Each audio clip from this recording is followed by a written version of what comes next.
Hi, Lou. How's your computer doing? Oh man, the heck. Oh jeez.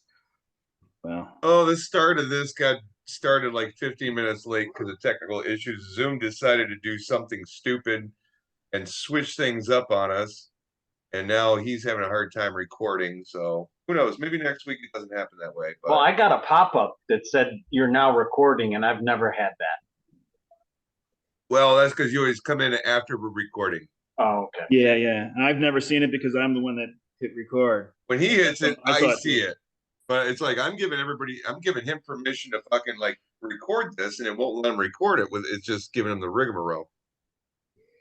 Well, I don't know if Zoom started something. Hey, Zoom, if you're listening, I might cancel you because of this, so just beware. Anywho, we got to bring in the fourth here All right. because he's waiting now too. So let's bring the man of many talents in. Includes making donor kebabs, playing music, and fantasy baseball. What's up, boys? All three things he does very well. That's my prediction of what he's gonna say. Look at this. Woo! He's driving home, folks.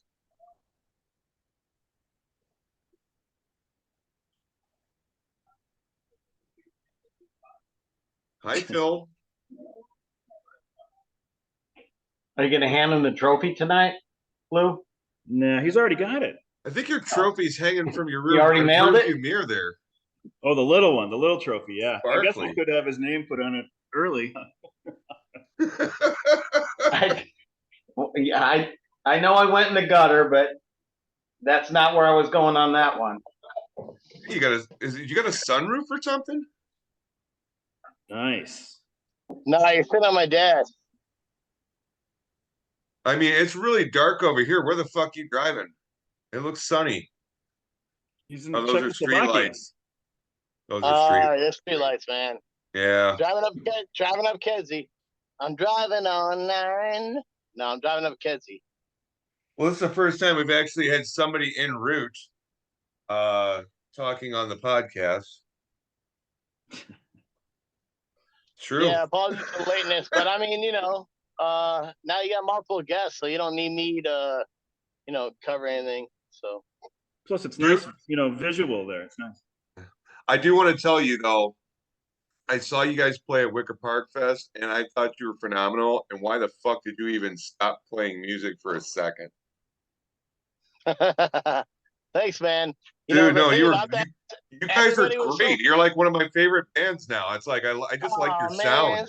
Stop. Oh, Everyone's seriously. so fucking like normally they like talk a little bit and we have breaks where I'm like I can tune and then we go like another three songs. Like, but you guys all know like you need a chance to fucking tune your guitar. And like they were like so like we were all so nervous because so many friends were out in the crowd and stuff that we were like they just kept going to the next song and I was like I have to tune. At one point I went over, I was like, you guys have to talk this time. Like normally like Shawon, you can't stop him from talking. This time he was like, next song. It's like, dude, I have to tune. You could I have told him you know, were but going it's like you've for only like got a so Sonic much Youth time. He probably wanted to jam a lot of tuning. songs in. No, it felt that way, but no, we practiced and we like, we do the set as a full practice where it's like, shut up, no talking between songs, play the next song, practice as you play, right? So we're like, hey, if this song goes to the next song, let's play it that way, let's practice that way. So we'll do it, but then we're like, all right, now's the chance to like talk and I'll tune. But this time they decided not to talk. So I was like, but it was really fun. It was just like, I want to tune. Whatever. So many people were there. I was like really excited to see so many like new and old faces, and like a lot of people hadn't seen each other in a long time.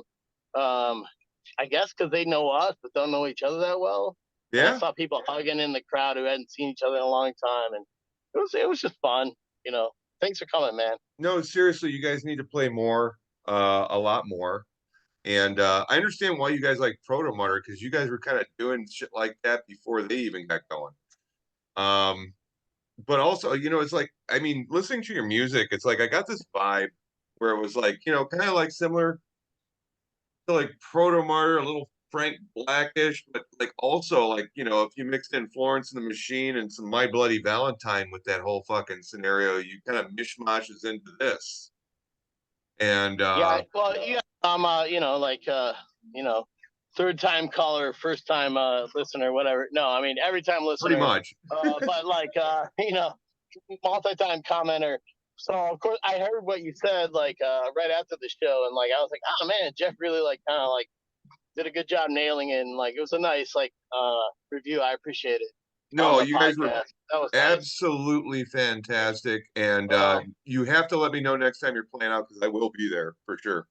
I got to thanks, man. confess that all the bands you mentioned, comparisons, I have no idea what that is. Yeah, you wouldn't. No, I'm kidding. But Phil, I think I understand Jeff's angle here. He wants you practicing more with that band, especially from like March through September. He wants you to, 2-3 times a night. Exactly. Hey man, I Well, was like, being sincere. But I like the angle you're taking because I couldn't yeah, kind of work no, that. I love it. I love that you're bringing it back to baseball, which is why we're here. Hi, Sean. How are you? Good. How are you, Phil? Good, man. We talk always like via text or email, but it's always it's nice to see you on the podcast and Let me guess, you're, he's trying to get all your good players off you for cheap. we do good. I think we're always happy with our deals. I don't know. I try don't not to think rip I anybody have. off.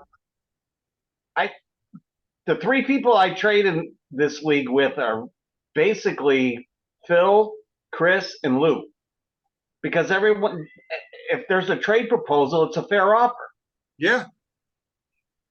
Yep. No, I was kidding about that anyway. But no, you know what? To be honest with you, Phil is one of the more fair traders that I've ever had to deal with, and sometimes a little too fair.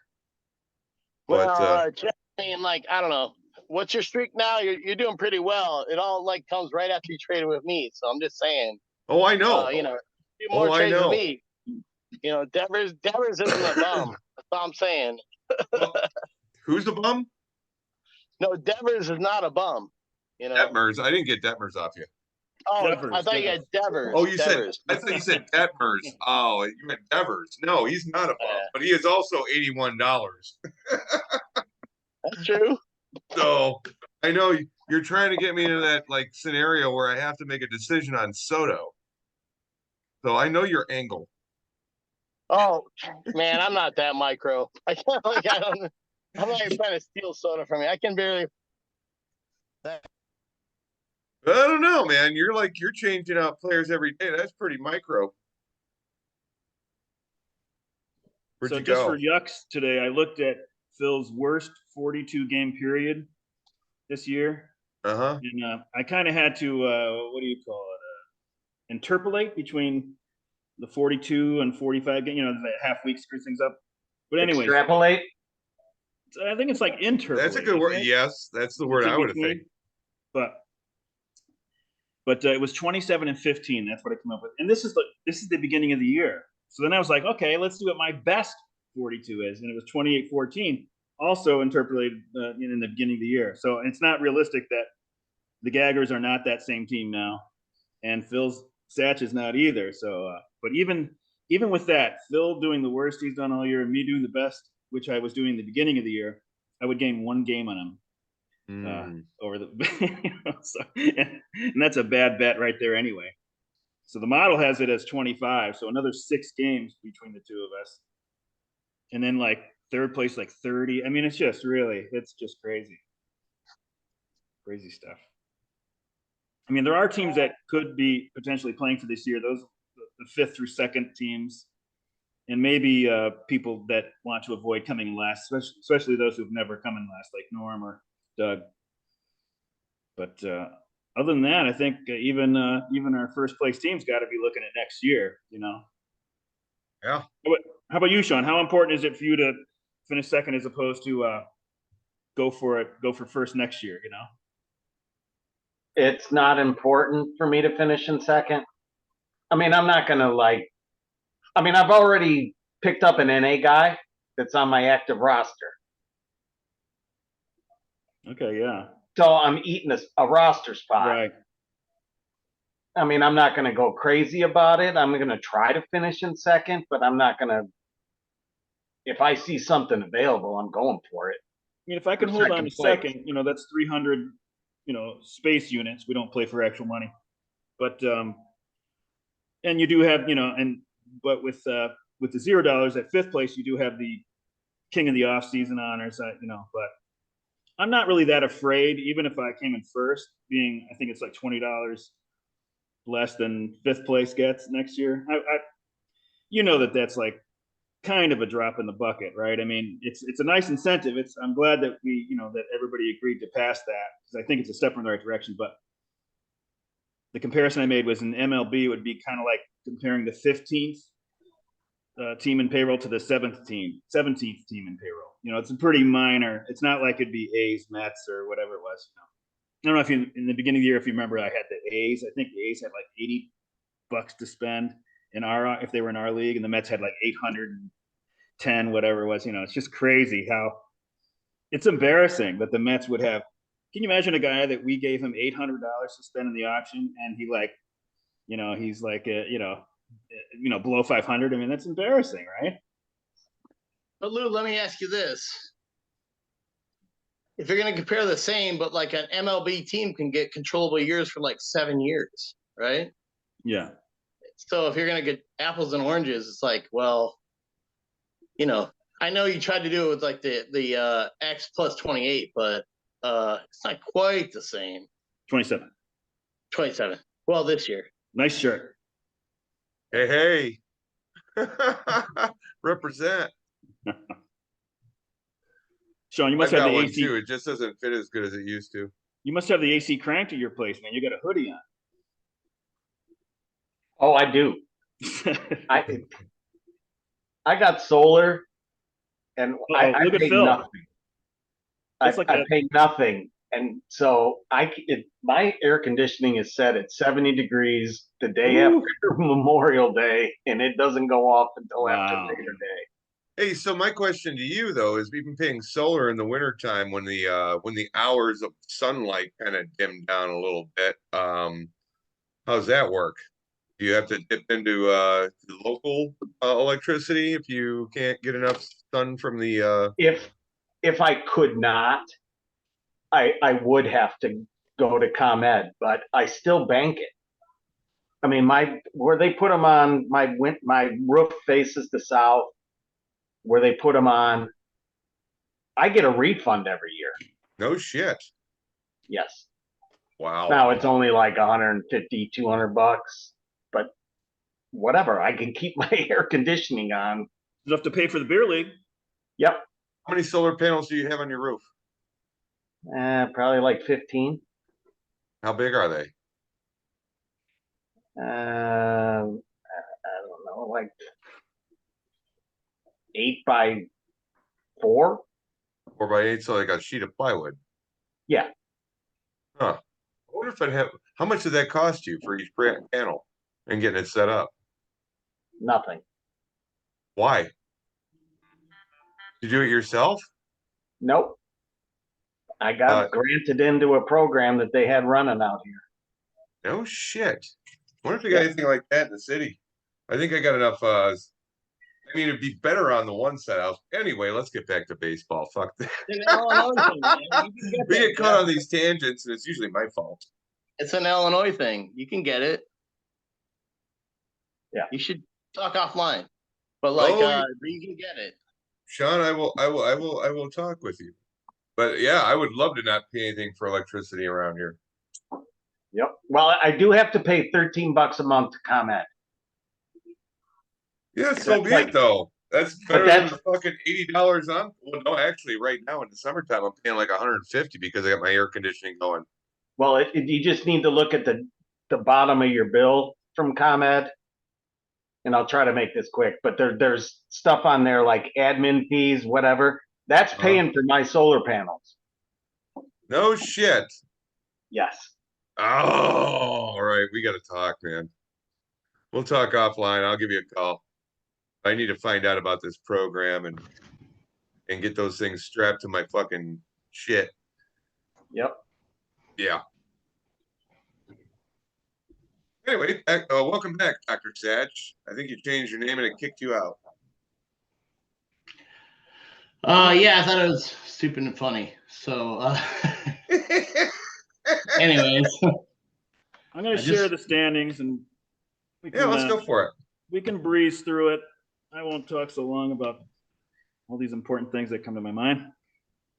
Lou, real quick. Yep.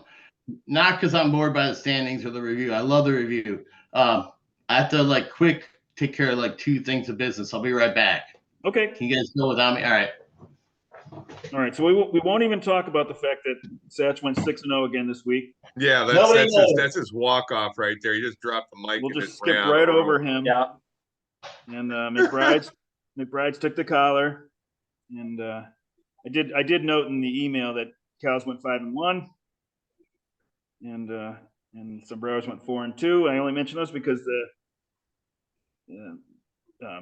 Cows is one of the teams that has never finished in last, so he's only 8 games up, but that's 2 more than last week. And yeah, I got a 750 win percentage in the last 4 weeks. isn't that nice? Woo! Daddies are in 8th, but really a virtual tie for 7th with McBride's.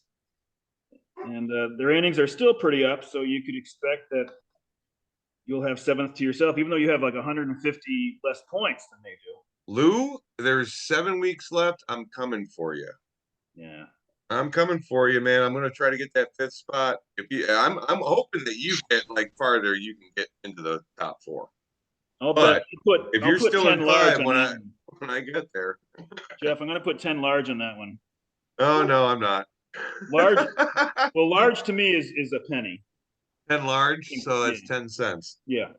Well, that's better than that was actually this week was really tight. If you go back to the previous game, I mean, you're 15, 20 points from being 5-1 or 1-5. Yeah. Well, not 1-5, but 2-4. Yeah. Yeah. It was real tight. Yeah. Oh, shut up. No, hold on. All right. You ran away like 70 points. So I talked to Kimmler about this the other day. I talked over here for a minute. Talked to Kimmler about this. He's like, well, how do you pay attention? I was like, look at Friday, and if you're in first place on Friday, or you're in the top 3, that's when you pay attention to the points on Friday and Saturday, right? Otherwise, you just do your best. But if you're up there and you're well, I should look to see so you don't waste innings, right? And stuff. So right? We all do that, and I think he kind of knew that too. But I was like, yeah, but you kind of you guys look at this shit every fucking day. What? I said you look at it every day, don't you? I mean, you guys are always making moves. I mean, so you gotta be looking at it. I look at my own team every day. I look at your guys' team on Fridays, and then if I have to on Sundays. You know what I mean? Yeah. Sometimes that's what I'm saying. If I'm looking good in a week, I'll look at it on Sunday. I'll actually get up to the minute where the 5-1 is, that kind of thing. But this will tell you how I've done lately. I mean, I haven't done that since May. It makes my Sunday easier, but because I'm just trying to get as many points as I can. I have not had the luxury of I just said I'm going to have too many points this week, and Yeah, that happens once or twice a year. But that's one of those well, I should make sure that time. It doesn't happen very often. Yeah. But well, anyways, whatever. It's relevant to the standings.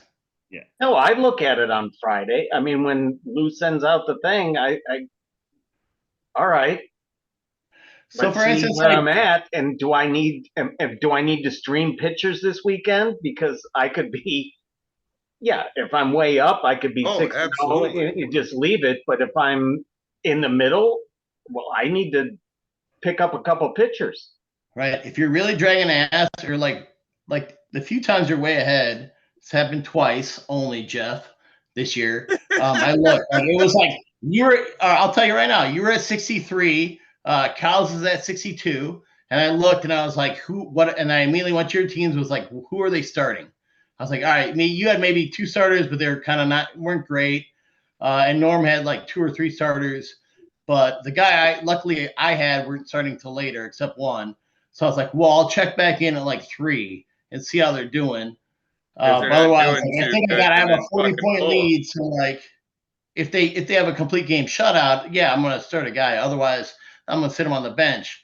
But like, I never had to do that except like lately, like last 2 years, like Let's Play, or I was like out of it. But Let's Play the last couple of years has been out nipping at my heels, so I have to like micromanage every moment of my team. So you can blame Kimmler for what I'm doing. It's his fault. Yeah, I brought him in. That's my bad. I love that guy. He knows a lot about baseball, and I love his passion with baseball too. Yeah. Yeah, I mean, I did sit a starting pitcher down on a Sunday night, and I think it was probably in April. So that's the last time I did, and I had like but I'm wimpy. I don't do it on Sunday. I do it Sunday night games. I'm like, there's still too much going on. Like I'm always assuming the guy could throw a 8 inning, shutout or something like that, on another team. I mean, but Sunday night, if I'm up by 50 points or something, then I'll, fuck yeah. depending on if you guys have something, a starter going on Sunday night too, but yeah, well, so a lot of times Sundays too. There's a lot of guys that usually play, but they get their off day that day during the day. Usually Sunday night game they won't. Yeah, so there's a lot of guys that just don't play out of nowhere because they're just giving them a day off and letting some scrubs play. Have you guys figured out the Lou strategy? Like Lou's been in it the last few years and won it a few years back. Like I don't get quite what he's doing. He's like only veterans, only like stable guys, like not a lot of like rookies, not a lot of like I don't know. It's like it's very like, but somehow he's like in the mix. Have you guys figured it out? Like Lou, you're gonna tell us your no, secret? I don't understand his whole pitching staff when he started the season and why he did He's the so well. And shit, it just anti-sombrero. doesn't make any fucking sense. Yeah, right. It is anti-sombreros. That's it. It's like it's exactly. Sean's like, I got this guy. He's coming up in 3 years. He's gonna be the best guy in the league. And it's like, well, So I said to Kimmler, I'm like, it's not a dynasty league, man. It's like it's a keeper league. Yeah. Well, I know that. It's good. Here's the thing. Sitting here it's crossing my fingers that some of these young guys do not get called up in the next 6 weeks, because otherwise that burns a year. The best thing to do is use those guys as assets. If you watch what Larkin does, is he grabs a bunch of these fucking good young players, and then he throws a bunch of them in a fucking deal to get somebody he really wants or somebody who's actually active right now that can really help him. Yeah, Ellie De La Cruz. He traded, that one fucking no guy, right? Who's kind of sucking. Henderson wasn't doing that well, and he didn't know how good Ellie De La Cruz was going to be. Nobody does. No, of course. I thought Brett Beatty was going to be the shit. Boy, was I wrong? Hey, Lou? Yeah. Jeff, I always know if you're down on a guy and about to drop him because you offer him in a trade. Well, everybody does. That's not true. I have to say you should never. You were like, you're like, I can throw this guy in. You don't like, he's not the front of the offer, but you say, oh, no, I'll throw this guy in for you. And you're like, Well, here's the thing though. I do that to make somebody make a decision. And try to make it even more fair. If I think I'm getting a good deal, I will fucking throw in a sweetener. I gave up too much right now. I'll do it if I'm dropping somebody that I know my gut doesn't even agree with, and I know that somebody's going to pick them up on waivers. So I'll try to trade them, which I did recently. And but that's about it. I'm not like, I'm not going to offer you the worst player on my team. Well, I guess in my eyes, he is the worst player on my team because I'm dropping him. But I know that that's just a factor of how I. Yeah, no. It's just to like make it even stuff. I mean, it's no secret, but like, I don't know. I'm like, if you're not a top 30 hitter in my estimation, which I have different like ways of thinking about than other people, but or like a top like 20 pitcher, then like you're just, who cares? Right. I don't know, but that's like there. But Lou's team is made out of guys out that like I don't want. Like I look at Lou's team and I'm like, I don't want. You said it the other week. I was like, I don't want anyone on Lou's team. I tried to look. I was like, maybe there's one minor leaguer I want on Lou's team, but he doesn't want anybody on my team either, which is weird. Like I'm looking at my team, I'm like, nobody I would want to trade does Lou want. So I don't know. No, I There's looked at it, I was times like, where that I don't happens. think that's It's just true, but there's times where that happens. It's like you're looking for a trade partner, and it's like, yeah. I mean, everybody's got their like their guys that like put stars in their eyes and shit. I don't know. oh, You I mean, read like, an article, this, that, and the other, and then you fucking put some faith in it. And next thing you know, you're like, this is my guy. And you know, kind of like one of those guys for me for a while was Stanton and Jose Fernandez. Jose Fernandez met a bad fucking fate, but there's after a while you got to cut bait after you've had him for too long. That's yeah, no, I mean, you're not wrong. Like, yeah, you wanted these keepers, but again, it's not a dynasty league. Like, after 2 years, like, you have to pay the piper unless you're like on the X plus train, which is like fair. But like, guys get hurt. I would never do it for a pitcher. For a hitter, it makes sense to do the X plus train. But Yeah. you should have talked to the like, Cincinnati Reds before they extended Green. right? She said, Or "Hey, was it- you have a lot of young hitters coming up. You might want to." Who was the guy that gave a good deal to? Like, well, Jonathan Singleton, like for the Astros, was a good example, and he's back. But was it? It's not Spencer Steer. I think it was somebody they just dropped their first round draft pick, and they signed him with Scott Kingery, and they signed him for like for the Phillies. 5 years, He and it wasn't was a like first round pick. I think he was a second or third. But still, he came up and he looked Yeah, but good. they for gave him like months. 30, 25 million. Yeah. Yeah, Oh no, they we're signed gonna him. do the Braves thing. Yep. They wanted to lock him in because they thought he was the shit, and then he stumbled a little bit. Well, who's he with now? That's what I wasn't sure if he Scott was on the Kingery. roster. I don't remember. Hold on, I'm gonna look this guy up. But John Singleton is back, boys. Yeah, Jeff I know was, a while back. stuff, Lou, but Well, didn't he hit a homer last night or something? Well, the reason why he got pushed out of the league was because he got hit 3 times with marijuana in his system. And now it's legal Right. in most And now- states. and we know that's not good, right? Yeah. So he's like, "Hey, I can go back to the U.S." So stupid. Yeah, it is so stupid. But it's like, how can you trust Dusty? Dusty's gonna go right back as soon as Brady comes back, even though he has a 650 like OPS over the last 2 years. He's gonna immediately put him back because he earned it. It's like, well, I mean, I don't know. Whatever. It's telling me Scott Kingery's still with the Phillies. Sure.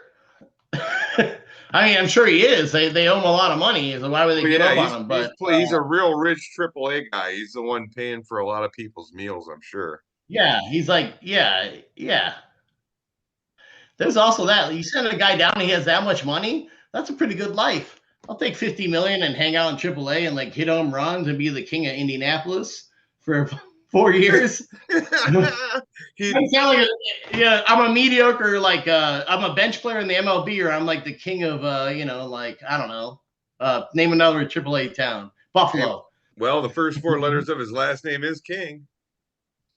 Gotta live Don't like get one. me started on that because Moncada is the biggest piece of crap once he got paid. Oh, let it out, Sean. I'm just saying. Just he gets say a it. No, hangnail and he's out for a month. Let go on Moncada and why you think he's a piece of crap. Because he got paid. He's on a siesta. A permanent. And I don't mean that in like any racial way or anything. No. He got paid. He got paid, and he ain't playing through a hangnail. That's the way they all are from the fucking Caribbean. That was something that somebody brought up about the White Sox, which could be, maybe that's even a bigger problem than their, bad fortune, bad luck with injuries and stuff. It's just that they paid a lot of these young guys. And maybe when you do that, you need a Joey Votto around, or you need a Jose Abreu around, to keep them in line, because they're young guys, and that's a whole lot of money. And you could kill yourself every day, and maybe you'll have a stronger career, or you could just kind of have fun. And hell, I've got $23 million. I mean, I think they wanted the best. I think their motivation, they want to be the best. There was that stupid rap thing too that he did. Was that, I don't forget which White Sox guy it was who like released a rap album and sucked the next Oh, that year. was Frank Thomas. No, it was Robert. It was like one of the guys right now. But Oh, wait a minute. No, no shit. this is like White Sox back in the day. I mean, Cubs back in the day. You need a guy who's like, hey, if you're hungover, if guys are leaving with cramps a lot, okay, you're going out drinking, you're dehydrated. Yeah. That's like, I hear cramps. I'm like, once, it's one thing. But you're getting like muscle pulls like this, like you're not taking care of yourself. And that's like because you're not like pretending you're a professional athlete who does take care of themselves. You're going out, kicking it, you're having fun, and like you end up getting hurt because of this. And like, I don't know their lives. Maybe they're prone to it. But I have to say, like, I am suspicious of these muscle pulls and these cramps happening. Dehydration? Come on. No, I think what it is You're malingering. dehydrated, you're a professional athlete. I think it's Hydration is your I job. think a lot of this is malingering. I think a lot of it is kind of like, I mean, I know they got to do MRIs and all that other shit, but when these guys are fucking like missing a day here and there, it's like day to day or whatever. There might be some fucking alcoholism there, and fucking, I just don't feel like playing today. Or like a case of the I'm 21 or I'm 22 or I'm 23 and I live in Chicago. I mean, come on, man. Like, it's your job. You've been doing it since you were like 11, 9 years old in Dominican Republic or Puerto Rico or wherever. And like now you're here and then you finally can have fun. Remember college? You know what? You guys remember college? Like, this is not insane talk. Like, this is like very basic stuff. This is fun. That's my job. That's why for years and years and years, you've seen where it's like professional athletes kind of reach their goal and then they fucking relax a little bit. And that's where they lose out. Mm-hmm. So that's some guys are like, somebody. The goal was to get to the major leagues. Okay, what would you go after? Like, I don't know, Cal Ripken or whoever, some veteran in there that's not gonna let you pull that kind of shit, And right now, I guess that's the White Sox, exactly it. White Sox probably don't have anybody like that in the team. They have absolutely no veteran leadership, and Grandal is a poor excuse for leadership. Fucking Lance Lynn was a poor excuse for leadership. They took the main leader out of that locker room, and that team folded like a fucking house of cards. Although I have to say, he wasn't a good leader when you're in 650 OPS. But Luke, have we described basically your synopsis of a team strategy? You want none of these guys? You just want like good old grindy veterans that like have like slightly above average, and that's why you're good. It's all numbers based, and believe me, I've tried to modify this for a few years now, and maybe I'll look at it in the offseason because I would love to find a different way to do this. But basically, right now, when a player starts his major league career, he's starting at pretty much ground zero for me. I know that some places they'll do like they'll have him as an average player, and then that'll be his line until he has a track record himself. But I actually start him at zero, like replacement level. So that's why I missed out on all the young guys. So I did try to look at minor league equivalencies, major league equivalencies with the minor league stats, and the best I did was it was just like a tiny little portion of it. It's not predictive of what they do in the majors for a lot of reasons, right? The minor, they try to equalize those stats based on league and scoring environment, home park, and all this stuff, but it was a lousy indicator. Basically, the past few years, I haven't used them at all. The high, maybe 5 years ago, I had them in as a small percentage to use. So Lou, I heard some stuff recently because I'm a big Bad X fan. I do Bad X rest of the season on Fangraphs, Bad X. But I guess like if you're top 15 in the MLB draft now, not historically, but like last 7-10 years, those guys you got to treat completely different than every other like minor league player. If you treat them the same, you're not going to end up with the same kind of results. Like look at Sean's roster, and like he's got like Sean, you can tell me you have like the top two guys from last year's draft on your roster. You're probably eyeing the guys that came in this year, those 3 or 4 guys, mostly hitters, and it's what part why your team's like so good. But it's because you like look at them and you go like, but everybody else is just it's kind of be mean, but they're just a guy until they prove they're not by experience, which is your method. Prove it by experience. But I think Jackson if Holiday you're is top not 15, available. yeah, okay, I'll stop And asking. that's that you heard it here. Don't ask him for him. I haven't asked you, right? I didn't ask No, you. you have not. No. I assume your love of prospects plus this guy. He's like Bryce Harper 2.0, you know? Yeah. And I can't get Bryce Harper at all either, so don't ask. Maybe you guys could get him. He just doesn't want to give him to me. But yeah, No, Bryce the Harper. rich get richer. What? What were you gonna give Well, up yeah, for of him? course. Nah, I mean, So one year I actually even used. I decided, okay, I'm not going to base it on numbers. I'm going to use like a subjective list. You know, like a baseball prospectus top 100 for this season. So I used the previous year's list and then figured out what those guys actually did, and it still was not conclusive because that list is full of like the number 3 guy might not even play that year or something. You know what I mean? Like I try to use the list that was predicting what they would do the following season, not like the best guys for the future, but just for that season. And I still couldn't crack the code. I guess I owe it to the Gaggers fans to revisit that in the off season and see if there's something I can come up with. Like what you're saying, that maybe the draft is much more accurate than it used to be 5-6 years ago or something. So, so that would be good. If I could modify the way I do things, it would probably be better, well, if you're like you and the Capital Knockers, you get guys that are like 17, 18-year-olds that might be good, and you see if they're good, and you try to flip them to Sean and I. You know what I mean? Like you try to do that once they get good, like that's a good method, But getting a guy that's in between that we already passed on, like, I don't know if that's gonna work, What I wanted to do was trade those guys in the off season when I've got plenty of time to like formulate a trade and like go back and forth. What I really hate is during the season the guy gets called up and I've got like one day to trade him or something. So I try not to even have guys in my mini squad that are going to get called up that year, which I guess could be an advantage because I'm looking at guys down the road, and then I'll end up with good players that maybe other people bypassed because they weren't going to because it's so far in the future. Yeah, thanks for Corbin Carroll.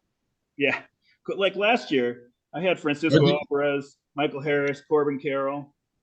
I had Corbin Carroll for a minute. They had that shoulder surgery, and I dropped them. I was like, I ain't gonna wait around for this. That was stupid.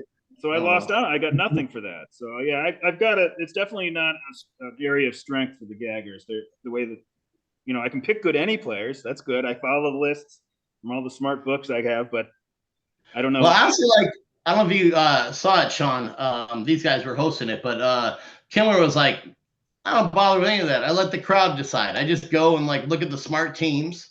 And for pitchers, he looks at Cleveland and like who are their prospects that are on, and he just picks them up. Honestly, like all these other guys are looking too. Like it makes a lot of sense. You can shortcut it. You don't have to do all the research. Oh, these guys are good at bringing up these kind of guys. All right, I'm gonna go look at who's the most owned by this smart organization. Don't get any White Sox, obviously. Yeah, well, that was my big mistake. The A's, but honestly, or the Cubs, really, like you have no idea. Mervis been a bust, but like it's not. You don't have to spend that much time on it. That's why I tell Chad all the time. He never has that many prospects. I'm like, dude, just go and look and just pick up 10 guys. Maybe one of them will get good. I think I think Mervis is going to end up getting put in a deal somewhere. I think Bellinger is going to be your first baseman if they can re-sign him. They're going to move him back to first, and they're going to bring Pete Crow Armstrong up, and he's going to play center field for the fucking long time. They've got a center. They got a first baseman in center field. The only reason why Bellinger was playing in center field is because they had another first baseman and they needed the first base open. He was too good of an athlete. Yeah. He came up now they have Topman. Topman's having a year. Baseman. He was drafted as a first baseman. Yeah. It's just, he's lanky and fast. Yeah, look at Brian. Topman's having a year, but like none of us think Topman's going to be good next year, right? I mean, no. Like, you know what? It's like he's having a year. He's say, hot. He could be the next Frank Schwindel. I mean, you just don't know. There's always you're riding him out now. Where's Bodie been? Japan? Korea? No, nobody knows. I think he might be between AAA and AA and still trying to get to AAA. I have no idea.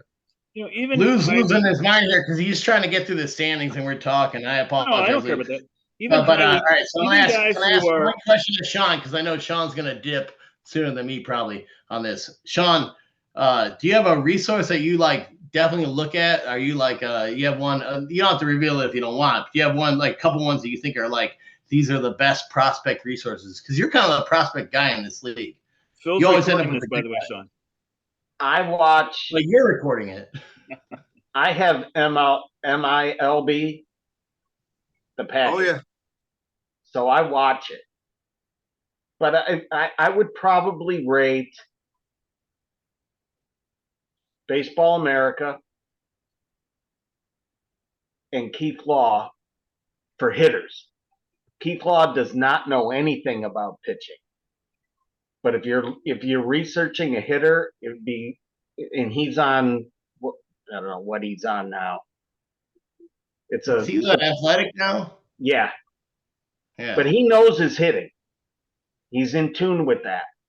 Baseball America, and I don't know, MLB Pipeline, maybe third. But then I see who they talk about, and then I watch their games. I used to get the Baseball America, like that book that had the 30 best prospects for each team. Well, you probably can't see it back there, but I got 12 years worth of books back there. Oh yeah, I've got about the same here. I'm just gonna pull 2013 and show you who's on the cover of this one. And it is Jurickson Profar. Yeah. But these are really fucking good, man. I mean, it was like, not all these fucking guys pan out. No. But what did you say? No, but it's like Jurickson Profar just said it was good. The good thing about it is you learn about the 30 top prospects from each team, and you can read up about them and stuff like that. I mean, it's like, if you go to a website and try to find the same information, you're gonna have to pay fucking $10 a month to fucking find it. I tried to go on that MILB site. .com. I must have typed it in wrong because there was like this porn site with these old ladies. Oh, what's that? Let me look it up. I must have. It's called My Lesbian Bitches. I think I typed in MILF instead of. Oh. All right. I had to drive that one. Any guys ever been to Atlanta? You ever go to Atlanta? Oh, yeah. I've been to Atlanta. You ever go to the oldest strip club in America there? Oh, we didn't go. The strippers are like 70 years old. I walked in. Oh no, it's like a bar. I put my beer down the toilet. And I walked out. I was like, I can't do this. It was across from a venue we were playing. I was like, I just have not. This is not my level of like fun. I was like, I think Herb was telling me about that. It was upsetting, very upsetting. But whatever. It's fun for everybody. But yeah, it was a. I can't remember the place. It doesn't matter. Don't go there. Do you remember during the lockdown that Lou Williams, the NBA player, got caught in a strip club? I think it was in Atlanta, and he claimed he just went there to get some wings or something like that. Yeah, it's a good cover. You can eat let's want some wings. It was like, are you sure? I don't want to pay delivery. Thighs? Yeah. Oh, damn. All right, Lou. Run this through real quick. All right. Well, same guy, same Buddha King, same Lucky Laggers. We know him. McBride's Casati. Games played. I was going to wait. As long as we're going down this road. Yep. How about the shortstop for Tampa? Yeah, what did he say? I don't know what happened. Oh my God! No, you want to hear? Investigation. I didn't want to take your. You think he's in an underage fucking he's dating a girl that's in 8th grade. So there's impregnated her. Two theories online. One is that it's a 14-year-old that he's dating back in his country in Dominican Republic, or secondly, it's someone who's like trolling people that like gets players to like do this, and she has like shots of like her drinking vodka and like driving, and it has like a kid in the back. So I've seen both being extorted. Well, I thought that for the I agree with you, Phil. It's possible. well, the first 24 hours, but then when they put him on extended leave, I was like, well, it's the Tampa Bay Rays. That means nothing. They want the roster spot because that's what they do. But I've seen both versions of it, and I'm like, well, I mean, people are idiots, but are they that big of idiots? I don't know, man. I've seen both sides of it, and I'm like, I'm not going to judge from far away. I'm going to wait until the truth comes out and see what happens. Yeah, This No, is yeah, you have to. But here's the thing: is the MLB.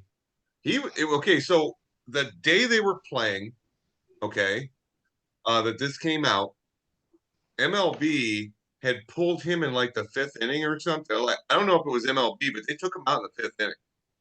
But the fucking strange thing was, it was his fucking hat giveaway day. yeah. It was a giveaway day for him. And then the fucking other thing was that was like children's hats. It was like for kids. For kids 14 and younger. Yeah. I know, and all the jokes are like he's getting sent to the minor leagues and he loves it because they're minors. Like, it's like there's a lot of noise out there with that shit. when you try to see. He's not my player. When you try to see what's happening, it's like, you're not going to hear a lot of like actual real information out there. It's going to be a lot of jokes and noise. It's like, and also like we all can agree, not a funny subject, but people trying to make sense out of it. Which that's part I don't like, and that's why it's like, well, all right, what do we think about it? I don't know. I would say, like, my opinion, let's wait, hear what happened. I looked at the two sides of it. Now my player, I don't have an obvious decision. Why would I like speculate? It makes you wonder how long he's going to be out, though. Well, he's not my guy. He's Bake McBride. So, like, why do I have to wonder about anything? You think didn't he used to be you think yours, the Rays Sean? regret giving him $181 million or whatever Maybe. I don't know. Maybe he's just stupid. Somewhere. So is that what we do? Is we add Joe 100 million to the number that we draft him at? No, I agree with Phil. Like, I don't know what this could be, some catfish thing. It certainly could be. It's pretty fucking out there. I didn't even hear the details. But he could be a complete idiot. And there's no details to be heard. The thing is, no details to be heard. It is fucking hot button issue for MLB right now, and we're gonna find something out probably sooner than later. There was one post that this person put on, and she says she's like 14 years old, and she put it up, and MLB got Twitter to take it down, and now they're investigating it, and that's all we actually know. Here's the thing, though. What's to say that throwing information out? What's to say that he wasn't at some club and she was in there underage, that somebody let her in there underage, and she said, "Can I get a picture with you?" and then got in his lap and took a picture. That's exactly why I'm with Sean on this. He's with me, which is we shouldn't talk about it because we don't know shit about it. And like the only thing we can say is stupid things beyond what I just said. So we should change subject. So predicting the top four, Dr. Satchel is going to win.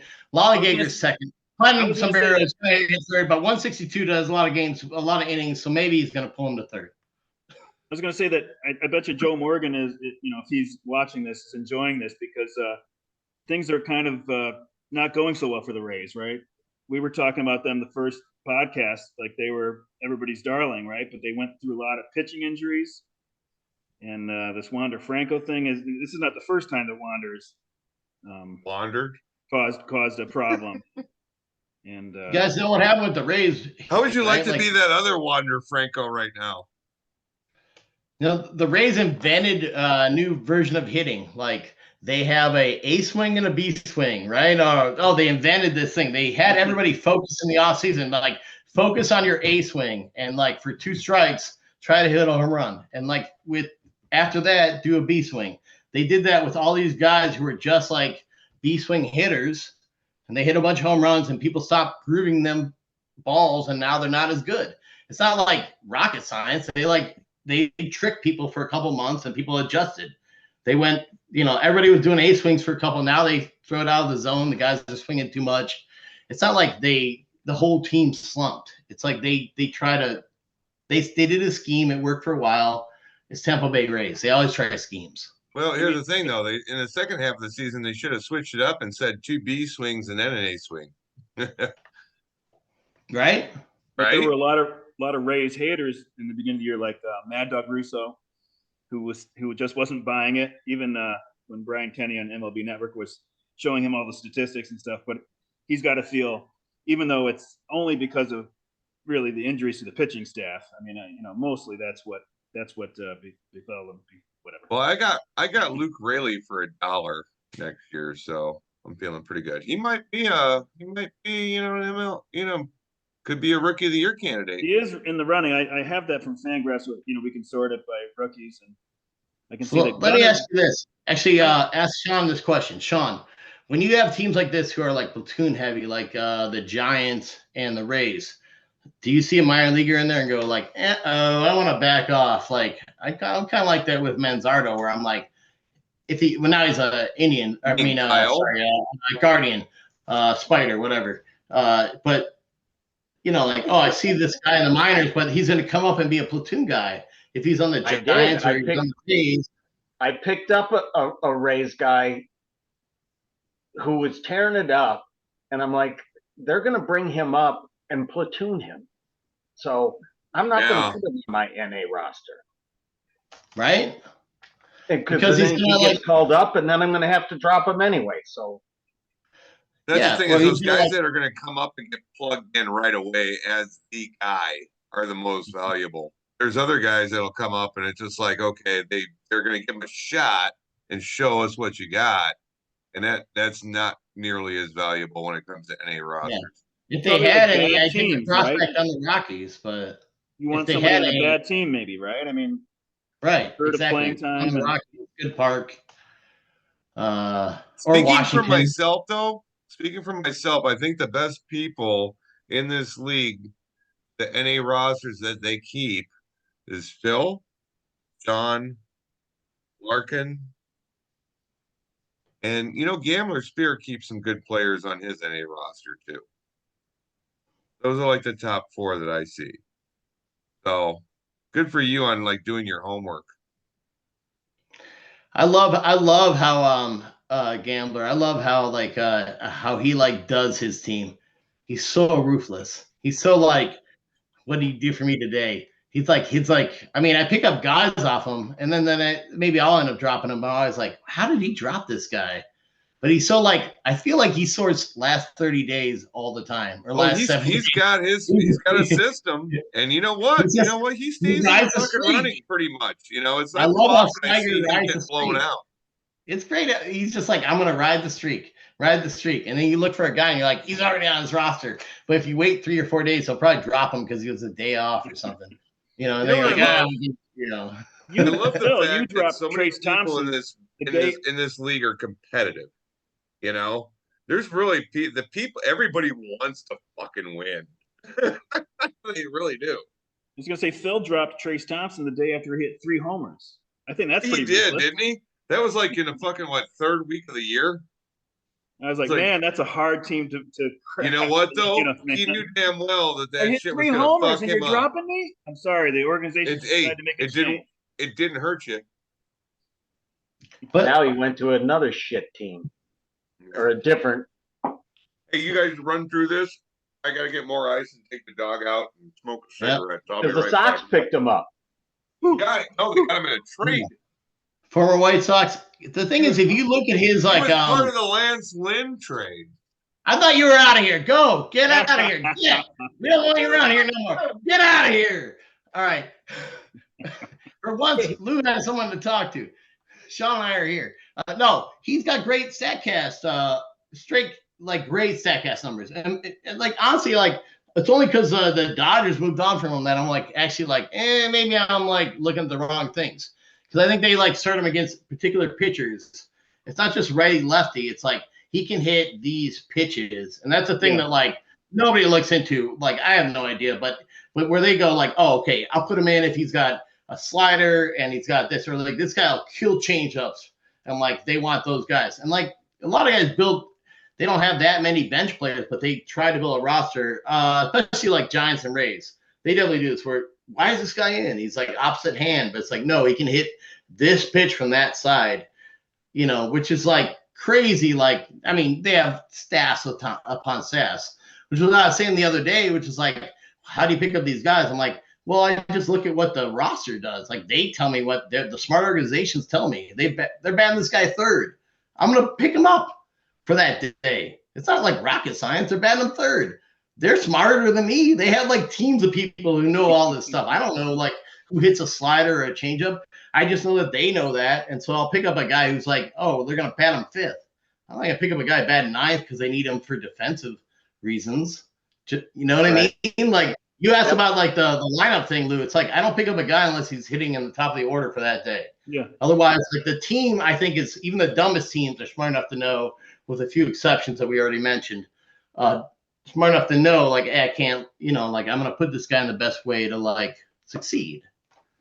It's not like rocket science, right? Like it's just it also is time and availability, which is like the struggle we always have in this league of like who has time to check their lineups and when. And like I do well in this league when I have time, and when I'm buried, I don't win the league, or I'm like, I do okay, but I don't have time to check my lineup.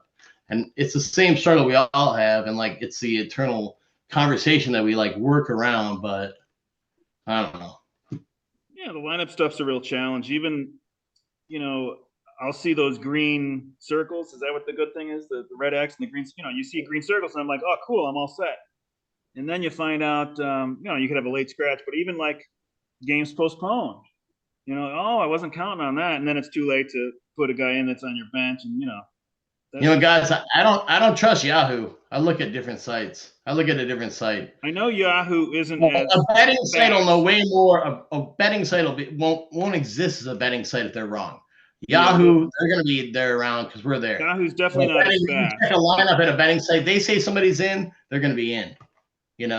So I'll just like, and they're free. You can like just find a different random site to find the lineup. They'll get them in. I only check those other sites like Roto Grinders. I think is it's either FanDuel or DraftKings. They're really good. At least I thought they were a few years ago.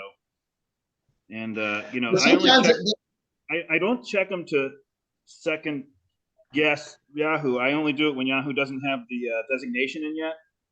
And they are. Yahoo's like a good half hour behind what you'll get on the betting sites. Like they'll have that he's in, and Yahoo still has it as undecided. You know what I mean? So that's when I check. Wow. And this year I tried to optimize it so it's on my phone. Like I'd prefer a laptop, of course, but I try to like just be like, okay, these are a couple bookmarks on my phone I can check real quick. If I'm doing something else, but I got a minute, duck around a corner, go to the bathroom. All right, I'm gonna check to see. I try to have like, a couple sites just to check and then put somebody in. I ain't spending that much time on it. It's just like I want someone. But look, this year, like because of that, like I'm way behind on like guys started. Like guys are way ahead of me. Like in your games? What's the name? Who's what? In your games played, you mean? Games played, yeah. Games played. I'm like way behind Bizzardi. I mean, he's like way, he's on it. But he's up. He's the new leader in games played overage now. So he's plus 27. Baked is way down. I used to spend way more time on that, and I realized, like, you know what? I don't know. At some point, a bum's a bum. What did you say, Lou? What? Fantasy grinders? Roto grinders? Roto Grinders, yeah. I use Fantasy Alarm. Yeah. I've seen that one, yeah. I mean, Yahoo sucks. Roto Grinders, knowing who's going to play that. Right? Is that Derek Carty who does Bad X, like the Roto Grinders guy? Yeah. It's the same dude. Is it? I think so. I think that's his site. And like, but they put out the free stuff every day for like lineups. Huh. To like get you to like, subscribe or whatever. But I think it's him. I think maybe not. I don't know. But I've looked at that one. It's pretty good.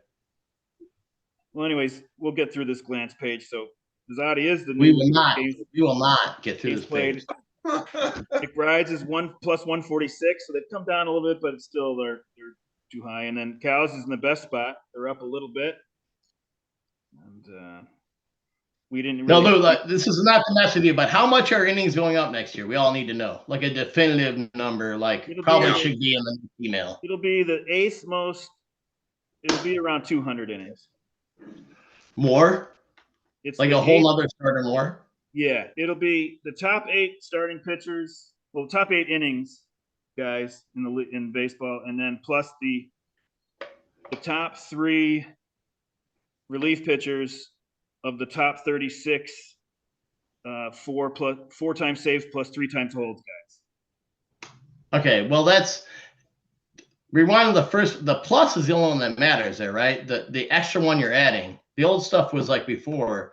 You added like one extra starter, right? Yeah, we're adding so it'll be the 8th most innings will, this year will be added to our max. So last year it would have been 1858 as opposed to 1658. Man, starters guys are going to be like, so with the plus it's like quality starts, and then so like if you have a quality start and a win, you get 2 extra points next year, right? Yeah. Win is worth another one, and then quality starts. So like you have a good pitcher, and then everybody else is scrambling to like stream all this trash on the waiver wire that stinks this year. We all know it. I mean, look at like Larkin's. You like more than anybody else. No, but like, look at this. Like, so what's going to happen is like, it's like, man, I don't know. I mean, that's why I'm trying to keep like good starters for cheap, because like next year it definitely is going to like, it's a pretty big adjustment to the league and like in the scoring to a league that like kind of needed it. I agree with the change. I'm not complaining. I'm just saying like starters are going to be worth a lot. The top ones, not any bums, but like if you're a top 30 guy, like you're worth stuff, Like if you're Spencer Strider or if you're George Kirby and those guys are outside of their $1, you can make them 11. I think the most satisfying part of it won't be so much that next year you'll get potentially 9 points. You'll get the 5 and the 4 as opposed to just the 7 for the win. That's nice. You get 2 extra points. But I think what's really going to be nice, what's going to feel better anyway, is those starts when you get boned, where 7 innings, 1 earned run, you didn't get the win, they blew whatever it was. You're going to get 4 points for that. So it's like you can go like, all right, I got something. Jesus Christ. No, it's a good sea change in the league, because a lot of that middle reliever BS and a lot of the other stuff is going to like be like, hey, a good start's a good start. Wins matter a little bit less, but not all the way. Like, we're not getting rid of them, but opportunity does matter. Good teams do matter, but not as much. Let me ask you. So what's a complete game shutout worth? 27 plus how much for a win next year? It'll be 36 total. Yeah, that would be 36 total. And right now it's 34. Yeah. So that makes it seem like, okay, that's not a good example. But a guy who goes like 6 and gives up 3 runs and is on the A's and stinks, but like he gets that guy's got more value. So the middle is going to be like a lot of middle starters, like that are like kind of like dudes that you can stream against bad teams or good matchups, and then you have this elite level of guys that are just really good. But you're gonna have a big pack in the middle that's like, I can get points from this guy. Do I want to use him this week or do I want to use him next week? And so, but with the 200 extra innings, people are going to be fighting for those bums. So it's like no one's going to be carrying extra bats. They're going to all be fighting. They're going to be picking up starters like 3 days early because they're like, I can't even get I can't even stream a guy. This is not criticism. Like my voice sounds sardonic sometimes. It's not a criticism. It's just a reality of like how the idea of the league will change. I just wonder your guys' opinion on it. You got to keep people on their toes. Yeah, I know. I made that sound like a statement. I meant it as a question. I apologize. Question mark. John, what do you think? I wasn't here for half of it because I thought that I left the fan on in the kitchen, but it turned out it was the downpour that's happening outside making that sound. That's not raining by me at all. I mentioned it in the last time I was on this. I've been hosed, and so is everybody else. But AJ Puck has blown 3 saves for Lazard when he had awesome starts. and there's a few other, and so is everybody else. But it's like, just like you said, if you go 6, 7 innings, no runs, 1 run, 1 walk, 7 Ks, and then the guy blows it and you get nothing. I mean, you don't get nothing. You get the innings and no earned runs minus. But I don't know. I think you should be granted something for that. I Yeah. think it's gonna be tighter. It's gonna be tighter come like Sundays. They're gonna be like all the more reason to like look at the points on Sundays because more guys are gonna have more points and they're gonna be closer to each other, and it's gonna be like, you're not 40 points back, you're 20 points back, and I think Sunday is gonna be all the more important, you know. I I welcome think it. it's already that It way. keeps everybody on their toes. Mhm. You constantly have to be adjusting, and yeah, I like it. I love it. Again, not a complaint, just I know. something that, like I keep hearing it on the thing, and I'm like, we're not digging in enough that anybody like really knows what's happening. Like, you know, I'm like, I don't know. I like beating you guys, but I like beating you fair and square. Oh, What no. now? Are you not going to beat us fair and square? Well, and I Oh, don't not to fucking open do up it. a Jesus whole fucking new, Christ! not to open up a whole new can of worms. You know Look at that's a 1995 softball, do not a think- baseball, right? No, this is baseball. I don't think that we fully understand what this pitch clock has done. Yeah, we don't. No. Especially I the think veterans. it's affected pitchers, different ways, and until they get used to it, we don't made know. some better. It's made some of them better, but the kids still have like those inning limits, and the veterans don't. Yeah. So it's like you get those like middle guys who like thrive this year, like really kind of have value because they did it, and they also like they're not like Scherzer or whatever, like somebody else who's like older and like done it for so long is messing with them, you know. Right. But I don't know. Everyone said like the Boston Red Sox closer that used to be on the Dodgers for years. He's going to mess him up so much. Yeah, Oh. what's he? Yeah, he's had over 30 saves. He was the slowest guy to the plate last year. So it's proof in the pudding. And next year we'll have a better idea of like the guys that had messed up and those that didn't. You know. Well, they just have to get used to it, but I just think some of them aren't, and they're old curmudgeons, much like me. You could make an argument. I have nothing to back this up, but I took a low price, staff this year, and maybe I was helped by the fact that there was probably a little more uncertainty projecting pitchers going into this year than most years, right? And next year, you'd imagine that the projections will be better than they were going into this year, right? Because you had a year of the rules on under their belts, and so I'm just saying that's kind of perhaps pessimistic news for the Gaggers, because I don't think I could take the $1 players and have it turn out as good as it did this year, and I'm still not going to win. This is a So I flash have in the pan. You think it was a flash in the pan? I mean, if I did what I did this year, most years it would have turned out much worse. I think it was a little luck, and maybe it was a little circumstance. maybe you're not giving yourself enough credit. And half those guys got dropped though. Like you've streamed guys, you've picked up guys that are hot. So for instance, like I had he's on your I had Evaldi for a few weeks, and like a dumbass, I dropped him and you picked him up. And now he's on the IL. But that was he's still like the best points per game guy, I think. I'm looking at who else you had on there, like but now you've dropped a lot of those guys because you switch your strategy. But like I'm trying to think who else. Freddie Peralta's having a great second half, but he stunk in the first half. I just still mystified by where you got these points from in the first half. Like from these guys. Like Sonny Gray has had a great season. Ranger Suarez has been pretty good for Philly.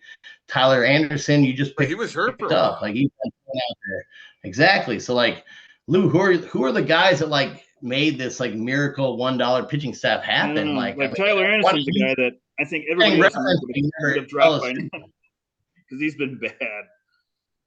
But my numbers are always based on, going back like 3 years. You've got a good start. So that's And you why got a I'm good more start patient by with Tyler everybody as a Anderson conglomerate. than I should be because he's bad, and I kind of know it.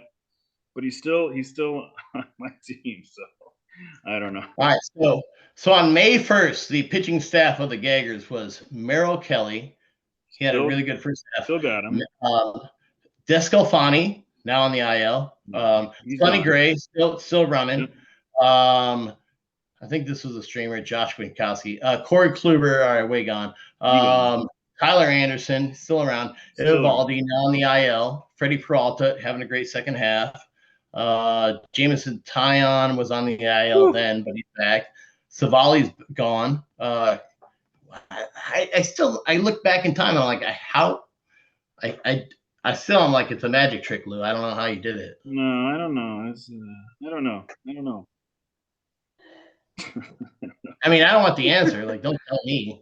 You know what? Good for you, fucker. I mean, seriously, for a long time, you were putting so much effort into fucking just making sure everybody else is okay. I'm glad your team's doing well. I don't know. That doesn't affect how I do my team. The commissioner said in years you left a lot of money on the table because you were so busy. Like, boy, we're back to this one. We're back. No, Jeff, I agree. Like, he doesn't leave money on the table, but like, there was times where it was like, I think Lou would have a better team if he was just focused on that and not everybody else and all their money. Dude, it's just like exactly. It just comes with the territory. Even you have limited brain power. We can only just focus on so many things at a time. Like, as much as you're like selfless about it, like you're kind of getting screwed. But I'm not really making any decisions on auction day. I'm just preparing beforehand, and then especially now, everything just kind of fills out for me. I don't have to update. Now these values should be inflated by the. It's all. Well, let me ask you this: like, how many people who've hosted the draft have won the league? I never hosted. I never won when I hosted. Well, are you trying to get me to not host anymore? No, I'm not. No. I love going to your place. Yeah, but it's like, if I'm not going to fucking win this league while I'm hosting, I mean. We had it at least half the years we had it where no one hosted, right? It was just at a bar. Well, no, it was basically at Lemmings for the longest time, and then we moved it over to D-Men. And then hosted COVID, a couple of years. After COVID, the first one was back here. Yeah, and even before that, Wrigleyville Town. But it's also, it's kind of good for Shawon because he's not like, I mean, we love, bringing you business and shit, but it's like if you're like always getting hassled while you're trying to draft, I mean, it's just like, fuck. It's not fun. No. See, that's a lot different. I think Adolis Garcia got me a home run. Worse than what I'm doing. I'm not doing anything. I'm just writing. I just type in the team name, team number, and dollar amount. That's it. But yeah, putting going to the kitchen or something, and hey man, I'm doing the same thing, and I know how hard it is. And reading out the numbers, and I'm trying to help and type stuff out, but like. I know, like, later on I'll get distracted and forget to do it, but like it is, it's an extra like few seconds of thought when you could be thinking about how much money you have for this guy or for this position or whatever. I'm just saying, no one's telling you to change, Lou.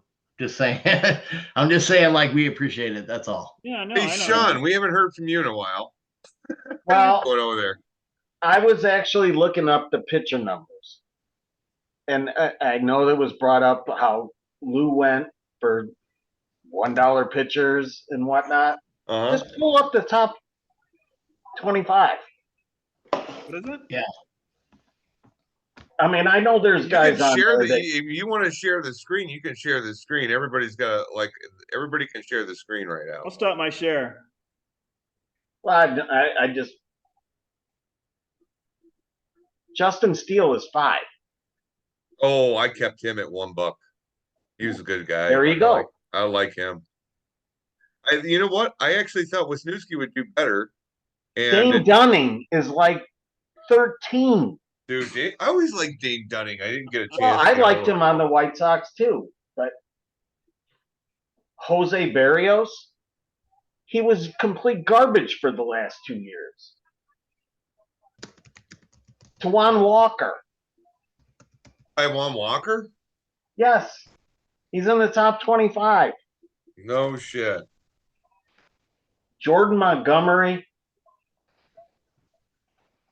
I mean, Mitch Keller. Mitch Keller was trash before this year. Well, you know what? This is just leading me to believe that, like, basically, if you're between 3 years in and 5 years in as a starting pitcher, is your fucking like your make it or break it time.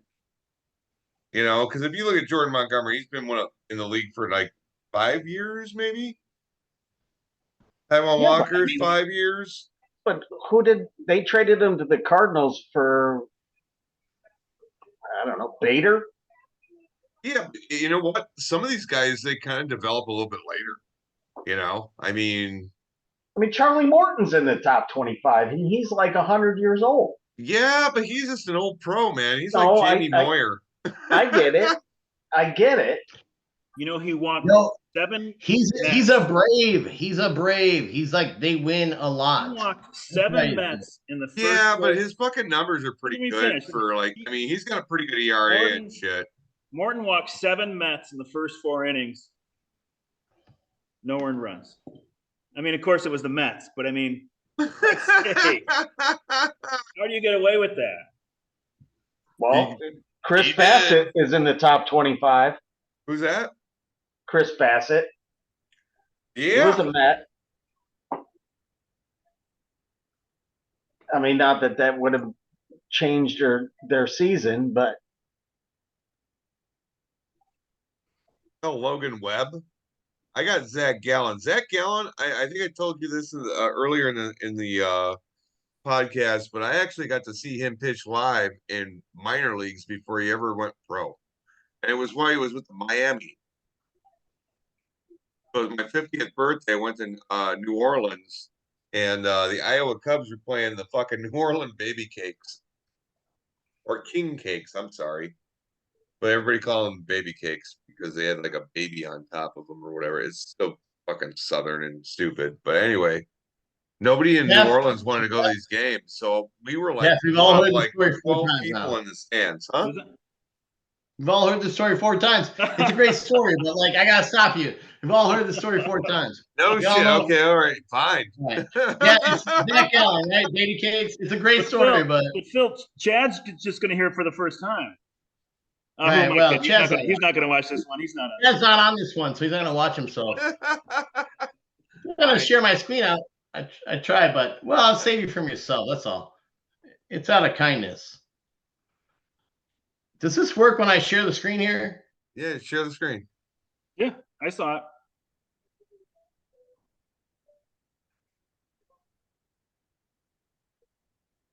Is that what you wanted to share?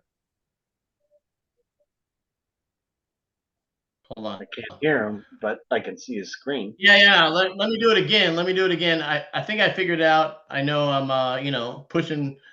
We're all that age, but we try it again. It's that stupid audio share. All right. There we go. So this is it. This is what we're talking about. This is like the leaders, right? So we're missing one thing. Guys go on the IL. We're a weekly league. It's a weekly league, right? We're like every week it resets, basically. Well, yeah, look at how many games started. But like what you guys always look at totals, we really need to like not completely, but like part of the equation is like the average, or the most recent average sometimes too. But like, you see guys like, and it's a little bit different. I mean, there you go. Now you see Eovaldi up there. Still, Lou, I don't know how you're doing it. But you can do average after about like 10 weeks and stuff until they get like a decent average. You know what I mean? Until we actually know what they're doing. I mean, You can't get an average in the first 5 weeks, so you got to go kind of week to week. I always check 7-day and see who's hot and see if you can't get something lightning in a bottle that might turn into something fucking spectacular like Adolis Garcia. Or Randy Vizquez. I mean, who's this guy, man? Something that's going to get you, some guy that's just going to blow up and you'll be like, oh, fuck, I got lucky. I mean, I have the first guy that fucking picked up Altuve. I'm in the New York market. And I traded him. And I've never heard of Randy Vasquez. I mean, he's not. Yeah, well, What Jeff has. But for some reason, that kid pitches well when they put him in. I'm just saying. Yeah. But I how mean, come? But anything that's like over fucking like 10 points, I like right now for a pitcher. For some reason, What did June Brady 1st, Singer do tonight? Huh? these stats matter on June 1st, but they don't matter. But then we keep all these ones logged in. But for pitchers, who cares? Just tell me what you did like lately, especially now. Like, are you hot? Do you have a new pitch? You have a slider? Are you locating well? Like, I think pitchers really above all, like hitters, like, hey, come and go, they oscillate, but pitchers, starting pitchers, really, it's like, are you pitching good now? You know? Yeah. And like, I mean, I don't know. Nobody's got Brady Singer, but he's sure been That's doing what I'm it. asking about. Like, I almost picked him up for a spot start last time, and he had a good outing. He's winning. They're winning by a run, and he's gone Yeah. 7.1 Last innings. 3 starts. Look at those last 3 starts. Nice. Right? So you're like, it's like because pitchers can change their arsenal. A hitter, like, it's really hard to change your swing path and where you're at. You guys play baseball. Like, it's a hitter can, like, all right, or a pitcher can change his pitch mix. They're all stuff I look he at has. the last 14 days for a hitter, and I look at the last 30 days for a starting pitcher. When I'm trying to stream a pitcher, just because 14 days, well, all right, I'm only getting 2 starts. Yeah, I yeah. want to see a I little do the same deeper than shit. that. I mean, it's probably a horrible decision, but like, how did Libator like shut out the Rays? Well, and yeah, he's playing the next. Truth, I'm not gonna fucking pick him up and start him. Sorry about my language. I had him. But it's it doesn't mean everything. Sometimes you just have a day that you're on. But Right.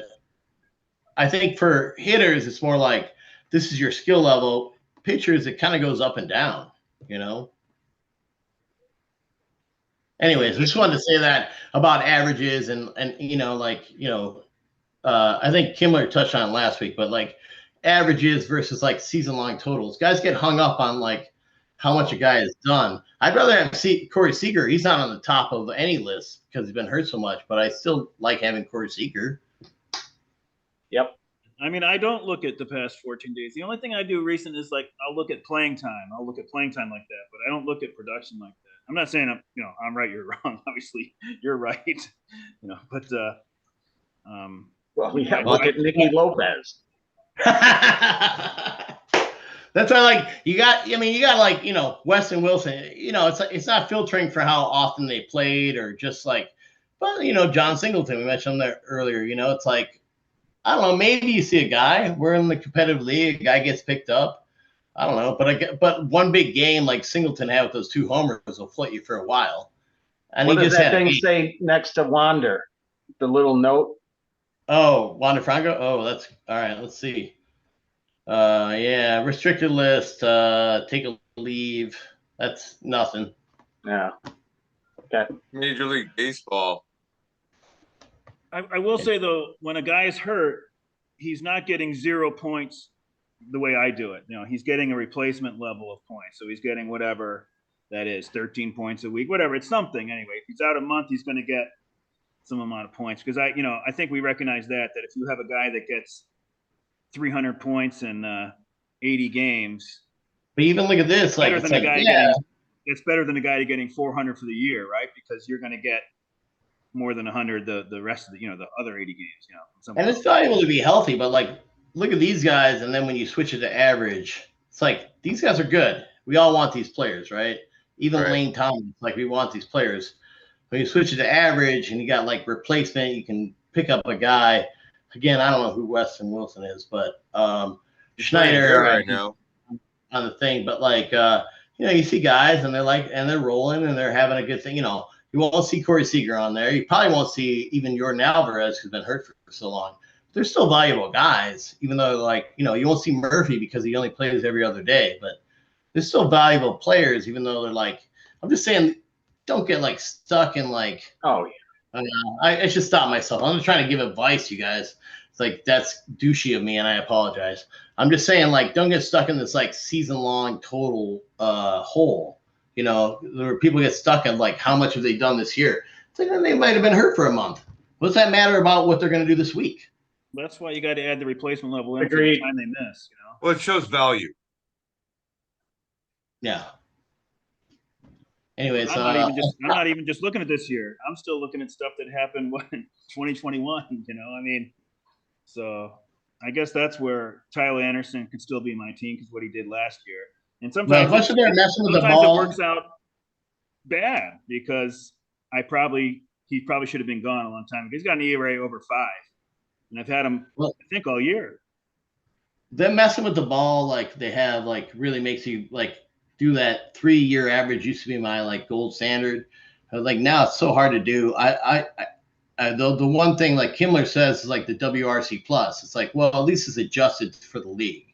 Yeah. And then you throw the rest of stats out the window. It's just one number, but at least it tells you like, you know, what if a guy was healthy during the juice ball year? You know, he gets 600 at bats, and during the year when the ball's not so big or like not flying out, he only gets 200 at bats. Now he looks like Or it's not sticky. Yeah, so it's like better to look at a 3-year average of WRC plus where it's adjusted for the league. Because they're going to keep messing with all the rules and stuff. I'd rather look at that than like, I don't like the average that much though. I mean, I want to weight recent stuff more. You know, I don't. Oh, sure. I count this year, the most of any of the years, except that it's not a full year yet. But you know what I mean? Like after this year would be over, this would be the, I don't know, half the weight or whatever on the player. But I don't want to adjust the players that are hitting in Colorado to the league necessarily because they're hitting in Colorado. So I think adjust to that. It's best to adjust the prior years based on where they played. But if the guy's not truly as good a hitter as this other guy, but he's playing in Colorado, what do you care? Yeah, look at his rate of contact. And, you get into the Fangraphs and all the other shit. It doesn't matter where he's playing. If he's hitting the ball, he's barreling it. He's going to be pretty good anywhere. Might not have as many home runs. So, what's up with this? What's up with this trade you just made? What's that? My baby daddies. What's up with Stevenson for Crawford? That was $8 FAAB going to Kimmler from me. And I just I had to put somebody in there. So it was like Cutter Crawford was like somebody I was going to drop anyway. I just picked him up for a start. Yeah. And so I had to put Stevenson's a good catcher. We put a note on there. It said $8 FAAB money. Yeah, it's on the Yahoo site. I put it in notes. So, Shawon, what's up with this trade you made with Norm, Gratterall, and Darvish? What happened there? I don't know. He proposed it, and I just said, yeah. But then exactly. There was nothing else in the back? Was it? It was just Normie being Stoney? Stoney time. I don't know. He offered me the trade, and I'm not complaining. I looked at it and I was like, there must be something on the side, like Fab or dollars next year. And like, okay. Hey, just asking. This is news of the I don't normally offer trades. Oh, yeah. Not just the way it is. I've never got one my from team, you. and that's who I have. If someone wants to come to me and they make a fair trade, then I'll make the trade. He probably figured he wasn't going to keep him till next year, anyways. And Don's got a plan, and don't fuck with it. Yeah, I don't think it wasn't really like some grand plan. It was just really. He offered the trade, and I let it sit there for like 24 hours. You're like, what am I missing? Yeah. Okay. Well, the thing is, like, if he's not keeping him next year anyways, and he's written him off, like, whatever, and it turns out Gretol wasn't the guy he thought. He turned out he's not his guy. I'm just curious. No, he offered it, and I took it. But again, I don't know what it. Maybe he thinks that Gretol will be their closer next year. I don't know. But I'm the same way. I if somebody offers me a trade, it might be something I was totally not thinking of or at all. But if I look at the players and I go like, all right, not like I'm super excited about it, but I'm like, well, I'll do it. If you went to all the trouble to look at my roster and put a deal together, and I don't hate it, I'm not going to do it if I think it's bad for me.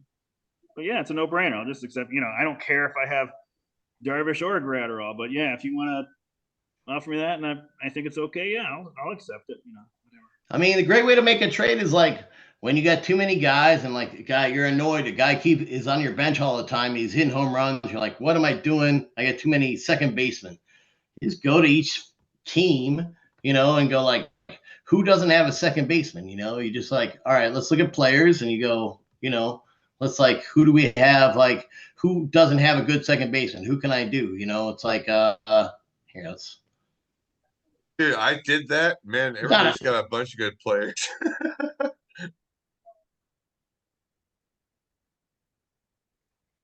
If I'm being aggressive, I'll look at my roster and go like, okay, what is my weakest spot? Like right now for me, it's like center field probably. So I could probably look at, a number of teams' rosters. They might have a center fielder that's expendable to them, but would actually be starting for me, and I'll go about it like that. Yeah. But of course, I have to have something they want.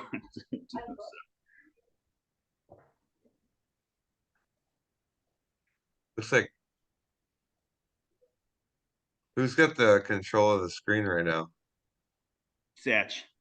Oh, he's trying to put together a trade with you.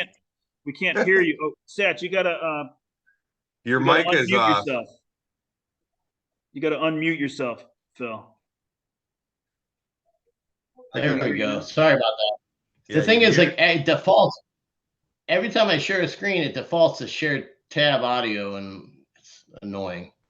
You hear me now, right? Yeah, I can hear you. Yeah, are you trying to make a deal with the lollygaggers? No, I'm just saying, like, if you have too many guys, you want to make a deal and improve your team, just like look at everybody else's like roster for that. Like, oh yeah, you have too many center fielders, so you look at everybody else. You mean that's my weakest spot? Yeah. No, he's got 2 of them are injured. He's got 2 that actually qualify in 2 NA. That's not a lot. What do you have too many of? Who's sitting on your bench all the time, and you're annoyed that they get too many points on your bench? I don't know if I have that kind of luxury. I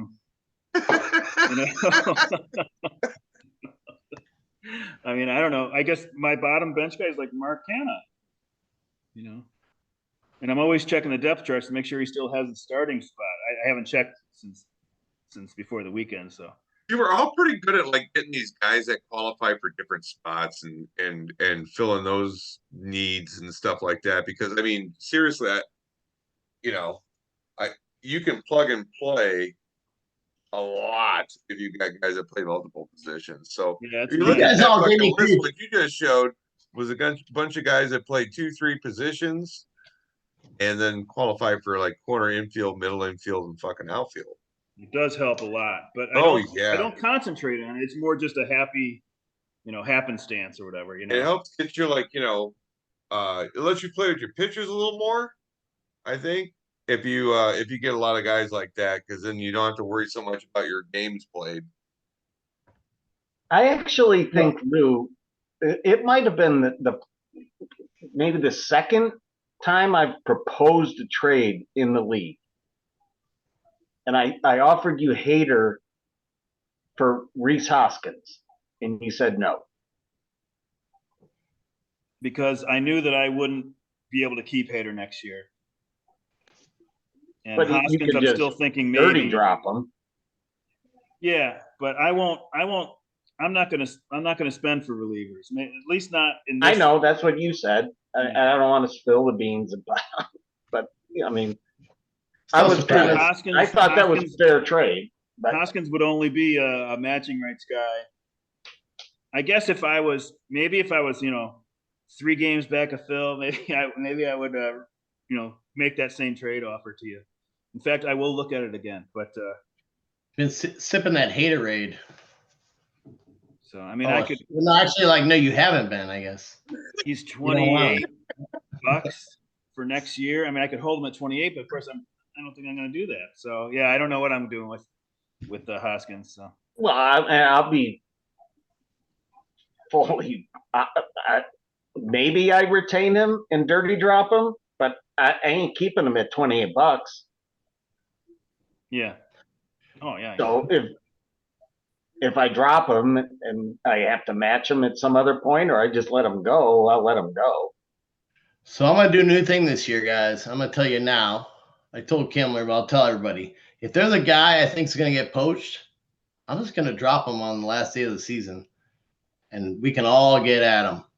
I'd rather that than you guys steal them because you have a better position in the off season. Everybody bid at him during the thing because we're just gonna take them. Oh, you just want to run everybody else out of money so you can come in there and go snip, snip, snip, snip. Don't you just want to make some trades in the offseason? You've got months that you can, work. Those are hard. Off-season trades are really hard to do, man. It's really hard to do it, but off-season trades are really hard to pull off. So you're really trying to get to like the trading going on with you. As soon as it gets to November 1st, everyone thinks their guys are good again. They think they have the best guys in the world. Come November 1st, they're going to be great March, and like all of a sudden promise is happening. I'm going to have the best year next year. It's really hard to make a trade in the offseason. All right, so I'd rather just drop them and have them sit out there and like. Who are you looking to move so everybody can know? Because if they actually listen to this podcast, they'll find out first. But who are you looking to move? I think I've whittled down my roster pretty good, so I'll let you know in the off time. But it's not that low. No, I was like, if there's somebody left and they're gonna get stolen, and I think they're a good player, I'm gonna drop them on the last day. It's gonna be I don't know. We need to come up with a new name for it. It's gonna be. But here's the thing, though. Pre-dirty drops. We've got a dirty drop. Yes. We got a trade deadline, so it's like if you can get somebody in return for that guy, why wouldn't you do it? I know. I don't really like making trades. I'm not a big trader. Oh, bull fuck. I just think that you wouldn't want to drop somebody the last day because you've got 4 months, 5 months that you can work out trade. You can look at every team and really, and finally get something. Like you could trade away excess. It's a last second move. It's a move that you're like, all right, this guy's gonna go, and I got too many good guys. Hey, Frankie. Oh, hey. What's up, buddy? I don't know. Well, I'm not going to tell you not to do something, but it doesn't make sense to me. I don't know. It seems like you'd be able to work that out in the off season. You got plenty of time.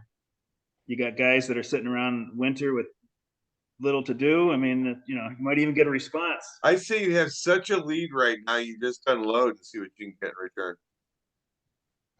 Nobody's going to catch you. I thought it was interesting that because you're having such a, could be historic year, that you've kind of like, even I think you have to be concentrating on next year now. You have enough of a lead that you don't have to worry about this year. Usually, like when I won it in 2019, right up until the last week, I was all this year. I had to be, because otherwise I would have blown it. But so it's kind of like where you are has kind of like made everybody in the league, I think, looking at next year mostly, except for maybe perhaps teams in the 2nd to 5th place area, and maybe teams that are trying to avoid coming in last as a pride thing. But other than that, I think everybody, including you, is probably next year is more the thing, right? I mean, repeat. Yeah, unfortunately, I mean that's not a great thing, but for me it is. But like I don't know, like for the league it's not. But no, we gotta just be better than you and fucking beat you. That's all it comes down to it. You just got to get better. We just got to get better on our end. It's not Phil's fault. Don't fucking don't feel bad for being good. No, you guys will beat my ass. It's something, my luck will run out, and I'll get a bunch of injuries, and exactly. That's the way it works. It's just the ebb and flow of everything. You're having your fun. Enjoy the moments. Right. Who knows when it's going to end? Shawon wasn't in the league yet, but after I won the first year with you guys, I sort of was like, I'm in the league with a bunch of chumps. And I was like, and then halfway through the year, I was like winning the league and like going into August, and I was like felt bad. And I was like, all right, I'm gonna like make some deals. And I was a little cocky. It's my own damn fault. And I lost the league. And then I didn't win for a long time. So I will not underestimate anybody on here. Like, of course, afterwards. But I did make that. I was busy. It was like a thought in my head. I was like, I come in this league. Also, there were some comments about how I came in and the way I was able to get my players, and the strat, you know, like how I was able to pull You know what? players Here's like the thing, everybody's though. We top all agree seven, to that. and I got it that We way, agree to that, right? like, and I it got think there was changed a after, there was a but vote on that. right. So, but that's true. But I don't feel that way anymore. I feel like everybody can, like, anybody can get you in this league, in my No, opinion. no. I never had a problem with anything from the fucking get go. It was just a matter of like, I mean, I think we all talked about like the whole way the like expansion would go, and it just like maybe we made it a little too easy or whatever. But I never fucking complained about it. For the record, I didn't throw it. I made a couple dumb deals because I thought I was like too good, and like I lost. So like that was me, like that. I'm not saying like I just was like too cocky year two, and like was like, oh, I'm like winning again, and like and everybody adjusted. Everybody they realized what I was doing. And they started doing things similar, and the league changed a little bit, and like then I lost for many, many, many years in a row. So yeah, I'm not at all like there's no parade going on here. Well, expansion, what I used to do was I just tried to get the expansion team to be on as close to equal footing as the average team as possible without going over. But now I realize that's probably not the fairest way to do it to the rest of the league. It's probably best.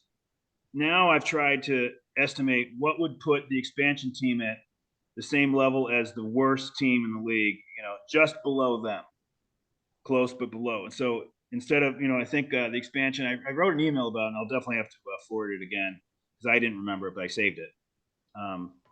That it looks like Jeff has a couple of guys that are interested in coming in if DC doesn't want to come back. We don't know that that's the case. It sounds. I just saw him over the week, and it doesn't sound like he's going to be coming back. DC. Yeah, okay. Just he's getting into the whole the parent and stuff like that, and he doesn't want to put too much time and effort into it. I don't think. So well, I do have two other guys, and I can go over those two candidates with you if you'd like. Hopefully, one of those will come in. Well, let me just finish up. So it's going to add, a little level of complication to our off season, but it's fine. But what we're going to do is we're going to go through our normal process just without the expansion team. Okay, and we're going to take it all the way to right before the dirty drops. Okay, and then you're going to protect 9 players. Those are protected from the expansion team taking a player. The expansion team can take 1 player from each team of those first 9. If they choose not to take a it's player not on the last 9, you mean? Yeah, out of the 9. 9 are protected from them. If they choose not to take 1 player from any of the teams, then they're done. So they're not going to take 2 players from one team and none from another. They have to take 1 from each team. They don't have to, but then they'll be done. And so once you have 1 of your players taken, then you're going to protect 4 more. Okay.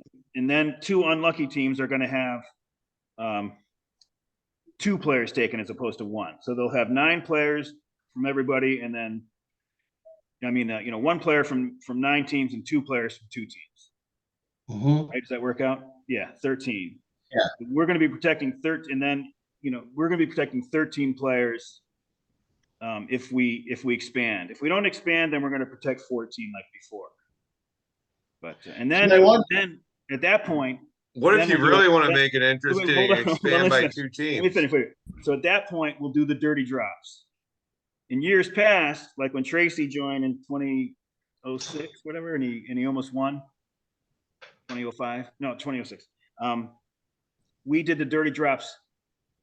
We already did the dirty drops, and then he did his expansion picking, and that's what fucked everything up because he got these high-priced guys that were too high-priced, but he got some really good players in there. You see, so we're going to do our dirty drops after the expansion. So we're going to do our off-season process, then expansion, then dirty drops. But Lou, don't we want to bring them in early so they like feel like involved in the off season and like part of the like let them do their expansion stuff earlier in the year? Yeah. Right after the season's over, kind of like to take a decision on who's gonna like want to be in it, That's a high pressure week for a guy who just joined the league. or I don't know if you guys want to do this, but I mean, it makes it a little fucking tougher, but fucking bring 2 teams in and make it a 13-team league. Makes you dig a little deeper for the prospects and all that stuff. We're talking about one at a time, one thing at a time. Yeah. I mean, you know what I mean about how it's like hard for somebody to like come to the league and be like, all right, you have 1 week to like figure out. Oh, no, I mean, we could give. do it, but I'm in no hurry. Once they could have 2 full weeks to do that. That doesn't. We can expand that. It doesn't have to be a rushed thing. But the important thing was the order of things. So, like in February, we'll be doing our off-season thing, and then we'll have the expansion thing, and then the dirty drops, and then the auction. Can you pick an NA guy? No, you can't. You can't pick NA players anyway. None of us. I was asking, like, there's got to be something in there it, where they can grab a guy off an NA roster.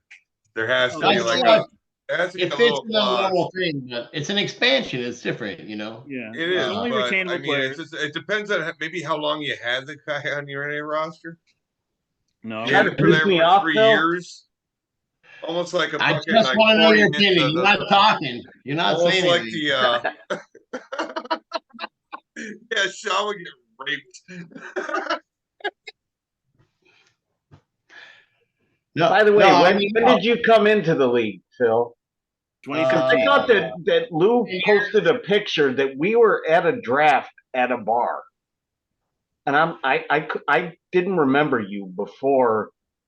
2014. I never met you when you were in the league. You came back in the league after I joined the league. So 2014, I think, was my first year, maybe. 2013. 13. Yeah.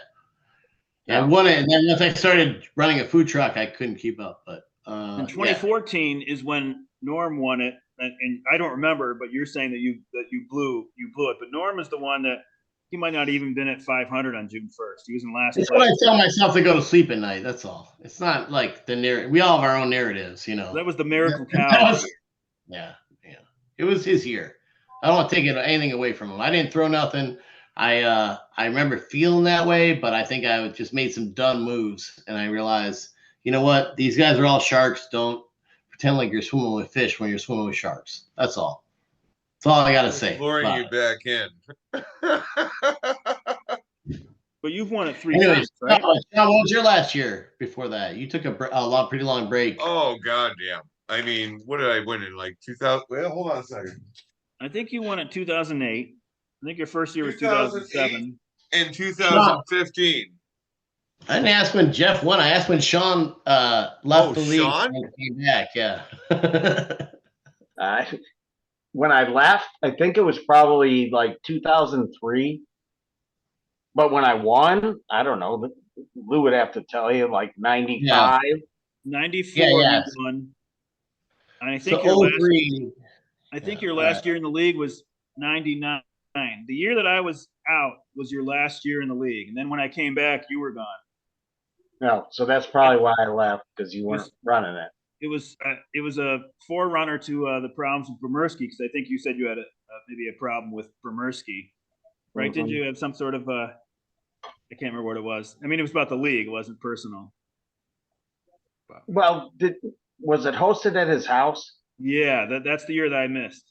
Yeah, I had a problem with that one. Well, I'm glad you're back. I wasn't in the league that long. 2013. You can blame Chad. Blame Chad. I remember when you came to the auction in 2012 at Lemmings, the year before you were in it. You came at the end, and I didn't know who I was meeting. I didn't know I was going to meet. I was meeting the champ. I didn't know I was meeting a future dynasty.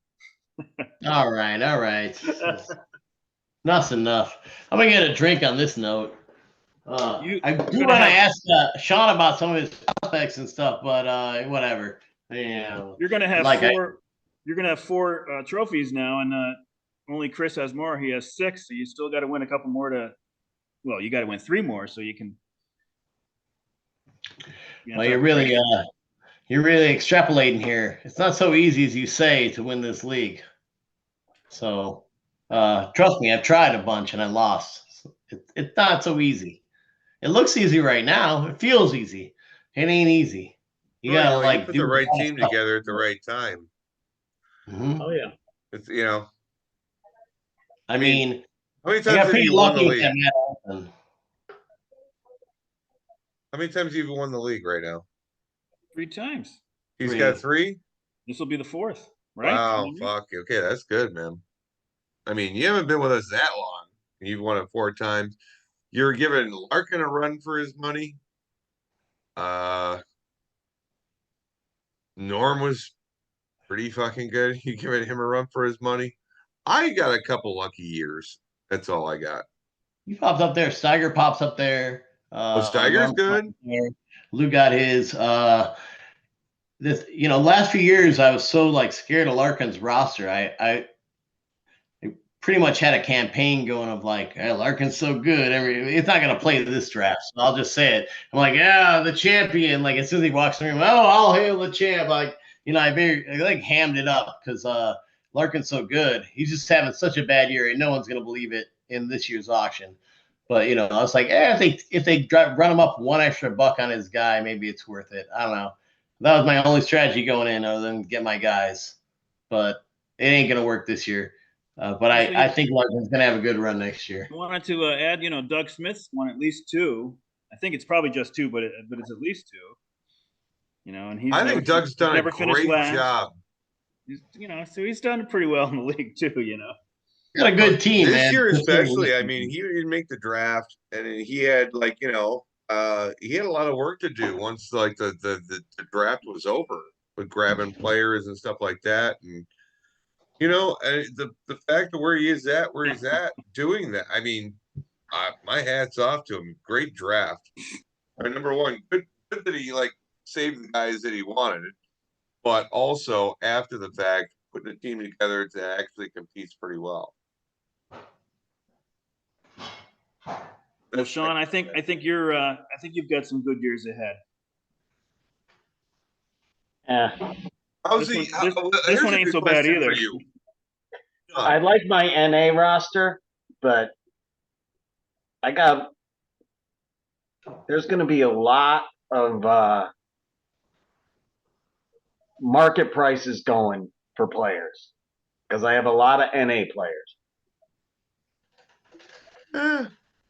Hey, here, let me ask you this.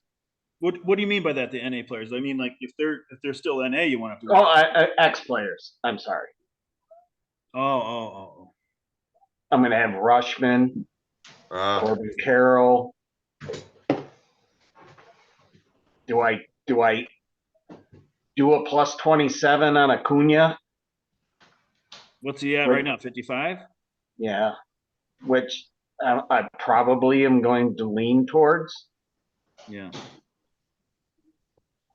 But then I'm going to have to match you on Rutschman.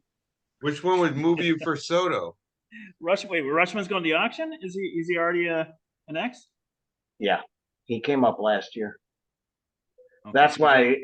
I get your thing where you don't want the player to come up at the end of the year, but he came up last year. Yeah. He's like 6 or 7. He was 7. So that's the other thing about bidding on NA players in the auction. I know you've done that. Some people have done it, but you kind of you're moving the clock ahead on that player, right? Instead of him being somebody you might retain him at 28 next year, right? And maybe the extra few bucks makes you think twice, But I would. But then I also have Acuna. And I don't know, do I let him walk? Because someone's going to probably bid $100 on him. So I have to figure out the difference between. Look, $27 on Rushman is not going to fucking affect the fact that you can sign Acuna. Why it really not? Isn't. Because someone's going to bid him up over $100. Well, that's fine, but Rushman, if you fucking throw an extra $27 on him or whatever the fuck case may be, was he $1 right now? 6 or $7. 7? So what? 35. That's the fuck. That player's worth 35. But it's not going to fuck you totally. You got a lot of young players that can come up and actually help you, and they're getting to that point. You know, I mean, you've been sitting on them, some of them. But my other point is, I have Corbin Carroll. I mean, I Yeah. understand. I'm not going to do him for 27 over the other guys, but Well, is he a keeper for next year? Corbin Carroll? He's in. no, he came up last year, so So he's he's another an one. ex-player. I have a lot of ex-players. Yeah. Well, hey man, Is Carroll come talk. Carroll $1? He's $1, right? Yeah, There he's you go. $1. Here's Acuna, $55, right? Yeah, I Yeah. think He's so. X him, he's like $100 guy, right? That's what I'm Carroll. thinking. So if I add the 27 on him, Yeah, it's but probably cheaper for me to do that than to X Rushman and roll the dice on Acuna and match. You think? If you make a decision on who you want to do the plus 27 on, then you could trade. Well, I You trade could, the but I other want guy. to keep them both. I Look, love the the high fact that sell somebody is just put 101, his man. fucking roster up here. That's $18 right there, though. No, you guys were talking about this the other day, and I was like, oh, I can do that on my spreadsheet, so that's like easier to sort. Oh, you got the Jose Ramirez fucking suspension going on right now, right? Well, he came back. He's off, but they have a day off. It Hey, got how'd you reduced like to the 2 fact games. that he just like totally decked Tim Anderson? I know you're a White Sox fan, but you have Jose Ramirez on your team. How does that affect you? Not at all. Yeah, not at all. I like mean, the fact that he got like slide punched, You know what? knocked out. Well, here, no, Jose Ramirez had no idea where his fist was going. He was looking down at the ground, Yeah, and he was just throwing a haymaker, and it happened to hit fucking Tim Anderson right in the cheek and knocked him flat on his ass. well, if Tim Anderson would have landed those first 2 punches, Ramirez would have been knocked out. But Well, then, hey, his defensive game is fucking top notch. Well, I defended Ramirez last week because he threw those punches. He was being like held from behind. He was being all interfered with. You know, I don't know if it was that Kopech or who it was. well, I think they the need a other thing, I rematch. don't even know why Too that many even unanswered started. questions. Come on, it's a featherweight versus a heavyweight. Come on. It's not even like a fair match. I mean, I didn't. Maybe there's something against Tim Anderson in the league, but I don't understand why Ramirez got bent out of shape. Because I don't either. he tagged him on his ass and he laid his glove on his butt. And then he got up pointing the finger. Yeah. Now there No, might have been stuff that led up to No, that. there was something in the past that it just the fact that they got together was his chance to fucking get in his face about it. There was something that happened in the past between the two of them, and it had to be because it wasn't a hard tag. Even when fucking Ramirez was sliding through, I thought that maybe fucking his helmet fucking racked him in the nuts. Was the only thing I could think of because he kind of came up with a high, but he didn't hard tag him or anything. No, and he just laid his glove on him because in case he got up off the base without touching his hand on the base, he'd be out. Yeah. Yep. But I don't care. Anderson is mind blown at this point because has 2 baby mamas in the last month or last year. He's got to be on your team, Jeff. No, I don't want that guy. I'm gonna change my team name. Eventually. Every time I change my team name though, they start to really suck bad. How about my baby mamas? How would that be plural? I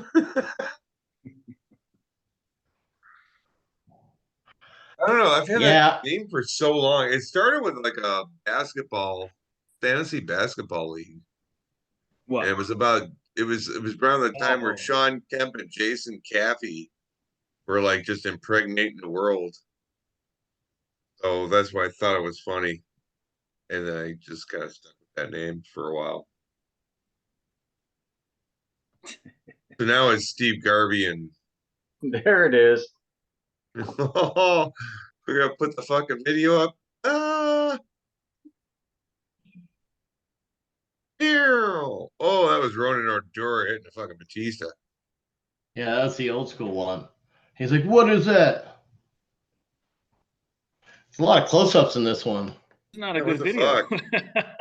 It's like, And it's like Yeah. ding, right there. Well, now out I goes see. Anderson. My bad. Oh, it's all That's good. Bing. Anyways. Oh, and you know, Anderson, the only reason why he came back out because he realized he got fucking just honked. Yep. And he was fucking not having it. But you know what? Keep your guard up, bro. I guess for me, I don't disagree with what you're saying, Sean. Like but It was not a hard tag.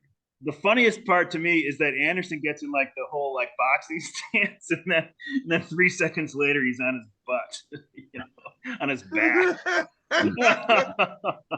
Well, and he comes out in a southpaw stance. Right, yeah. You're a right-hander. Yeah, but you don't want to hit somebody in baseball. Come on. Maybe he was trying to throw him off. Shorthand, you know. All right, I get stupid that. hitting. I get that. Yeah, well, you know. Hey, you guys hear about that fight that happened in Venezuela? That wasn't even a good. None of those are good punches. These are baseball player punches. But Ramirez was being held back when he landed that punch. That's what I'm saying. Like, okay, it wasn't the cleanest punch, but I mean, Jesus Christ, he was dealing with a lot of shit. I don't remember like Frazier having like blockers on Ali or something. I mean, like Let me see if I can't find the Venezuela league fucking fight. Apparently, there was this guy that hit one home run, fucking threw his bat, fucking did a little dance around the fucking ring as he went around. That fucking irked some people. Hit it again the second time he hit a home run. Yeah. Then he hit a third home run, and I think Asdrubal Cabrera. Asdrubal was at first base, and I think he might have clotheslined the guy. I can't remember if it was him or somebody else, but the guy got clotheslined. There was a big ass brawl. Somebody threw a fucking baseball as hard as they could at somebody else's head during the brawl. It was chaos. If I can find this shit. Man, Sean, like Corbin Carroll, you can just 28. You can, what is it, Lou? 27x or 28x? You can do that with him. Like, why are you worried about it? You can 27x him. He's an X guy. Why are you worried about Corbin Carroll? Just like he's worth it, He's right? got Rushman and Acuna as X guys too. Oh, I got you. Yeah, but so Acuna goes for like 18 over like price at 101 or something or 100. Still better than adding 27 on him. I don't know if you add 27 on to what is he, $81 or something? Acuna, like, he's 55. I get it. Yeah, I get you. All right. Yeah, that's a tough call. 82. I don't know. He's 55. He ends up 82. Yeah, it's like, but like, I don't know. It's how many good guys can you keep, I guess. And what would Carroll go for next year? That's a good question. I don't know because that shoulder, but he came back with that shoulder, and it seems like it's not affecting him, right? I mean, you would know more than us, Sean. He's actually dipped a little bit here at the beginning of August, but I mean, that's the dilemma I'm in. How much value am I going to take over franchising him, and how much am I going to have to to me, I have to pay the 27 on Acuna because he's going to go for $100 or more. Yeah, he's having a career year. Maybe not. Whatever. Worst scenario, career year on the next year. Like, what are you gonna do? But I don't know. You say he's down 3.67 a game for the last 30 days. That's pretty good for Carroll, you know. But Acuna is like next world. You can't like not have him, right? He's a top 5 player, maybe top 1 player in the league. Well, But that's why he might not have as good a year ever again, right? I mean, maybe not. no, I agree. He's having a career year, but at the same point, if I want to keep him, I mean, I don't know. I have to see what any of these young guys. Well, I don't know if I have outfielders. Almost, I think I do have center fielders and shortstops. That's most of my NA guys. Hmm. The exercise you're going to have to do, which I'm sure you're already doing, is like you have to predict what will the guys go for in the auction. Not necessarily what their value is, but what do you think they'll Right. go for in the auction, and then you make that decision. Like, let's say what I think Phil might have been saying, like if you X Acuna at 82, it goes up to 82. Let's say he goes for, I don't know. I know everybody is just crazy and they go like, he'll probably go for over 100, but what if he goes for, 95? Then you only saved $13 by doing the 27 on him. And then if Carroll, if you think Carroll's going to go for 60 or if Carroll's going to go for 35, I mean, that'll really make your decision. Well, that's my dilemma. That's my dilemma. It's the same thing with Leslie. Well, I mean, it's just a much higher level that Carroll can go to than like Acuna. Like people are gonna top out at 100, all right, 110, worst nightmare 120. That's crazy. It only happened when we tried to screw Jeff. It wasn't a screw Jeff scenario, but he does remember it. Steiger and I were trying to screw each other, and and he got screwed on I forget what it was. Arenado. Arenado. I will And so never whoever forget ended it, up with him ever. got screwed. Honestly, like you're better off that year. But yeah. Oh no, it came back to me as like it was a good thing, but Yeah, but it was a grudge you held for a couple of years. But that's a side point. But this, like I don't know, like you take one hand in the bush, right? Like I mean, yeah, Carroll's had a good season, but you can match him and get him to Where's 28. the other And, like, hand, though?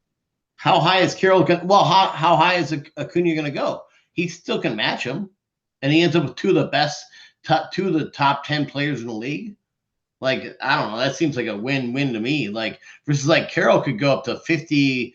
Carroll could go, like I don't know. God, he would go fucking 80. I mean, he's a Somebody top would just get him on the team. And then next year. at the end of the auction, then Sean's like going up to $2 on Sonny Gray, with me, So No, you just got to decide which one you're going to give the 27 to. That's all. I know. And there's three guys that are on that list. But here's the other thing too. You Or got to trade remember, you can put like what is it, 11 or 12? No, I can't though because they're all keepers. No, but I'm talking about the year before. You get 2 of those. Well, yeah. Sometimes you got to be preemptive to this shit and fucking just throw the money down when you got it. Well, And then if you got that guy, you can keep another year for that fucking price. And Lou, let me say this about that scenario. Like that rule, I've exercised it 0 times.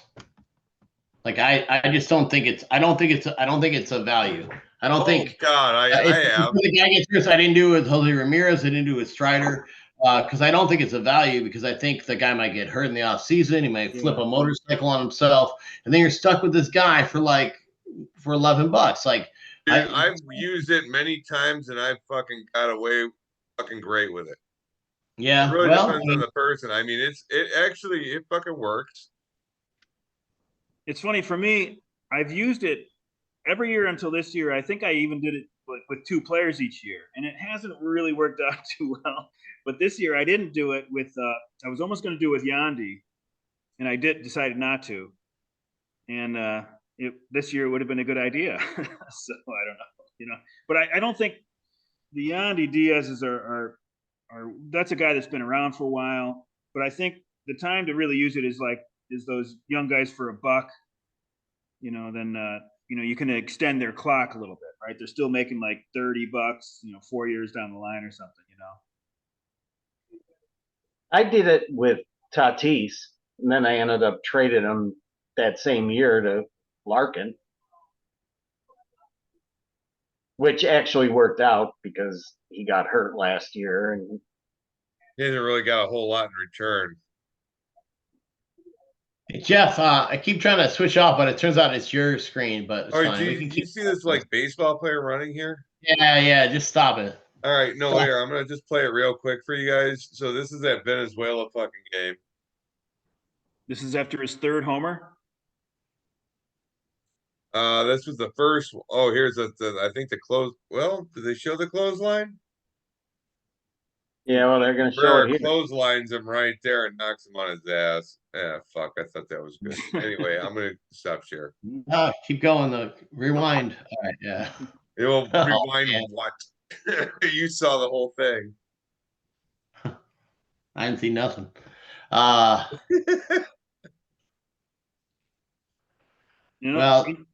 unfortunately, the $11 thing and the $27 thing is all based on our auction activity, and I'm going to have to take a couple years off from that now because we went from 12 teams to 11. We might go 11 back to 12. So it probably won't be until after auction 2025 that I'll even look at adjusting those numbers again. It'd be nice to go lower than 11, for that, down to 10 or something like that. But well, that's what I'm saying is like, or what if there's like Sean, you hear me on this one. While they're still in the minors, you extend them and then you call them up, you do the old like, I'm going to extend them in the season, like the Braves were doing.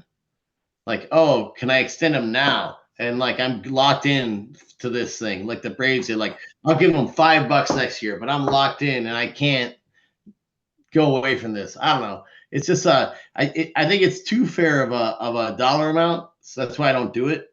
Because and that's I don't know. Jeff obviously people like it. It's supposed to be a good deal. Theoretically, it's supposed to be. And I don't think it is. Like 12 would be too high, and 10 would be too low, and 11 is just below where it should be. But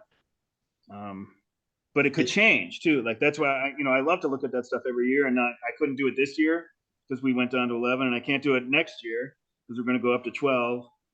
It's a good deal versus like the 28X guy. If you have one guy and you just compare them, it's like better to do the 28X one in my opinion. But if you have multiple guys like Sean has, you're better off like getting in early and saving the guys and having them. Yeah. Anyways, what do you think, Sean? I'm probably in the minority, maybe not with you. You might be on my side, but I would prefer if we had a longer retention. Yeah, well, you play it like a dynasty or like an extended keeper. So, I mean, and I kind of do just because I know that it's a dollar guy. And you know what? I get screwed a little bit when the guy gets called up in August. So I only getting 2 months out of him. But yeah, I would be in favor of.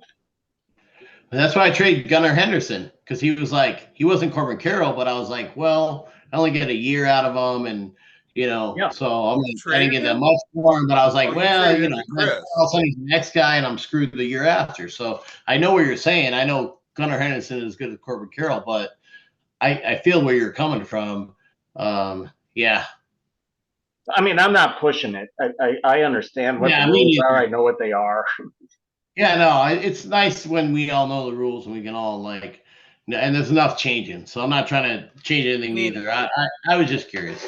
I think that would be fun too. I mean, I'm ambivalent about it because part of what I wanted to do was I wanted to have retention. I didn't want to have it fresh each year because first of all, the auction would take too long. But second of all, if you have 1 year retention, at least you have something to think about going into the next year. Like, the league lasts through the winter because you're planning. If it was fresh, you wouldn't have that. So, you'd want to have some retention. So we all agree on that. We're doing that.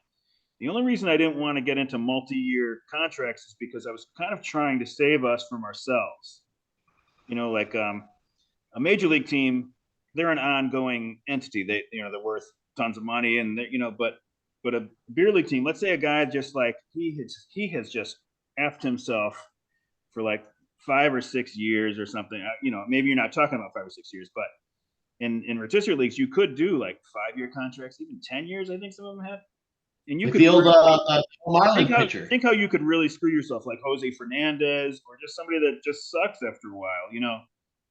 And so I wanted to be like, I wanted to set the league up where, yeah, you can screw yourself, but it's only going to be for 1 year. You'll be able to dig yourself out after that short period of time. So that's the argument against it. But I like the fun aspect of like having guys in your minors, and then they're your guys for quite some time. Right. Controllable. But you know what I mean? Actually, Jose Fernandez was the balancing. actual very #1 pick of the whole NA draft. Fernandez, yeah. Right. Jose Fernandez. I saved all of the that was years mine. of the. That's all I do. Yeah, that sucks though. I have a spreadsheet that goes back to 2014 with that initial draft. Yeah. Who was second? That's a good question. Don't know. Yeah, well, that's some trivia. We'll make up cards. Mark Appel. No, I don't know. Right. Yeah. Exactly. Another bum somewhere.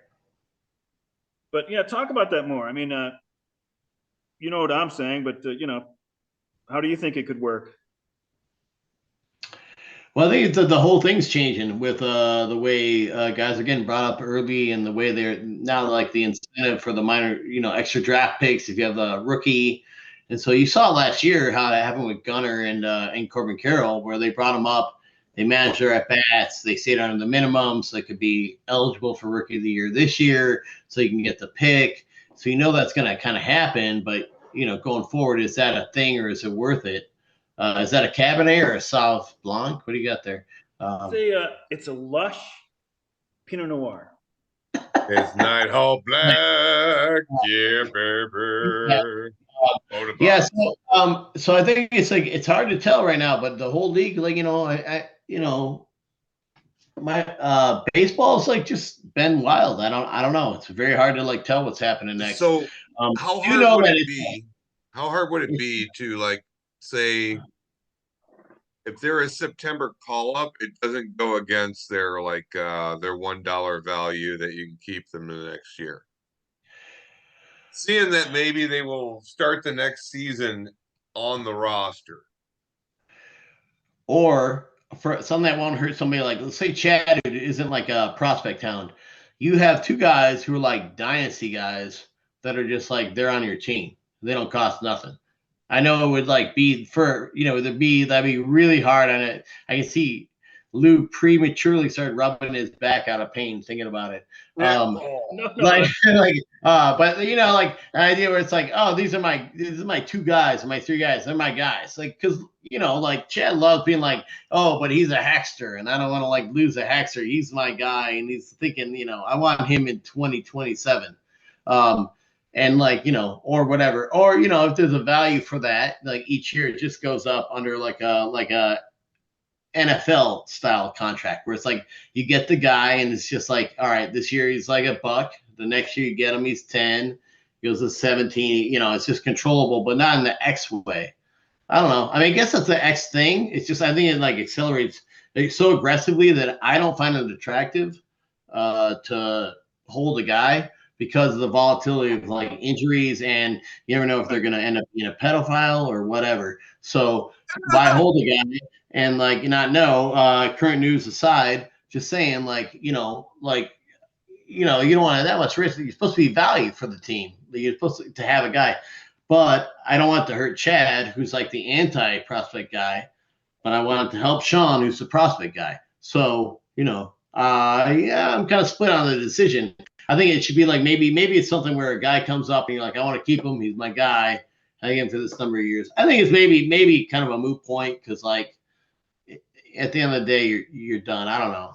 What if it's like the September call-ups don't count towards their service time, and then you're still like, Well, you can do like a thing where it's like if it's under if they have rookie eligibility, they still count as a regular, but they're still like a call up, man. There's still a call up. Like it's so hard to like. That's such a complicated thing. I know, to but manage.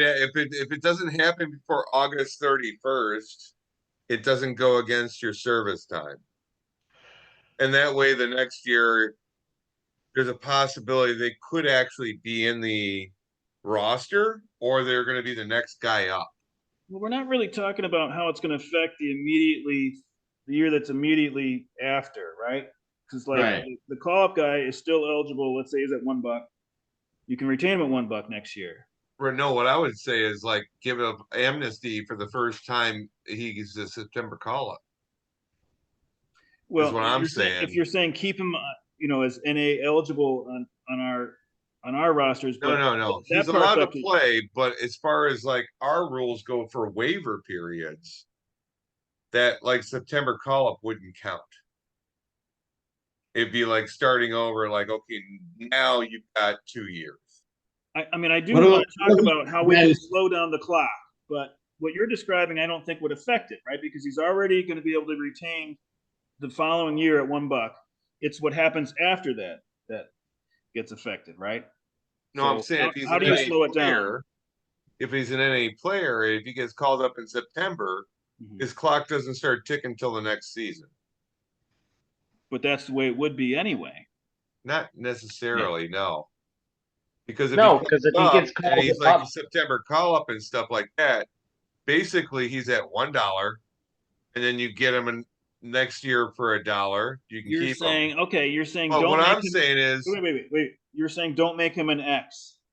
Then that guy would be a $1 player, and he would be considered how we do like the 27X guys and the, what I'm the saying 11 is guys, right? what I'm saying Still is be no, that's not what you're saying. if he gets called up in September, he starts the next season as 1 of 1.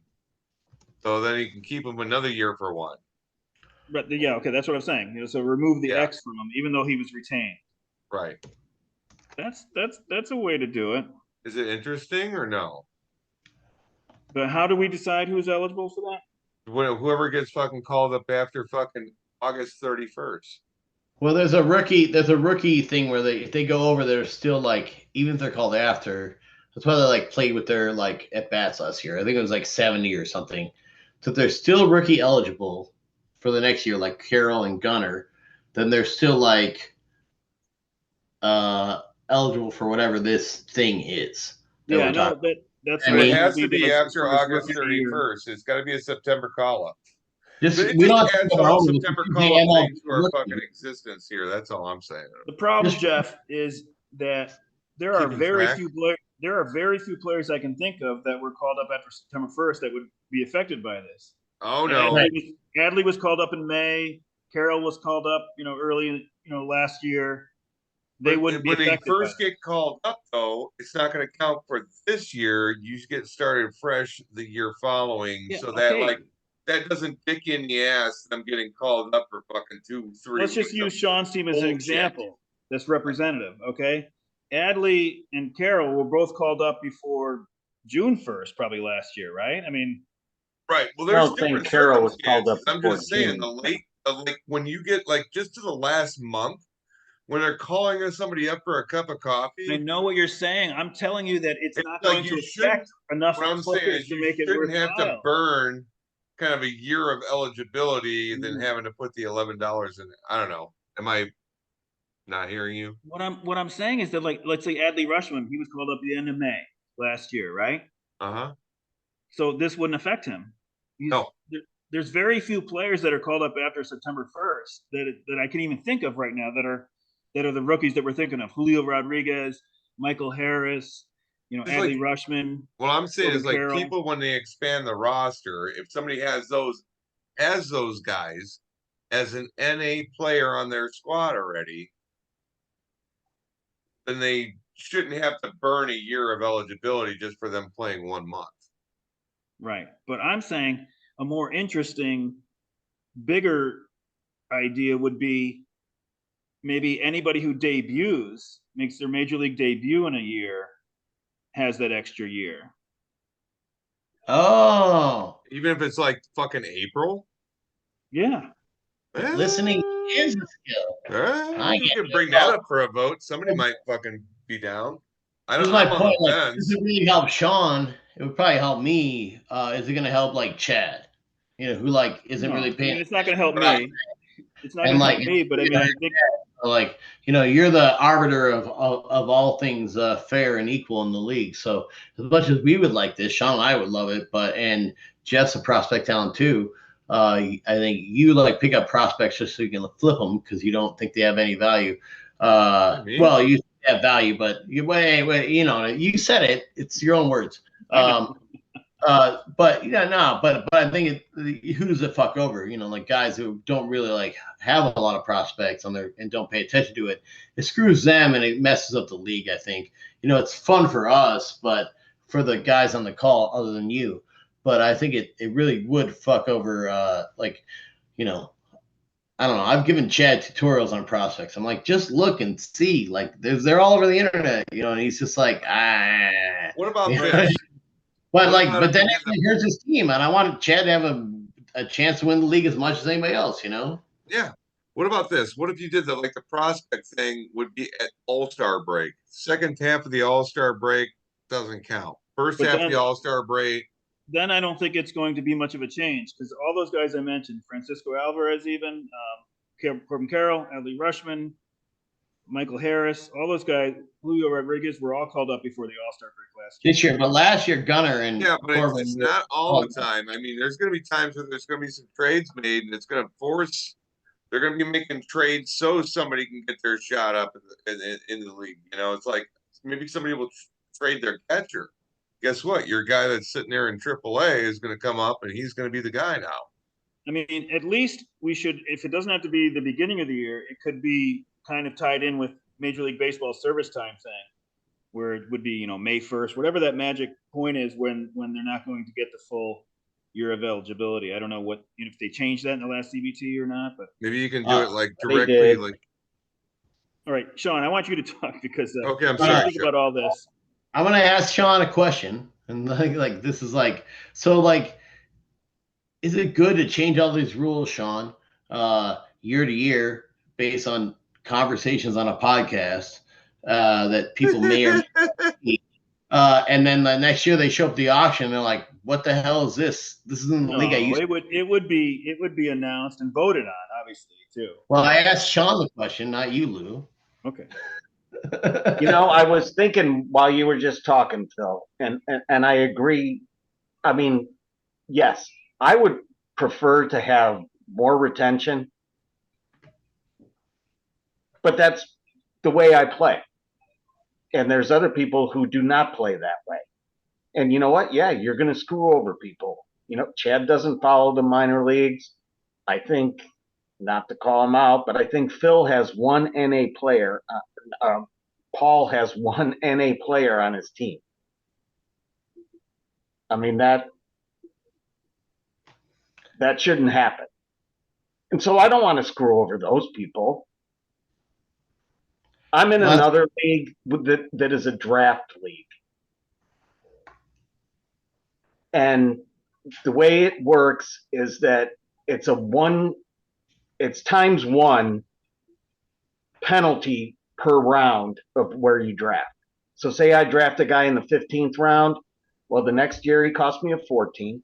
Well, then it's a 2-round penalty to 13, then a 4-round penalty to 9, and then it's a 1. Oh, no. I don't know if there's some way to figure out the dollar amounts. Like, okay, you can have a 3-year retention, and whatever you retained him at, that amount doubles every year. Yeah. Well, you'd have to. I mean, what if he's at 1? How do you do that? Well, then he's 2, and then he's 4, and then you can't retain him anymore. And then 8, 16, 32, 64, 120. Well, no. I'm not saying. I don't think we should go to 5. 16,384 through 2,768, 65. Yeah, but if you get a guy at the auction at 55, you can keep him for the 1 year, and then the next year he's 110. Say that again. that happens with this podcast. It's like we end up talking about rules, and the thing is, like, as long as we all agree and like them, which I do, obviously, like we all Yes.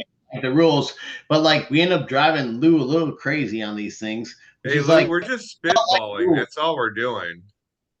I know, but it's like then Lou's gonna like think about it and be like, ah, this is a good idea. And it's like there needs to be a limit to this. Like this is like I now we wasn't.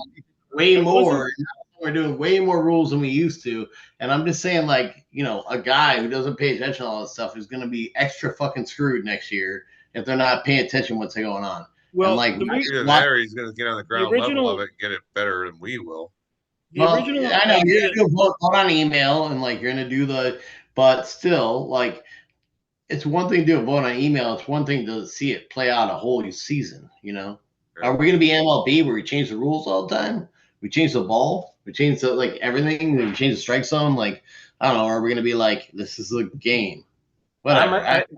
I totally agree with what you're saying. I'm not advocating for any changes. Personally, Yeah. for me, it would benefit me if I could have longer retention because I do prefer the prospects.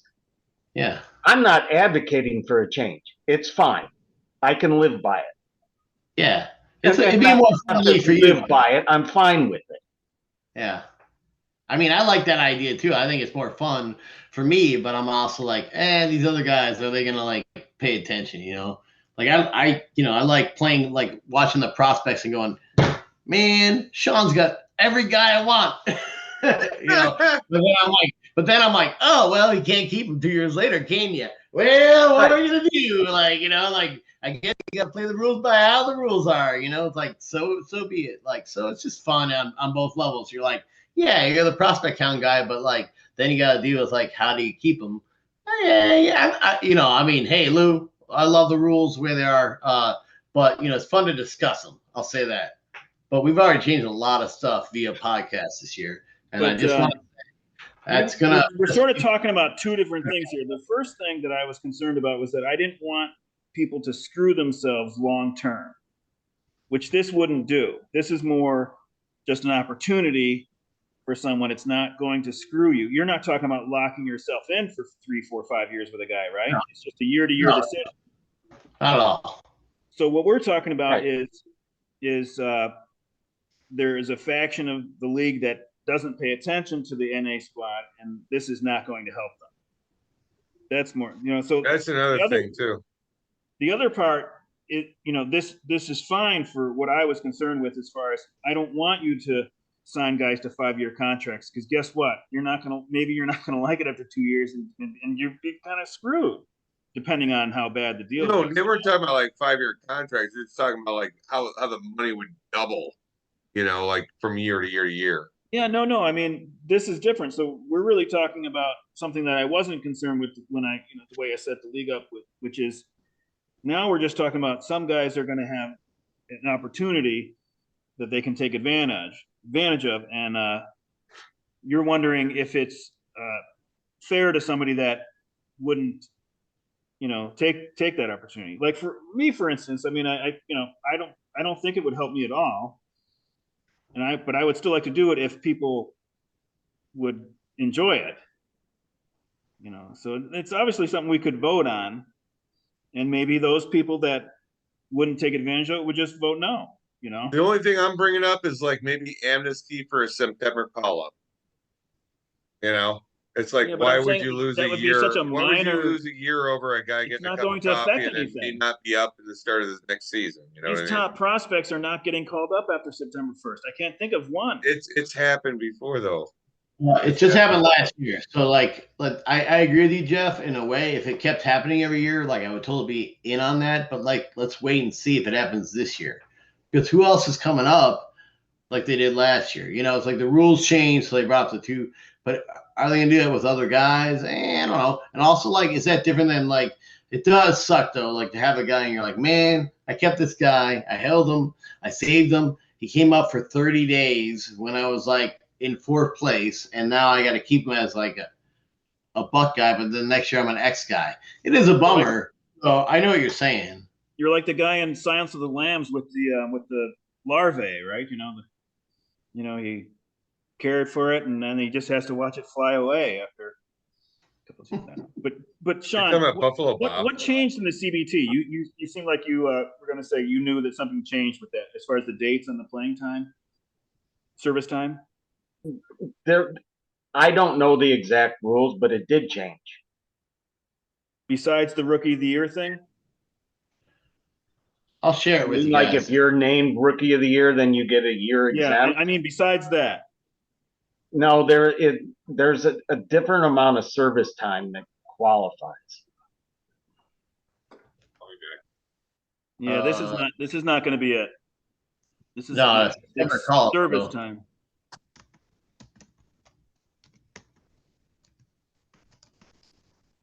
And just for the record, I'm not advocating for a vote. I'm not. Oh, I know. Okay. If someone else that's not on this call wants, it's like, hey, yeah, I think that was a good idea or something. Okay, we can listen to it, but I'm not advocating for a change of rules. I know. Don't worry. Yeah, I guess we're all so confused by how it works anyways. Like, so it's not, if you're still a rookie the next year, you can you're saying it's different than this, Lou, where it's like different than the 130 at bat. I'm talking about like what portion of the season does a rookie have to play now to be not considered a rookie, but to be. Well, see, that changed because it wasn't 45 days. Because if you remember when Chris Bryant got called up, he got called up like 15 days into the season. That's when the service time. That's what I mean. He was for 2 or whatever, something like that. I don't know. Yeah, well, it was before the new CBA came in. So, I mean, this 45 might be a different story. So that's why they call them a 44 days left, and they make sure they don't get over 130 at bats. That's what they did last year with Carroll and Henderson. They said, hey, call you up on day 44 days left in the season, and we're going to platoon you. We're going to put you up in the best way to succeed. Because 44, I don't know, what's that, like 38 games, more than that, 40 games? Times 4, that's 160 at bats. So if you play every day for 40 days, you're going to go over 130 at bats. They didn't do that. They rested Carroll and Henderson so they wouldn't meet that other top minimum up here. And the innings one is silly. It's like whatever. It doesn't match the batter thing, but whatever.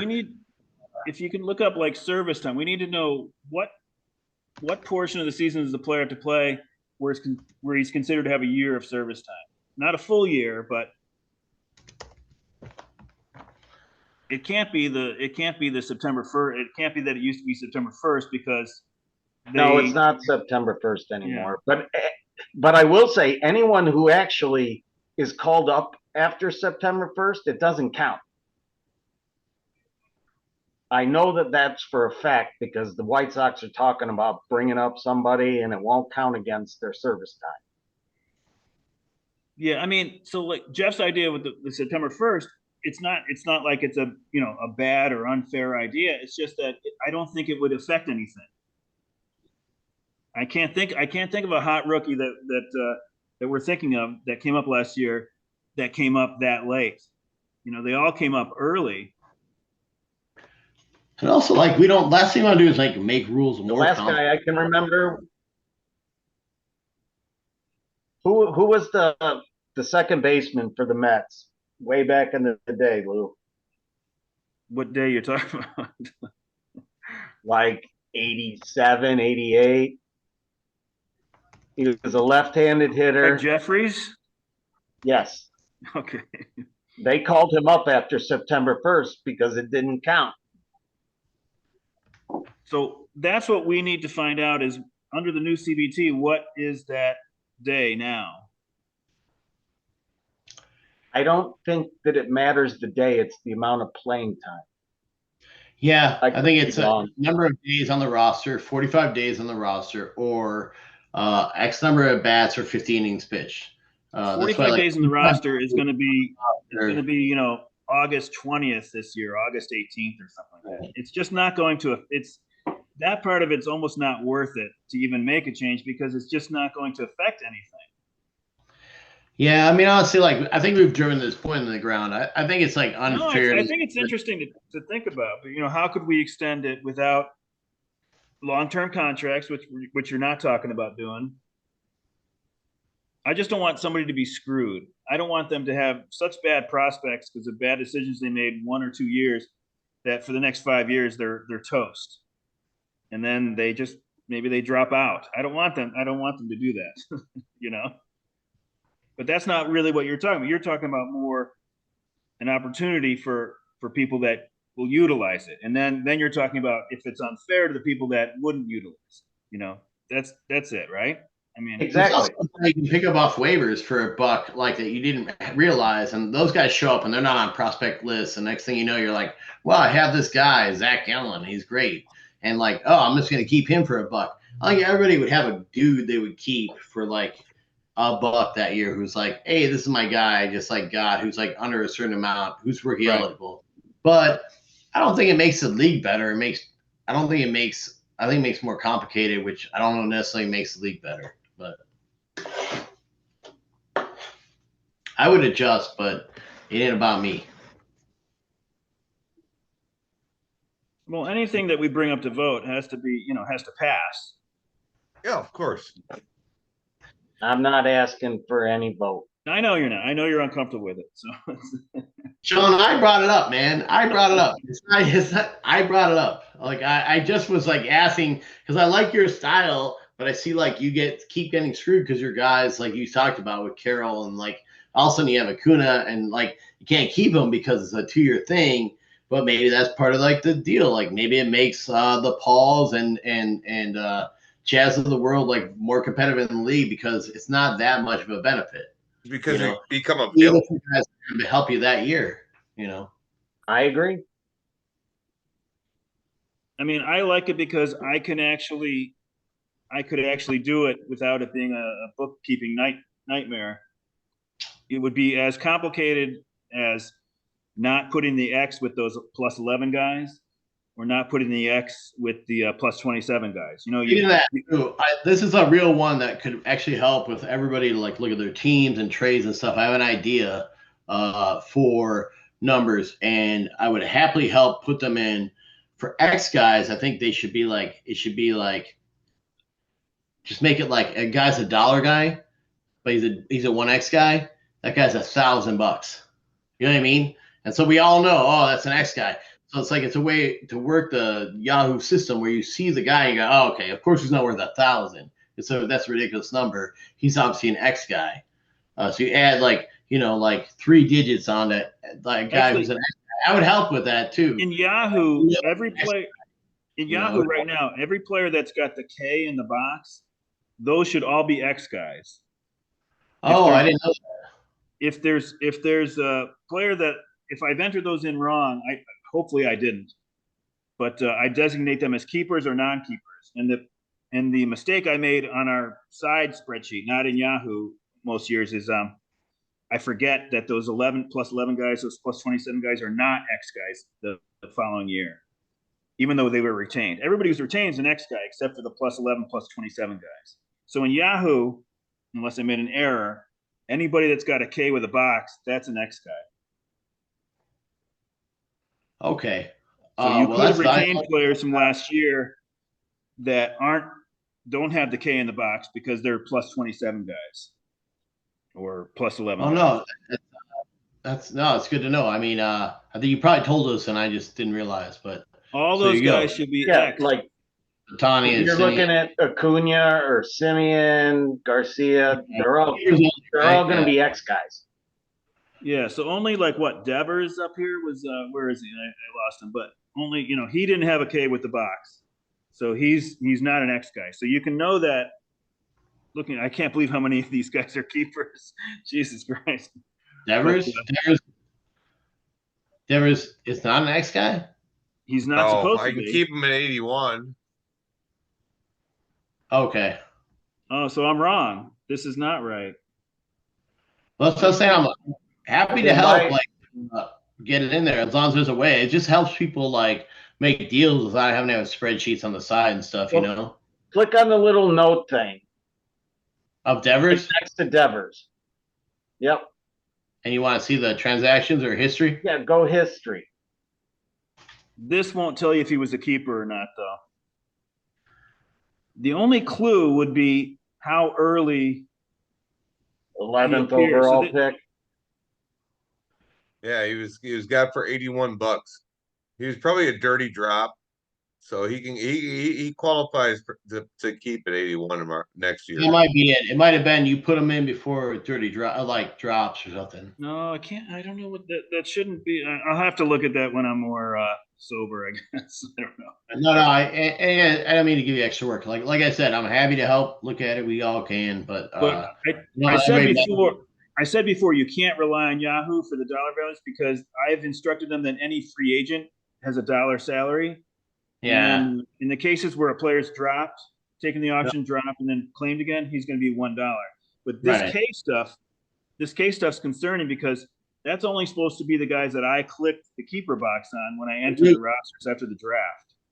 Lou, why don't you make it where like every free agent has $1,000, so that way we know, hey, guys have $1,000. Oh, he's a dollar guy. Yeah, but there's like I guess it wouldn't matter that much, but that's part of my checks and the checks that I do is that I actually punch in the salaries of the players, and then I make sure that they agree with what I have on my spreadsheet. Yeah, So the math make it will be easy. off. Like obviously making it harder, I guess, because that Fantrax site is good for that stuff, but Yahoo is like very regimented. This is concerning. All these guys are K box guys. These are all keepers, according to what I thought, how I thought it happened. Yes, so did I. Guess you have to look at the individual teams to see that, though. But I'm guessing This almost is all just those showing guys you are who's keepers like in the anyway. lead. So here, but look at this. Phil, look at your team. Just look at your team. Let's see what your roster looks like. Whose team? Yours. Team. Just take a look at your team. Go to my team. I can't go keeper only. It'll just show me. Just go to your regular. Oh, so this is keepers only. So it's already showing the keepers. You know what I mean? It won't let me do keepers only because it's like, this is keepers only. Okay, so was Devers a keeper? I thought that you were saying he wasn't a keeper. I didn't think he was, but I guess he is now. What was he, Phil? He's supposed to be an X guy, right? Or no? He's not an X guy. You can keep him if you want. Look, he's right up top. But at 81, I'll probably 81X. 81X. That's him. Here, I'll share it. There you go. 81X. There's Devers. Okay, so he's an X player. He's definitely an X player. Yeah. Okay, that's okay. That's fine. That's what I mean. I think it's right, Lou. I don't think it's wrong. Oh, okay, good, because I thought Devers was like. No, Julio's an X guy like that I know of. I don't know your guys' teams. You traded Yandy. I think he was an X guy. Hey, so what do you want for Derek Cole? I think that's good to know. I didn't realize you could look at keepers only and they would be X guys. Can you look up Judge? Judge was a guy that I originally screwed up on this. And is this the corrected sheet that I sent out? Hopefully. But Judge, he should not have a K box. He's under I don't know if yeah, so he does okay. So it's okay. Yeah, it's okay. I didn't know that you were I thought it was just a player list and they were all keepers, but you chose keepers only. I might have been looking at an old one. I might have been looking at an old list. I'm not sure mine's right. No, I mean this saying that this when you had it just keepers only, I thought, man, they're all keepers. I didn't know you had it sorted as keepers only. So it looks like it's okay. If you look up Mookie Betts, he's not going to have a K with a box, right? No K box.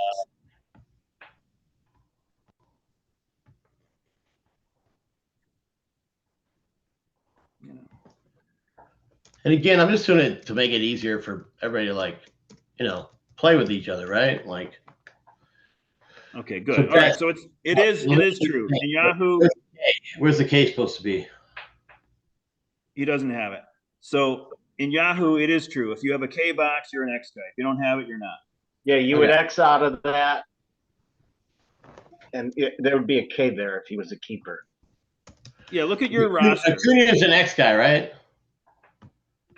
So Cunha is Yes. like, where's the X part? What am I looking at? Why don't you Where's look the at an where's the entire K team, box? like Sean's or your team, and we'll see the different guys.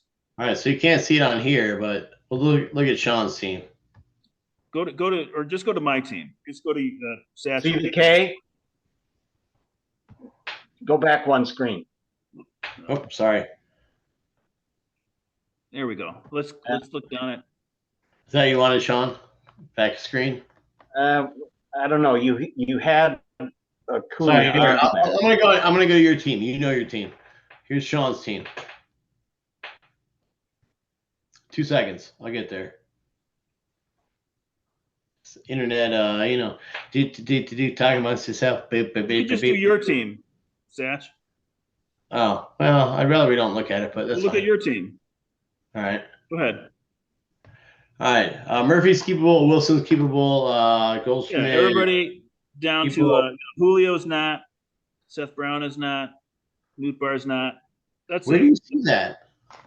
The little Where's K it? box. Oh, jeez, man, I'm blind. It's Okay. next to their Yeah, position. That's right. Yeah, that's right. Okay, Seth so- Brown, like I picked up as a free agent, but I guess he's still a keeper.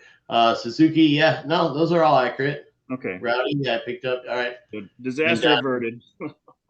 Keeper, yeah. All right. Wheeler, The only thing you can't trust is the salary that they list with the guys. There's a lot more $1 guys than is true. Do you know we could look at a roster where Oh, don't look at my. Don't. Hey, can't look at that. You're looking at my free agent pickups and my dollar values. But Jeff, those $1 I'm not salaries. looking at anything. I don't know if it's just the situation that I described where a guy's dropped, taken the auction, dropped, and then picked up again. He might have a salary. He might have a you're right. salary. I didn't realize keepers meant X. So, Yeah, not the X thing. I'm just talking about a player that's taken in the auction, and then he's dropped, and then claimed as a free agent or on waivers during the year. Yahoo lists him as $1, and he's not $1. Yeah, he could be. We don't, like look at history. So you look at a history, or you could make him like I said again, $100 or $1,000. Be like, that's crazy, and then we would like do the research. So we would like look at the spreadsheet, but it would give us like a maybe I didn't understand what you were saying. Like the default. Maybe I didn't understand what you were saying before. You're saying when I'm telling Yahoo before the year starts, make free agents worth a certain amount, I could make them worth, 69. They could all be $69. $200. $69 if I could suggest a number. $200, and you'll know that he has a or $20 salary. I mean, he doesn't. I'll take the 69. Yeah, there you go. That's what I'm saying. Like just a number that's like, oh, this guy's not a thing. It's like a cheat into it. So it doesn't end up with that hassle. That's all I was saying. Yeah. I didn't understand. It's a different dollar amount. And then at least you have to check into it. Like, okay, this guy was picked up. Maybe he was an X guy. Maybe he's a thing. Check the thing. Right. But if he's just a straight dollar guy, you're like, all right, this guy's a guy somebody picked up this year. Yeah. Okay, that's a good idea. Yeah, I didn't just understand like before. Yeah, check the spreadsheet number, whatever it is. That's a good idea. Is put on. I will do that next year. Then we'll know. Anyways, wow, I feel like I'm making this pretty not fun podcast. I'm sorry, you guys usually have more fun without me on here. We make it all serious. I apologize. Serious like what? No, it's all good. Yeah, talk amongst yourselves.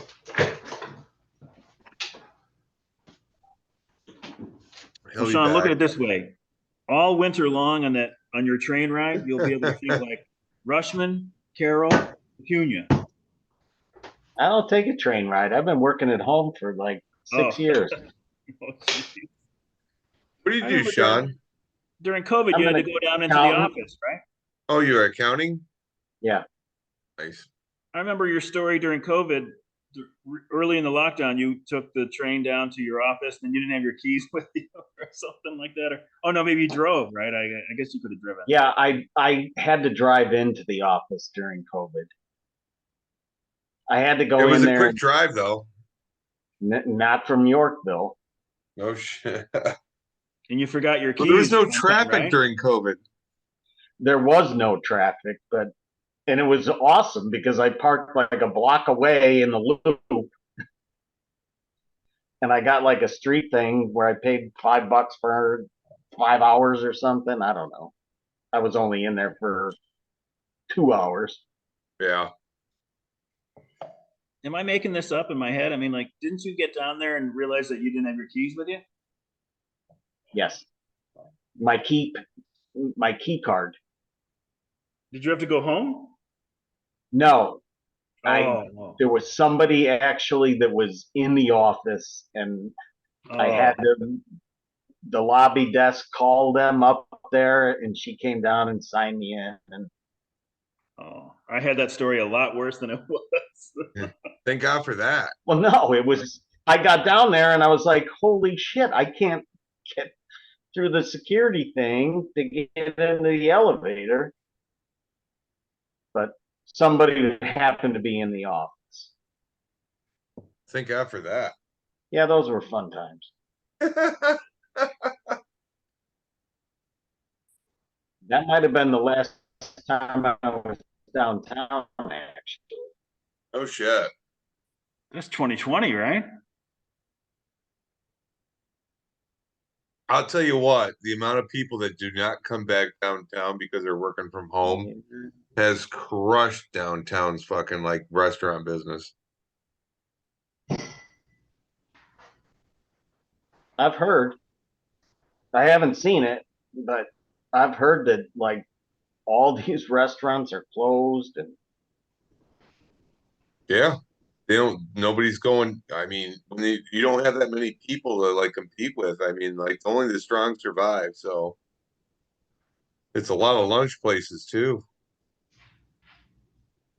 well, that's what I think a lot of that was in the loop. I mean, I know they had dinner restaurants, but all the lunch places, they had to be crushed. Sad. Yeah. So if you're a breakfast lunch place, especially down in that area, that's no good. No. People are still going out to dinner, but it's after work hours. Yeah, I didn't think for about a bit. Maybe they're waiting for a train or whatever. So it's like they got like 2 hours after getting off work. Look at him. He's just like waving that thing around like it's fucking like an airwick. Hey, Phil, show 1994 on there. Well, I don't think it goes back that far. Oh, it does. does. It does. It does. Let's look. Shawon's a first sider. First side of that trophy. Yeah, right up front. Oh. Oh. There it is. Really get it good here. Oh, it's too bright. Too bright. So Chad won it in 97, I think it says. Is that his only year, or did he Hey, win Sean Stone is down there at the bottom left. Look at that. 1994? I don't know. Yeah, you guys were just pups back then. Yeah. We didn't even give away the small trophies until 95. Oh no shit. Okay. In 95, we met at Rig and Reel Tap, and we gave out the first 5 trophies. You know, only 4 people got them. Lou, I'm only keep winning because I have OCD, and you accidentally sent me one too many small trophies, and so I keep trying to win every year to match it to how many small trophies I have, and then you keep sending me another one. I have 2 of the what did you send me? 2 of the you accidentally did a reorder, and it was 2014. Even though I think Steiger won the next year. I don't so remember I have 2 that. of the small trophies. I have 2 of the small 2014s. But they're on the shelf. I can't get rid of one or the other. Oh man, so you I have one too many small trophies. So every year I'm like, I gotta win to match it. You know, you could sell that as a lot on eBay, and just the error of it, you get thousands of dollars for that thing. $1,000, right? It has to be in a set though. Well, what about your guys' sponsor, like the the guys that make the silkscreen posters? Time for a segment. All right. I appreciate the podcast. I'm not making fun of you. I'm saying I love it. You guys talking about the cool posters and the silk screens. I never knew about it before that. I'm not making fun. I'm just saying, now's the time for the sponsorship. What, I this don't know. podcast? I don't know why this just I'm sorry. I'm talking about those silkscreen posters you guys talk about, the weekly ones where the guy does baseball cards and Oh, you talking about the silkscreens. Pop Fly Pop Shop? Yeah, that's it. Here we are. Oh my God. Yeah, that guy's Pop fucking Pop great. Shop. How are they not like, how come they don't send you 50 cents a week? Something. Oh no, we only brought that up a couple times. I mean, I don't think we brought that up in the last fucking I don't know, 2 months. No, but I thought it was fascinating to see it, and then like different ones. So Oh was my just God. mad at I them mean, because they wouldn't I've sponsor owned us. like 20 of these things. So well, I got that's some too. I football, mean, I you got guys, some baseball. they seem like good investments. Well, we'll see. Yeah. The more people that get into it, the more valuable the earlier ones are. Chris Larkin is the one that's got the good ones. Shawon, I gotta ask, you gotta steal the draft, steal the auction. You got anyone that you were like, man, I didn't think I was gonna get this guy for this, and then he delivered, That's a good or question. ultimately a guy you kept and he was your bum of your roster. I Biggest actually do mistake, not, worst mistake. because I didn't think I had a good auction. I had strep before the auction. I didn't prepare, so I thought I had a bad auction. I think I left quite a bit of money on the table. You might have a little bit. Yeah, I think you did. Well, yeah, you definitely. We could tell even just by Zoom that you weren't feeling up to snuff. Yeah. I mean, she got extra points or extra auction dollars just for hanging in there. Actually, Yeah, can we so do we, that? we never Just kidding. we never mentioned Sean. We always talk about how Doug wasn't at the auction, but Sean was only half there. So Right. he deserves Well, some hopefully kudos. next year you'll be able to come out and hang out with us. Yes, absolutely. Yeah, that sucks, man. Strep it'll really it'll put your face in the mud, really You make got you. it from a kid. I was get it gonna from say a knock kid? your dick in the dirt, but Yeah, I was Same trying to keep thing. it, but PG-13. Did you get it from one of your girls? My wife teaches, and the 3 kids. I mean, that school is a cesspool. Where's she teach? It's at a K-8. St. Bernadette's It's of a bacterial private. infection. It's Cross Lutheran. It's here in Yorkville, so she's local. These kids are all poisoned by the social media. They can't stay off of it. Oh, that we got you. That we got you. You got poisoned by social damn media. those youngins. What's that, Sean? Is that ELC? ELCA? What's that? I'm a Lutheran guy. Ask. I'm actually Catholic. Oh, okay. That's my wife's Catholic, so I get it. We're bifurcated, like a possum. It's Missouri Synod. Oh yeah. I don't know. My grandfather was head of the Wisconsin Synod when they decided to split with the Missouri Synod back in the '60s. So they're as close as they can come to what my folks have and believe. So I get it. I get where you're at. That's what I'm saying. They split over something, something dumb. So all right. Just now I know. Back to the regularly scheduled podcast. That was your evangelical Christian commercial of the day, sponsored by Malort. That means bad ort in Spanish.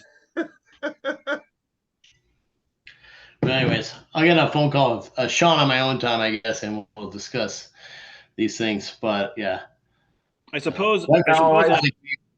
Similarities. When I get mad at my wife, I tell her to say a Hail Mary, and that just ends everything.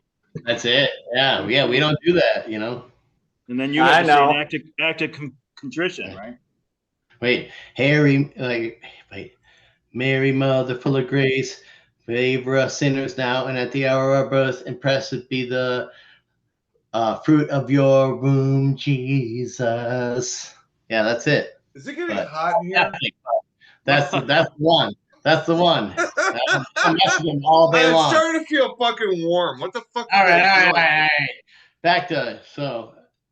Anyways, Hail Mary, full of grace. yeah. Sorry I mentioned this. Boy. Yeah. All right. So, in a shameless act of self-promotion, I just wanted to tell you guys that my band had a CD release party last night in New Haven at Cafe Nice. 9. How'd that go? Well, I don't think there was as many people there as there were for Sybaris, but we played fantastic. You know, people came up to me after and said, like, "Great show." And I was like, "I know. You don't have to tell me. I did it." Yeah. Got some No, Okay. blisters? I'm Fuck not that off. cocky. I'm not that cocky. I just say thank you very much. But you should. It's a very nice thing for them to say. But I fantasize about doing it the other way. I fantasize about going like, I know what. I'm What, the you guy. think I you're did like, it. we didn't fucking practice? What the fuck? Huh? Try it on for size. I don't know. Yeah, right? We even did Cripple Creek by the band as a tribute Up on Cripple to Creek. Robbie Robertson. You know? Nice. And I did the wah wah clavinet thing on the keyboard, and it was just a preset sound, but it just sounded fantastic. You know? Yeah, nice. So it was one of the few times we do tributes for dead musicians. You know, they usually die right before we're going to play, and we've done Prince and all. You know, anybody you can think of that's died recently, but this one I think came off the best. Did you, Prince, I would die for you? We did since. You, Jeff. Oh, what the hell was that? I can't even remember the title of it. Got Phil for a second. So on the nose, man. We even did Olivia Newton-John when she died. You know? Oh, no shit. Yeah. But this one was good. You guys wear leotards too on stage? You're a leotard. Yeah, all right. I just wore my Miller t-shirt. Nice. 64. Are you only do the keys? Was it your Steve Miller I'm t-shirt? just keys, yeah. Sing some backups. Keys. If those are thinking it's just keys. I'm sorry, I didn't mean to phrase it that way. You rock the band. keys. The band cover was tough because they had two keyboard players. Were you tickling? I had an organ in the chorus and the electric piano in the verses, and I had that clavinet sound coming out of the. What kind of keyboard are you playing these days? I just play it's packed up, but I just the play one you The showed. Moog. The same one as the little pocket, right? I just play a little Roland. Nice Yeah, little light. a few months ago. The male organ. Oh, hey. A male organ? Hey, Did you call it a little Roland? Yeah. Well, this one only has 5 octaves, you know. Easy Wander, Franco. This one too, right? We're all well above age. Oh, that's great. I'm glad. yeah, we've been on here for like 3.5 hours right now. I gave you one.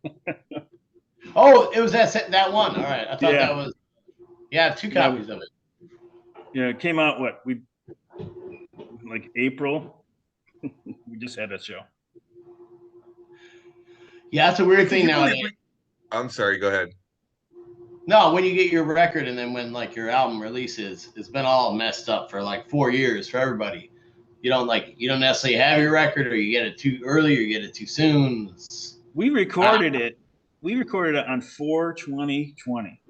So it was recorded 3 years before. You know, it's just all because of like artwork and all that. You know, I don't know. We added some things in October 20 of 2020. So we're slow movers, Phil. We're not, we're not taking the world by storm. You know? Dude, the record I'm putting out, we recorded 12 years ago. Oh, okay, good. That makes me feel better. So I think I got you on that one. Hold on Hold was recorded 12 years ago in Port Clinton, Ohio. So yeah, but didn't you guys get like we're a little slow releasing our own stuff too? Yeah, but didn't you get like the food truck going, and then it's like that's kind of like a lot of like, you know. Well, we all got good excuses, you know. Yeah. Yeah. You know what? The funny thing is I'm friends with Clayton. I'm friends with you guys. I've never met your singer, but she's fucking great. She is. Ange is great. She's always been great. Our old singer was moving to Turkey. She finished her graduate program, and we were like, actually, we all sang at that time, even myself, which wasn't a good thing. And I was looking around open mics, and I went to remember Quenchers up at Fullerton and Western. I was going to open mics, trolling around for someone else because we needed a lady in the band. And I So ran wait a into minute. Ange. So what year was this when you changed singers? 19 years old she was. I think it was 2002, maybe 2003. No shit. Yeah, a long time ago. I mean, we've been around a while. Like Well, I know we that, but we're it's just like, been and stuff, you know. When did you meet no, Chad? she's fantastic. She's really good. You guys, all of you guys are good. Chad around the same time, Chad, he was doing bar at him and Norm were living above Black Beetle, which is now the Beetle now in Chicago You Avenue. used to have the Right. auctions there. Up above there, and he was like he'd be there when they were back. It was a little more popular then. He would do the door, and I talked to Chad and stuff, and you know, then I became a closer friend to him over the next couple of years playing D&D and stuff. But How Right, come it took you so long to come into the league? yeah, I know. You can blame him. Blame Chad. He kept him out.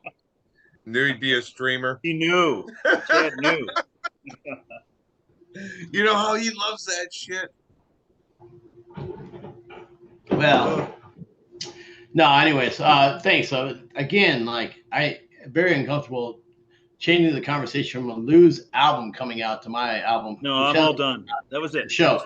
I just Lou, wanted to get like, that out. Is that the name of the I album? got I'm all two done. copies of it. So let's do it again, and you know, light some candles and watch it. Have little stick figures and watch you play around on keyboards. John's frozen. Is he frozen for you guys?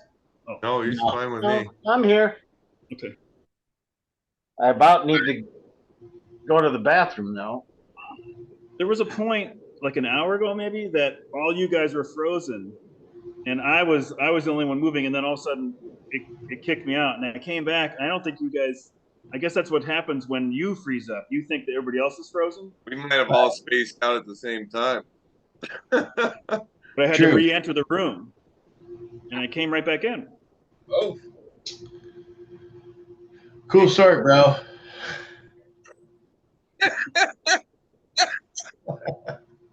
All right, Sean, so we you- decided Would you? decided that we're going to- Already.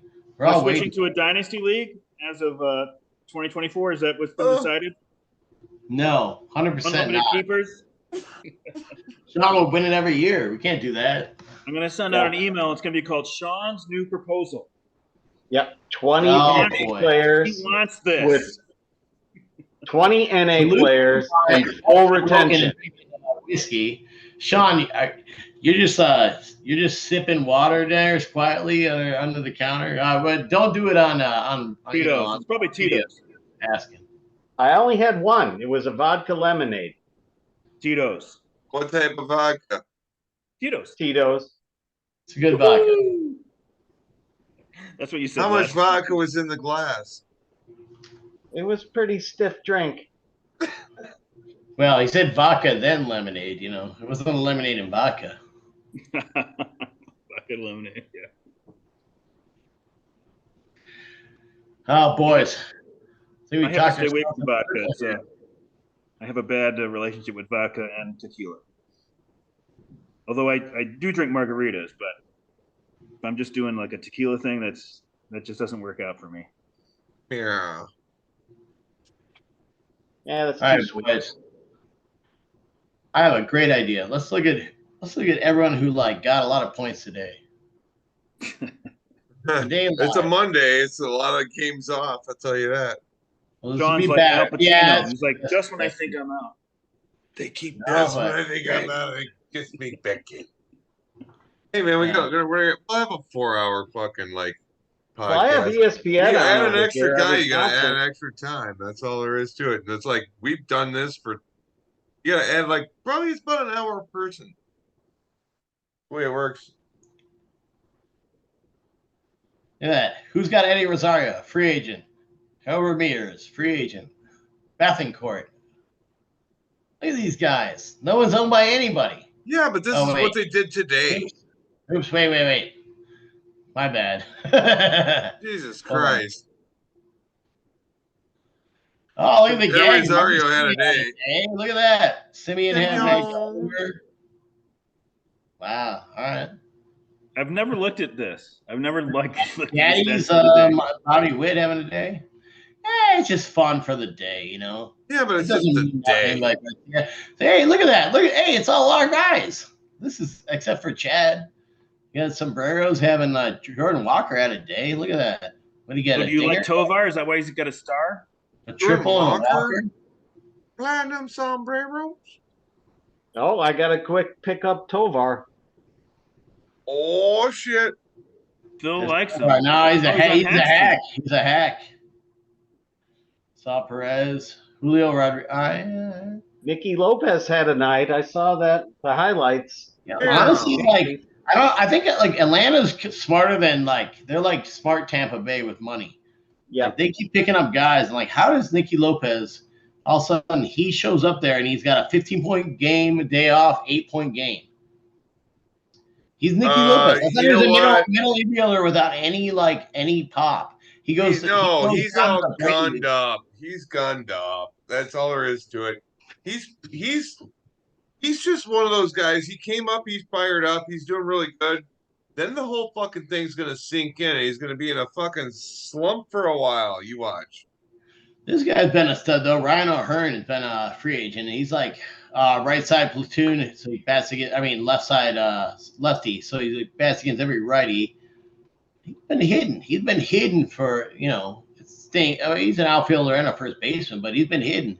The old Royal, you know. This jerk is why I dropped Mountcastle, because when Mountcastle came back down there. when Mountcastle came back from his bout with vertigo, he was platooning. So I dropped him. Bizzotti picked him. Paul said, like, "Oh, Mountcastle, I'll take him," and he's done great. And he's not platooning, you know. So. Last 14 days, there's Nicky Lopez again. Last 14 days, and no one believes. I would have picked him up. So he played 2 games though. I know. You're right. You got to click on the number. I know. Who would you have picked up? I would have picked up Nicky Lopez yesterday, but he wasn't in the lineup. Right. He was going to be a subs person for me, but no, the average can fool you. You got to click on the numbers and see if they're playing and stuff. But the Schneider guy, everybody was like, you know, he had a great first couple of days, and now he's like, all right, you know what I mean? He looked like the world beater right here, and then all of a sudden, all right. And we're all smart enough to know that, but you know, I don't know. Is it a streak? That's a good game to play. Is it a streak or is it real? When the Braves traded for Lopez, I was like, okay. I mean, like, you know, I was like, what the, you know, why, you know? But I guess he's doing all right. Yeah. Careful now. You have me in this podcast. I don't know how to share my screen. It's going to be dangerous. Evidently, I didn't realize I could take over the screen at any point in time. This is very dangerous for you guys. Frozen Lou. Oh, am I frozen? Because I was just for a second. Yeah, you're too bright. You're shining bright like a diamond. Invisible Jeff. I got Fangraphs open. Oh yeah, Invisible Jeff. We should take a screenshot of that so I can make Jeff doing different stuff in his room without him knowing. This is like a great opportunity. I wish I knew how to do a screenshot, but. Are you seeing this? Yeah. All right, so this is WAR. So we can get, you know, your MVP considerations. Acuña's on top. Just a little over Freeman. This is just the hitter Ohtani at 5.9. And then Betts at 5.5, not too far back. Wander, I guess you don't have to worry about him now. But so let's remember, Ohtani's already at 5.9 as a hitter. And then we'll go to pitching. No, he's so like crazy ahead, but and then pitching. Oh, this would be more Cy Young stuff, right? I mean, Gaussman, AL, Gallen, NL. Wheeler, very close. Otani's not higher. He had a good season. Otani, where is he? You know what? I call BS on these. Miles Mikolas is 15th. What's going on here? This is not.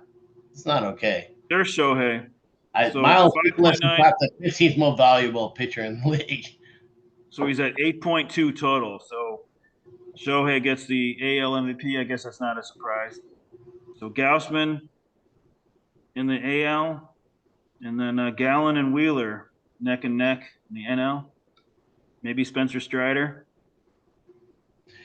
That's the thing. I heard today that Strider's like, I'm not a gambler, but I heard that he's like the 5th least likely to get the Cy Young in the NL, which is crazy. He's going to set for strikeouts in a season, and he's not going to win it. I mean, he was 3rd in WAR on Fangraphs. So these are how rookie would they ever trade this guy? Who would ever trade this guy? It'd be insane to trade this guy. These are rookie pitchers. Senga on top in the NL. Tyler Bibby in the AL. Hunter Brown right with him. He just got dropped. Yeah, he did. Hunter Brown did, or BB? Brown. I dropped him. I don't know. Well, they put him in the bullpen for a week, but I think they're gonna like bring him back. They're doing like I know. I was trying to do weekend warrioring, and it actually worked out because I picked up Ryu, who pitched against the Cubs on Sunday and had 22 points. Otherwise, I would have been 2 and 4. Yeah, he's back, man. He's like, I think he's a really good pitcher. He's back. Yeah, I am. None of those pitchers look like they're gonna be rookies of the year. So it's gonna be a hitter. And Corbin Carroll's on top in the NL. Pretty good lead over Outman and McLean. Surprised Outman's up there. Patrick Bailey. Wait, Lou, is it still true? Like, if you get the rookie of the year in your league, you get a $1 player for free. Yep, that sounds like a good rule for me. Is that let's add it to the new Shawon proposal. Just like MLB, just like MLB, you get a draft pick or something. All right, I'll get out of here. And just saying, Corbin Carroll, I guess everybody knows that anyway. And Luke Raley looks like the best bet AL rookie of the year because Young is out. Gunner's a little bit below, but close. So I flipped McLean, but Outman had a rough stretch, and he got dumped. I don't know who picked him back up. I think that's going to be a good guy, though, long term. Outman. This is bad. I don't even know who Patrick Bailey is. That's the catcher for the Giants. I know him. Well, here's the thing. It's like this is accumulated value. So, if you're doing a rookie, it's really hard to do that. That's why I do averages instead of accumulated value or last 60 days. Because when you get accumulated value, you end up with bums on here. Right. But here's players that Sean probably knows. You guys probably know, but I've never heard of Michael Garcia, Freddie Fairman. I started Garcia for a little bit. He's Julian for the He's Twins. been leading off all week. I put him all last week on my team. Jose Caballero. I mean, really, I don't know these guys. I don't know who he is. What a great name, man. His name is Joe Cowboy. Joe Cowboy. What a great name. His name is Joe Cowboy. This is the best name ever, Jose Caballero. You're hey, I'm Joe Cowboy. I'm going to hit a home run. It's one of the best. I saw him in there, and I was like, Joe Cowboy, Jose Caballero. I was like, I want to pick this guy up just for his name, Jose Caballero. I'm Joe Cowboy. I'm here, give me a Camel cigarette. I'm going to smoke it up. Joe Cowboy. I was I saw his name. I was like, oh, this is fantastic. What a great name. I thought it was funny when we had Paul on the first time, I think. He was talking about his fantasy football league that he's been in for over 20 years. And he had never met the guys before until, real recently, maybe last year or something. The guy lives in Oak Park. And he says the entire league is Indians, guys with descent from India, not Native Americans.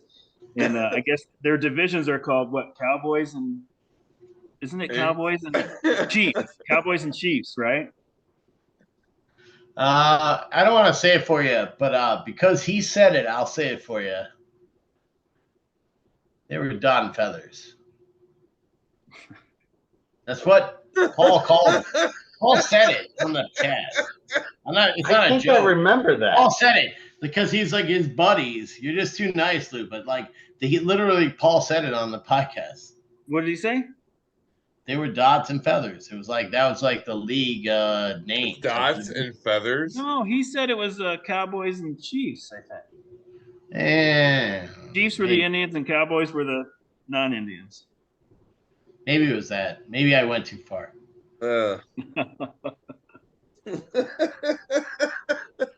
Maybe don't post this one publicly.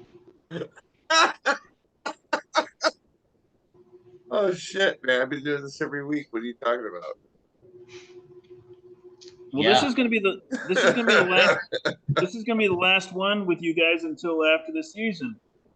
You know, so we're Yeah, we're gone. Sean, I guess we're excommunicado on the podcast. You know what? No, I would Talk to really you, like to we'll do talk one to you with about everybody. on the side on any deals you want to make. Hey, but to be honest with you guys, I'd really like to do one with everybody from the league in it at the same time. Like maybe sounds after the World Series or something. And I know it's going to be hard to talk around people, but just to have everybody show up. yeah. Jeff, is there a talkie stick or like as a person you can be like people raise their hand and you unmute them or something like Well, there's I'll some have to get like 12 off of Amazon and send them out to all you guys.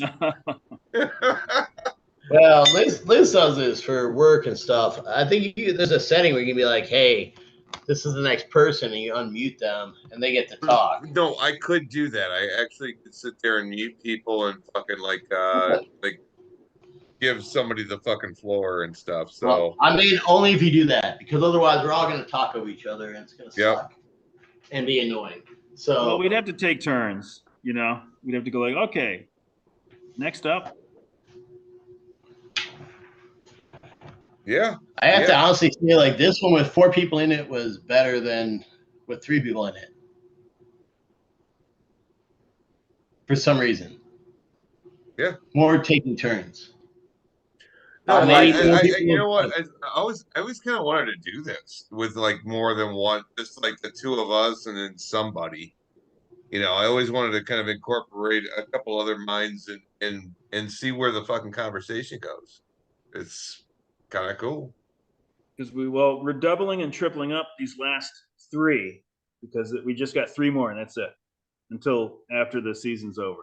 Yeah, man, I can't believe it's gone by this fast. To be honest with you. Except you're not going to have Sean or I in it.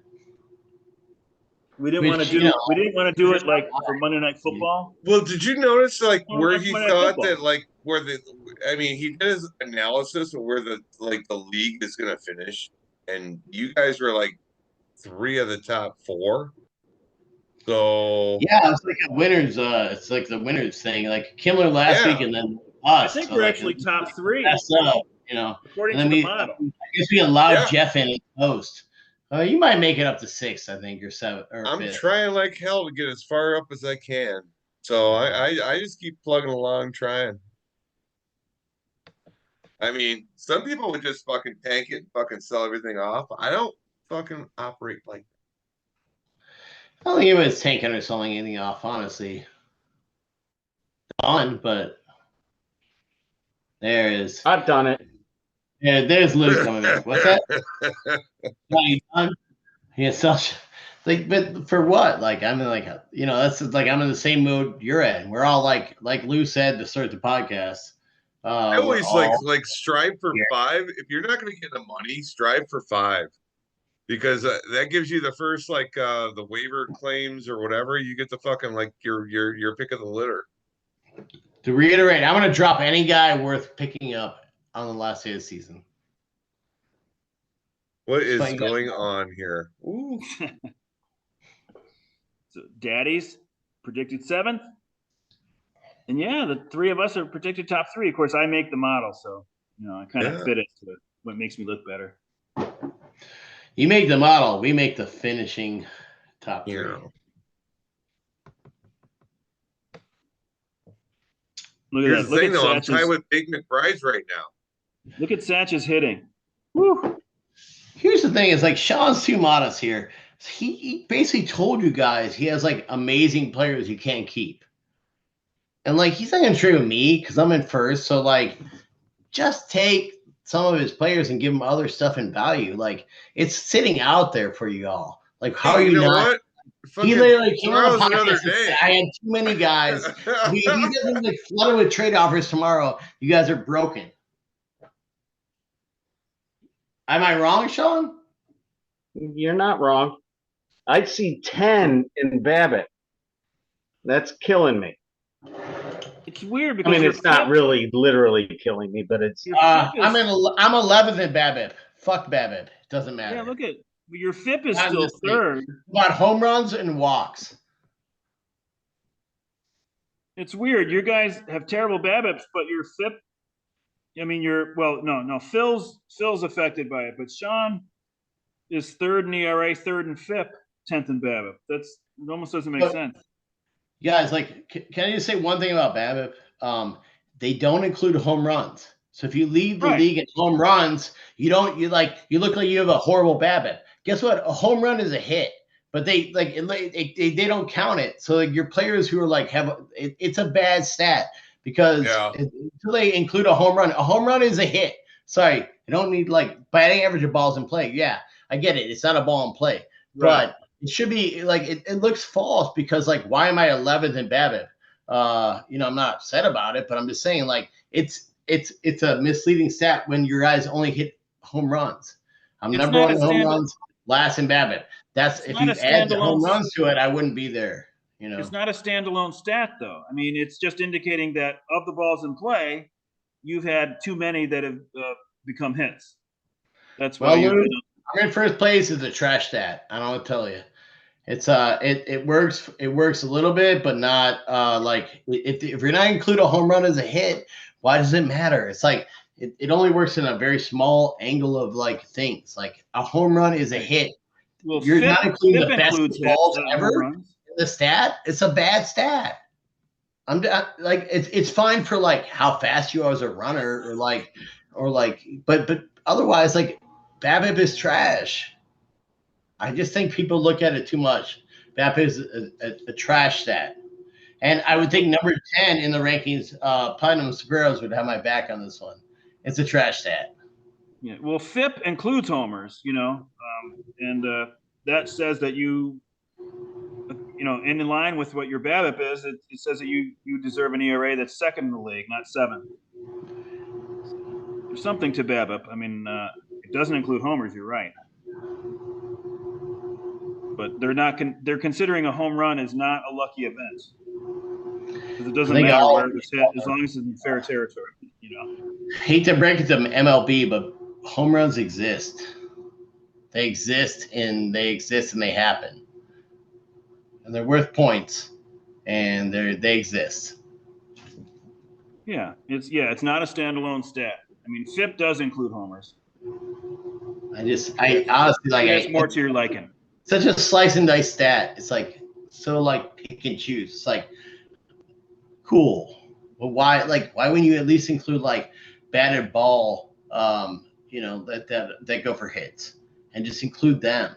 Like maybe like a BABIP that includes home runs. Include a home run as a batted ball that goes for hit. It's like it's very false. It like leaves you into false ideas where you're like, this guy is a horrible BABIP. But like, well, he hits home runs 41 times. You want to take those away from Matt Olson because he has a bad BABIP? Like, no, it's a silly stat.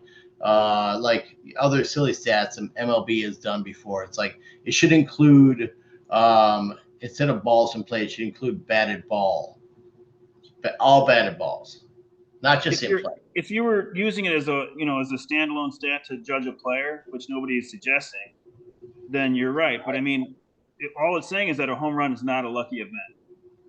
Not at all. Yes, but this is a problem. Like they think home runs are a lot of stats think that, including FIP, that home runs are lucky events. They're not lucky events. No, they're not lucky events. They're saying that there's no luck involved in the home run. You hit a home run. If I grew a ball into you and you hit it out, that was luck. Yeah, no, you did what you were supposed to do. You hit it out. But I grooved that ball right down the middle of the plate. That's on me. Right. Like this is like pretending home runs are like just because you can't predict them because it's a small sample size, pretending that they're like don't exist is like stupid. Like, no, they do exist. Home runs happen. They happen all the time. They're the best playing baseball. Don't pretend they don't exist. You're making it sound like that people are judging pitchers on their BABIP, as to how good they are, and they're not. Well, that's what They're not doing FIP, that. FIP, XFIP, no, XERA, all of them are just BABIP driven. They all ignore home runs. All of them, they all ignore home runs, and they don't fucking take into account their home run rate. XERA Everyone does says home not. run rates are random. XERA does not ignore home runs. Okay, so there's one. You picked one. All the rest. That's just what you just said. I'm just saying what you One of just them said. doesn't exist. All the rest of them all the rest of them are like, oh, home run rate doesn't matter. It's like it does. If you groove a pitch, Every one of these stats includes home runs in it. BABIP does not, because it's just trying to determine unlucky hits from lucky hits. That's it. And nobody considers a home run a lucky hit. And if you're a pitcher giving up, homers, then that's on you. You're doing something wrong. I agree. I think looking at it is foolish, I guess, is my point. Looking at it as a foolish statistic to look at. It's like a luck statistic that it's like looking for 4-leaf clovers or like leprechauns. It's just a foolish statistic to look at. So if you've got a guy that's hitting 40 points above his career average, and then you notice, man, this is the highest BABIP he's ever had, doesn't that lend credence to okay, it's not a true improvement, it's he's having a blessed year? Well, I think there's other things. That's what BABIP is for. That's all it is. People will tell you more than that. Look at other statistics. Is he hitting the ball hard? Is he swinging outside the zone more? Is he swinging inside the zone more and not making contact? Is he getting aging and he can't hit balls in the zone as much? Is he it's just like I don't know. It's not a skill stat. It's a result stat. It's trying to even out the results. That's all. Because we know that results can be, lopsided. And for the record, I just want to say, I think it's bad at doing that. I just think that bad at doing that, correcting results. I think it's bad at doing that. I don't think it's like correcting luck with a luck equalizer. Doesn't make luck not happen. Luck still happens. So I just don't see luck being a thing, and I think BABIP is the luck. Which side of the lucky equation are you on? I have no idea. You could be unlucky one year and lucky another year. Because I've been he's improved as a hitter. They're not. It's like you're trying to predict whether things are lucky or not, and I think BABIP is bullshit because of that, and a lot of these other statistics are bullshit because of that, because you can't predict how many times somebody's going to groove a pitch or if it goes through the infield. They're trying to. Now, if you want to do X BABIP, you want to do X WOBA, I'll do that because they deal with actual batted balls. We're talking about just stats from 10 years ago. You want to do X WOBA, you want to do X batted balls, sure, they deal with actual the hits and whether they would go through the infield or not. That's what I'm saying. I just think it's a false stat. I mean, you can't judge all players equally with it. I mean, if you're faster, you're going to have a higher BABIP. If you hit the ball harder, you're going to have a higher BABIP. Sure. But I just think it's not the best measure of that. At least go to X something, or at least I mean, they exist. X stats exist. So at least somebody who if they're fast, they take that into account. They hit the ball hard, take that into account. It's an X stat versus it's it was a good stat when we start when I joined the league, but now it's I don't know. I think I know what you're saying. That's lead that honestly makes people think something is true that isn't true. You can't say that everyone has a 330 BABIP. It's not true. Like you just said, based on batted ball quality and how fast they are. And so I just think BABIP is a broken stat. Yeah, it's not. It's not an advanced stat.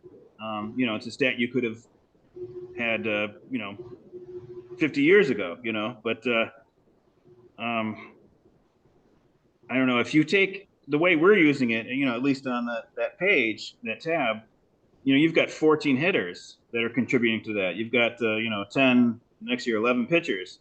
It's going to be pretty hard to say that you are last in BABIP in pitching, the most unlucky BABIP. And that's coming from 10 or 11 pitchers. Right. It means that you are, I'm nearly 100% confident that if you had the exact same skill level with all your pitchers, that they would have a different batting average in a different year, because but I start a lot of relievers who hopefully will come in the 4th or 5th inning and maybe get a win, and they're not that good of pitchers. But because of our scoring system, I'd rather get the points, the mystical magic 7 points. So I'm like, hey, if they're going to come in, this guy's going to go maybe 4, maybe 5 innings. I'm going to start this guy because he might get that 7 innings. He might get or 7 points. He might get the win. So I start shitty pitchers. So I have bad BABIP, but I get the win, which is worth a lot of points in our league. So I think next year, it's a good correction that we're making. But and I'm not arguing but I'm gonna have a bad, because I'm starting bad pitchers. But those bad pitchers have a chance to have a win, which is worth so many points. A win is worth 2 1/3 points in our league. So even if they suck, they're still better than a different pitcher who's better than them, because that's why I was like, quality starts, good job. Make wins down, good job. Because I'd rather just start this other person who's might get a random win and jump in for 2 wins. Garrett Whitlock came off the IL yesterday, and he got he pitched for an inning and a half. He got fucking 14 points because he can give up a run and he got a win. And and Larkin I've talked to about before, he knows this. It's it's sort of, and everyone kind of knows it. It's a broken point in the league that we can't fix, except you did. So next year maybe it'll be fixed more. But we'll all try to fix it our own way. But we've all been trying to adapt to it. That makes sense? Some things, I guess. I don't know. I mean, what are we trying to fix? I'm just trying. I'm just saying. Broken? All right. I'm sorry, Lou. I'm not trying to be mean. I'm just I love the league, and I think it's all works. I'm just saying that wins are overvalued, and you corrected it, and I this love coming that. From the guy that's blowing us all out of the water. Well, it's good, but it's making me, what I do, less effective. Sean knows, Sean's don't involve me in this. You know how to play the game.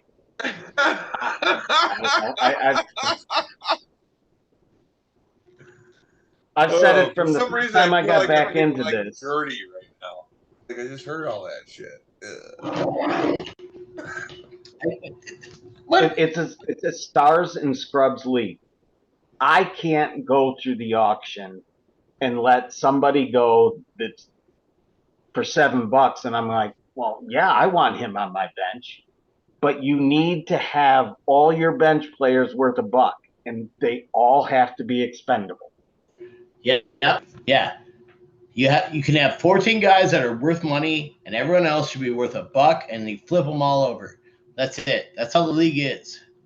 Maybe you have more to start the season, but by the end of the season, that's all you should have is 14 guys you're going to keep, and then the rest should be see you later. I'm going to flip you every day.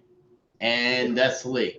It's not a bad thing, I mean, for me, but it might annoy the shit out of you guys. Well, that's what it turns into anyway. I mean, most of the guys that I fucking ripped off as somebody else during this offseason, I don't have them on my team. Brian De La Cruz. There's a couple other fucking people that were I picked off as somebody's squad. And they're not on my team anymore. They just didn't fucking pan out. The last thing I'm saying is this is not easy. This is very hard. You guys are difficult opponents. I'm not trying to brag or stand around or dance around on this. You guys are fucking hard to beat. All right. But I'm gonna say this out loud because like Kimmler asked me he asked me, it was like, what the fuck are you doing? And I was like, well, it's not a fucking dynasty league. It's a keeper league. You keep this many guys. Everyone else doesn't fucking matter. And all you guys keep too many guys for too long. And that's it. And like, you want my opinion? That's it. That was like, but that's what Kimmler asked me. I'm not gonna be mean about it. I'm just like, well, that's like what I do. Now, sometimes I'm wrong. Many years I was wrong. I don't fucking win every year. I've been winning for a couple of years, but like I've lost a lot of years too. But I You made think a people bunch of great moves. they fall in love guys in their story. Fall in love their story. Don't fall in love their story. Fuck these guys. They're just a number on a back, and just like NFL, like they're either a number on a back or you're gone. I don't care. You produce or don't. Steiger style with a little bit more nuance is what I do. I imitated what Dave Steiger does with like less with I keep a few more guys. That's all I do. I do the same thing, except my window is a lot. Fuck no, you longer. don't. That's all, you know. Fuck no, you don't. You keep all these like old ass like they're like standard guys, but you're looking for like hours and days like worked. You should look at average per day. You look at like it said you're like, oh, I want a guy that does it all year, and they're gonna show up, and I don't have to switch out of the lineup. Sorry, but you have to switch them out of the lineup, and like you need guys who like produce every day. Like, or they're just around and they're just like fly by night. So you can't, I mean, I can't argue with someone who's like been done what you've done. You've won and you've been like around to it. So like, this is my opinion. I'm just saying. Not saying. Different. It's just different. It's just different, Luke.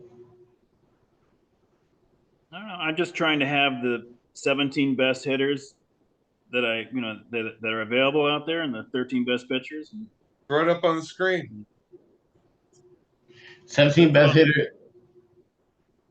If somebody drops below that line and somebody else is available that's better, then I take it. But I don't stream for strictly. I don't. I guess there's sometimes when people go into IL or something, I'll maybe pick up a guy and then drop him. But basically, everybody on my team I want on my team potentially forever. But that doesn't happen. But I think you need to have like your bench should always be fluid.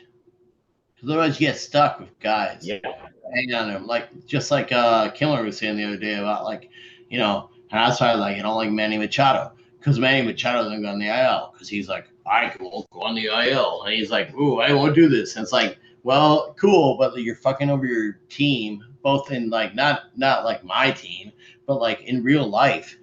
Like he screws people over because he doesn't go on the IL. It's like What it comes down to? It comes down to somebody's like gonna pick somebody up and then they're gonna drop somebody and they're gonna feel remorse for dropping them because they became a fucking stud.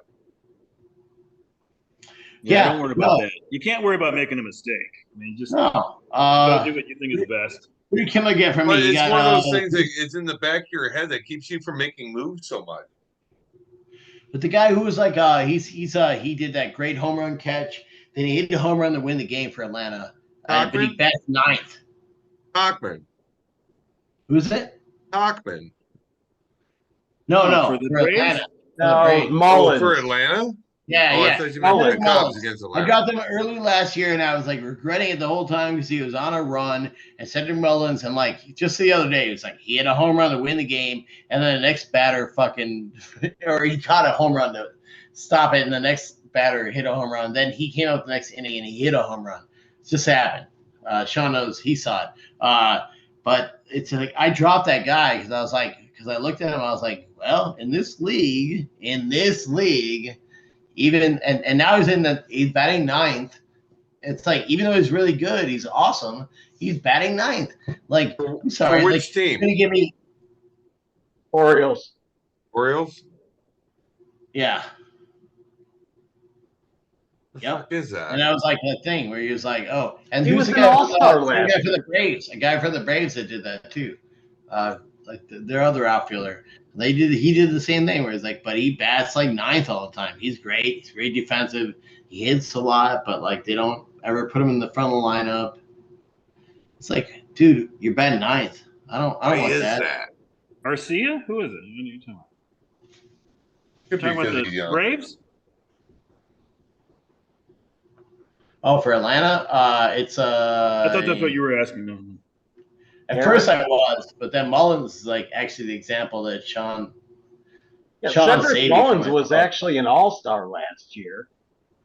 Yeah. Oh And yeah. I was like, I had him and I dropped him, and I was like, what a dumb dick I You am. dropped him? Yeah, because I was like churning guys. Sometimes you're gonna like drop a guy, and it's like, oh well, I dropped this guy. So what? Who picked What's the him up? difference really? Like, it's like, are you trying to be smarter than everybody else, or you want to win the league? Do you want to be the smartest guy in the league, or do you want to win the league? Like, if you want to like hold on to guys all day long, yeah, maybe you'd be like, oh, I got this guy and brag about it. But if you want to win the league, then like drop guys when they suck. Michael Harris is the one I was thinking of. Yeah. I dropped Michael Harris, and like somebody got him, and it was like, Yeah, he was my NA guy. And I got nothing for him. I just dropped him. That wasn't going to exactly. And he's still like, but it's a good call because he bats ninth every day. Oh no, So I dropped him last like, year before he did anything. Oh, well, there's that.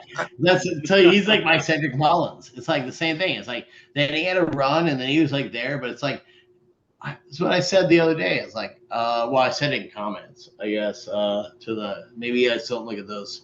Sometimes you do, maybe, but like to the podcast here, it was like, hey, it's just about at bats, man. And it's not just about at bats, but like if a guy's batting fourth, like, am I smarter than a major league team? Am I so smart?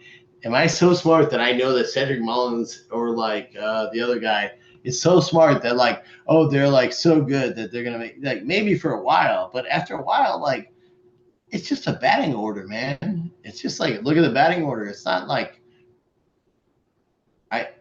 I'm not smarter like. I can't. I'm just gonna like go with what you guys say because you're like an MLB team and you have like people that can do this, and you're like smart and like you guys know this and you can make an order for a reason. I know, like I love to think that the White Sox are idiots, but I have to say the White Sox's idiots is like maybe equal to my level of idiocy. Like I don't know all this like things. Like I don't. Maybe the Royals. Like I'll take Michael, whatever his name was. I ran him for a couple weeks. And as a No, you could put out a better lineup than the White Sox. Okay, I hear that, but you could too. But you could do. All of us could. I have to say this. All of us could. You're right. Thank you for that, Sean. But like we all could have. That like, was a fucking missile. This ain't rocket science. These are idiots. You know. This is like you went from Lasorda to I'm just gonna like pretend like I know what's happening. Manager. It's the White Sox are cheap.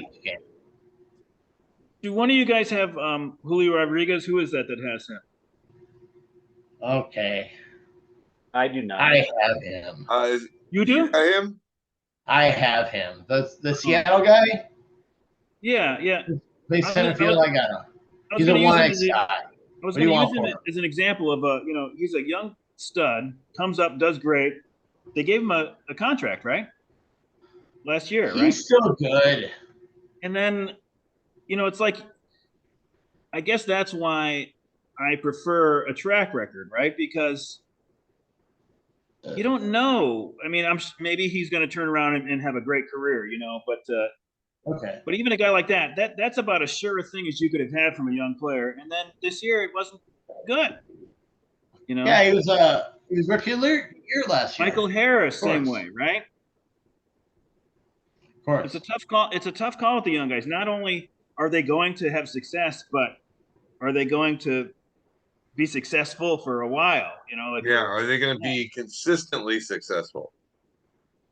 I'm not saying that those guys won't be, but it's just like I'm shocked.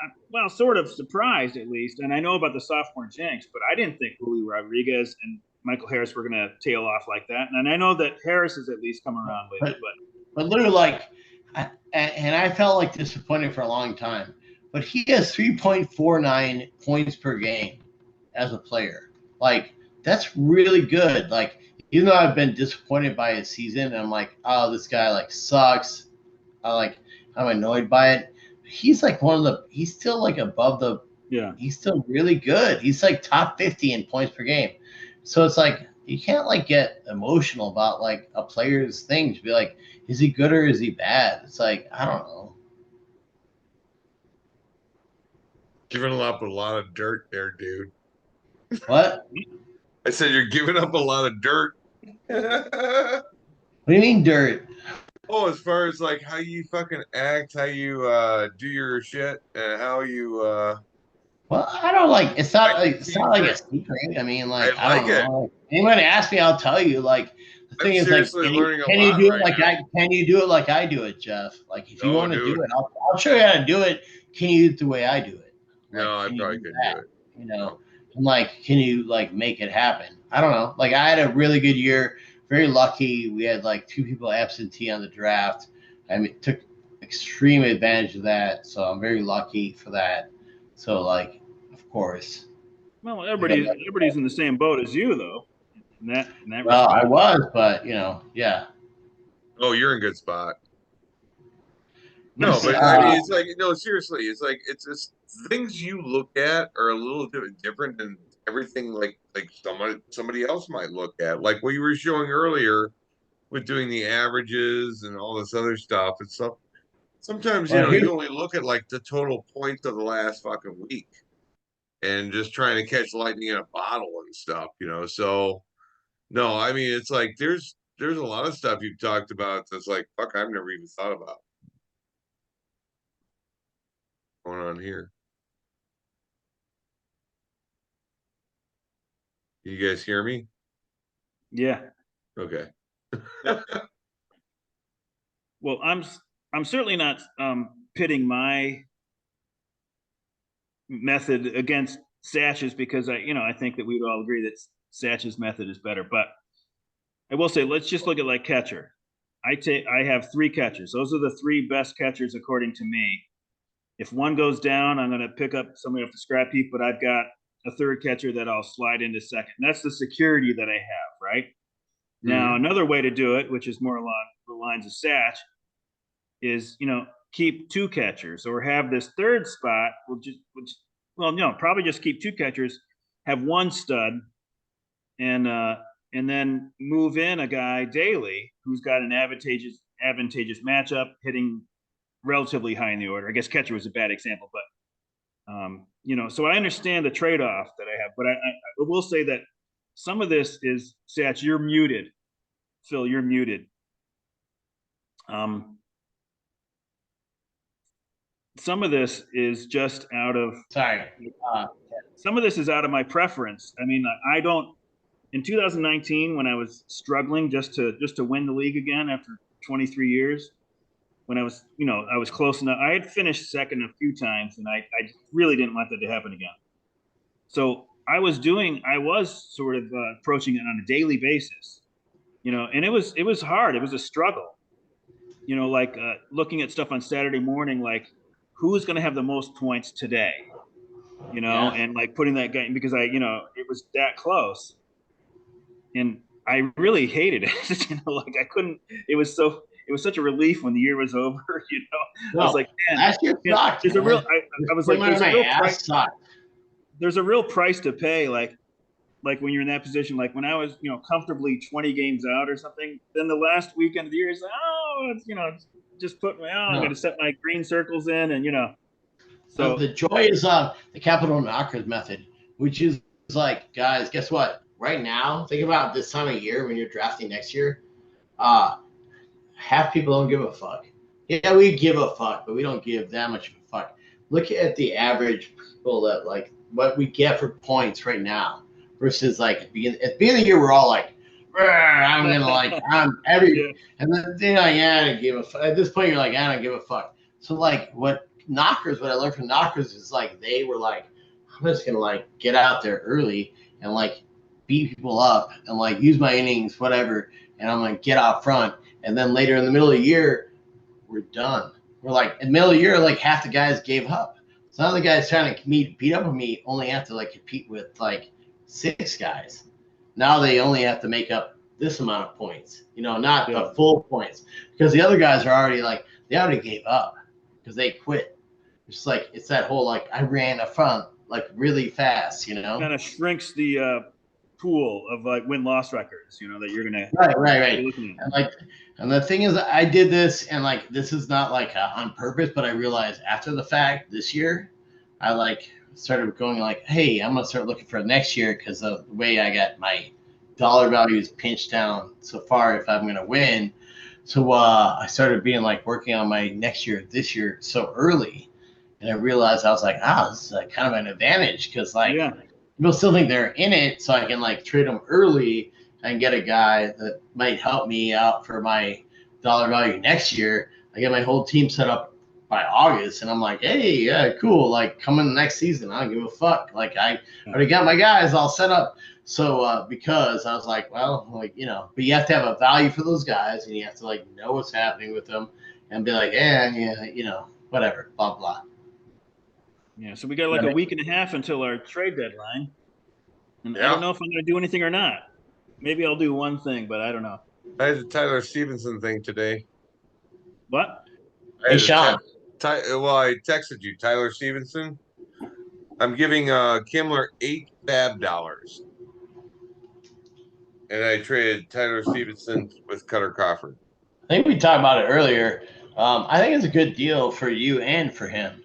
Yeah. He thinks that he wants to move up, and for you, like Tyler Stevenson, I sweated him hard last year for him because before they had so many hitters, like he was gonna be like the DH, and if he gets hot again, they still want him to be that guy because he is a really good hitter. Right. If he gets like next year, like you're buying super low on like a guy. I mean, I was jealous of the trade. I mean, I really don't I don't have to give anything up for him. But basically, what I did was I gave him the last person I picked off the waiver period. Hey, you bought $5. $5. Cutter Crawford, and basically I'm giving him $8 fab now. Lou, is it hard for you to like switch that over, or is it? No, it's easy. It's easy. Okay, cool. So I don't think that he would mind because I don't think this is any like proprietary information, but this is a text from Kimmler after the trade. He said he alerted me to the trade, the eight fab, and he said I couldn't carry a slumping third catcher if I'm going to make a run at second place, considering the amount of games played on behind, and I really like Freddie Fermin's Statcast numbers over Tyler's. The big bet being Casey is opting to keep MJ Melendez in the outfield. He said, I'm dumping fuel, trying to get to the finish line. No, it's fair. So Melendez, fuel. I love that term. So great. And Melendez might not be a catcher next year. Melendez has been only outfield this year. You know that, Sean? Melendez has not been playing catcher at all. So, like, next year, if you end up with Melendez, you're like, oh, he's an outfielder? He's a really shitty outfielder. He's a pretty good catcher. He's a really bad outfielder. So, like... Kimmler also added, I'm throwing out all the seats in this plane, dumping all the fuel. Said, I'm gunning for you, Lou. Yeah. He wants to get in that top 3, top 4, so he doesn't have to pay for his league. But, Sean, I thought about you with Henry Davis. He hasn't caught a game, right? I don't think so. Yeah. So they're banking on his bat. He's got a good bat. Sean's got a really good squad, man. It's a fucking. But if you look at it, like, it's too bad. Go ahead. If he doesn't, I think he's made a couple appearances for an inning or two, but I think you need 10 to qualify. Yeah, he might need 10 appearances, 5 games started. Does that sound right? But he hasn't started. Come on, Melendez. Are you talking about Melendez, the catcher? Yeah, Davis. It's too bad that Andy Rodriguez guy wasn't a year away or something. I know. Could have worked out nice. Well, you got the positional. Is it the Pittsburgh guy you're talking about? Yeah. Yeah. Okay. I got Henry Ford. I'm gonna type in. I'm gonna type Henry him in. Davis.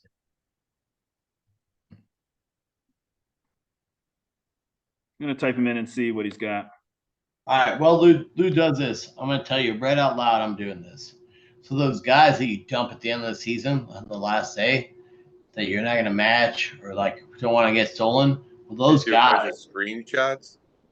Those guys Well, depends. Depends how you look. Depends if you look at Loose List, you look at Yahoo. Depends what you look at. Because if you just like dump a guy and everyone forgets he's out there, and then in the draft you're like, oh, I got one thing left, and Melendez is there, and you're like, I'll match him. Now, if he's not eligible, fuck him. Who cares? Yeah. But he's like so like. Is it really? It's like Melendez like moving the needle for anybody? No. If That's he was why. a good hitting catcher, yeah, he was. Yeah.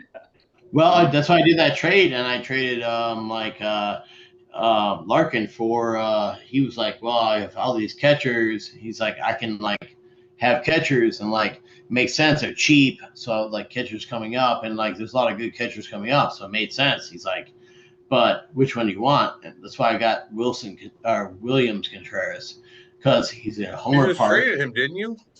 I did, but he was a Homer Park, and the other one was Melendez. So I was like, well, I don't want him because he like, even though he's gonna play every day, he's in a shitty park.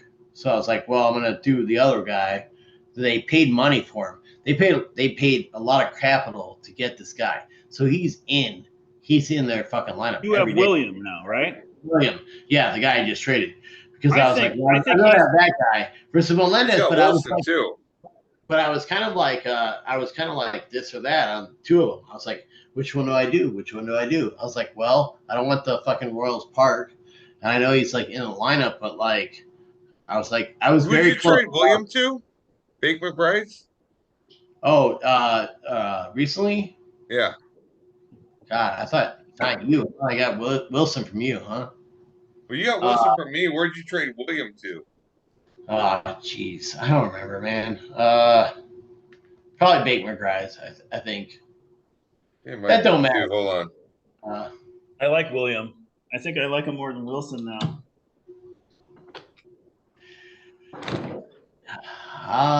He could always hit. Yeah. Well, no, last year this time he was like a rookie who came up who was like, is this like magic? Do they believe in him? Is this happening? I mean, it was like one of those like, is this going on? Then in the off season, you're like, oh, this guy like had a couple months good with Atlanta, but we just like putting him against good pitchers. You didn't know. But I was like, well, I don't know, like Melendez, I'm like, he's gonna play outfield and that park sucks. It came down to the park, and I was like, I'd rather have Brewers Park. And the Brewers lineup, like, I don't know. They both suck. So we done with trades? What are you looking up? I'm kind of looking, but I'm trying to find a one, but it's like I'm having a rough time. Who gives a fuck? I can show it to you. Here you go. You ready, baby? Yeah. I'll show you. Give it to me. I'll show you. Share screen with Trades. everybody. Cutter Crawford, William Contreras, and Strider for Wheeler and Bradish. Well, I said, William. Oh, okay, yeah. Why'd you send Strider away? Well, for one, he's a 1X guy, and I want to keep the Seattle guy, the outfielder for Seattle. Don't you think he'd be worth like under $20? I do think he would. However, I had two guys that would be worth that. So I was like, I want value for one, and the guy in Seattle was having a bad sophomore season, and I think he'll come back. So I wish I would have known about that. Well, I floated around to a lot of people, and like no one was like that pumped about Strider. Well, no, that was after I just traded with you, so you were just like fucking done with me for a little bit and see what everybody else had. We did plenty of trades, my friend. Wheeler's the next guy, and Bradish is $1. So like, no, we actually have good trades. Yeah, here's Diaz, and you guys did a good trade here, like Diaz and Alonso. I mean, Daddy's got to be happy about Alonso's fucking production now. Why? Because he's good. Dude, you lost this trade. I'm sorry. No. He ripped it up. But here's the fucking thing, though. I wanted to change my fucking focus. I need to get out of the fucking. I've had Alonso for years, and I've never done well with him, or fucking Schwarber for that matter. So that's why I just wanted to get him off my team. no one like tricked you. Like you got good trades. You got a lot of value. No one's saying that. I'm just saying like, it's a good thing. What we do, Wilson Contreras for Kettle Marte. You guys see my screen here? That's fair. Like Yeah, a that's catcher fair. for like a second baseman. Like he's I'm not crying Kettle about Marte it. is a fucking monster right now. He's like fucking 14th best in our league per game. Like he's a beast. He's And doing good. Contreras is like coming back, and I want a catcher to replace William because I knew I was going to deal him. So I don't know, whatever. No biggie. Not a big deal. This one though. Look at this. Oh, Devers, Snell, and Iglesias, and I got Schwarber, Finnegan, and Sanchez. So the only thing I wanted was Schwarber. The only reason was like this guy's Why? 8 million bucks tomorrow. Snell is like he's not that expensive, so he's a good deal. And Snell's like a deal. But I was like, you know what? I can't keep all these guys. And so it doesn't matter. It doesn't matter if you don't have any value for them. Just get something. And so I got Schwarber for 40, which I thought was an okay value. Like basically Schwarber for 40 is like Schwarber's and Devers are about the same. So I gave you Snell and Iglesias. Schwarber's a goose egg fucking 3 You days out of the week. won that trade, but like I don't give a fuck because at least I got one guy I can keep for less money. Because otherwise I would just lose Devers for nothing. That's And true. other guys, Well, Anyway. you're helping me getting close to 5th place, so. That's Thank you for the that. luxury. That's one of the things I was talking about. That's the luxury that you have for having such a large lead because now you're like one of us. You can play for next year. Now, usually, if you're in first, you're trying to stay ahead of second place. And There's one thing I did do this a year, deal, maybe. which I've never done before, but I was so I had so many things on my plate that I was like I have to really like make it like very like commodified, like so I can do it like on my phone, right? So what I did was this year was like make a little tab up top or like a tab on my phone, so I can like check things, even though I'm like I'm at a baptism, but I can like at least check my lineup. Like I made it like easy, like for myself, for to be like okay, because like before it was all like chaos and like this year I was like I gotta make this easy for myself. So here's what I did. Let me like share this with you guys. I hope I can share this. It's hard to share your bookmarks or whatever, but I'll try. So I made a thing. I made one thing. I took a lose thing and I was like, okay. Okay. You were muted there for a second. We can't hear you.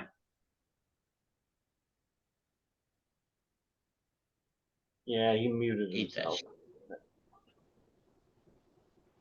I think we can hear you now, right? How about now? Okay, you can hear us. Yeah, we can hear you now. Okay, I hate that shit. All right.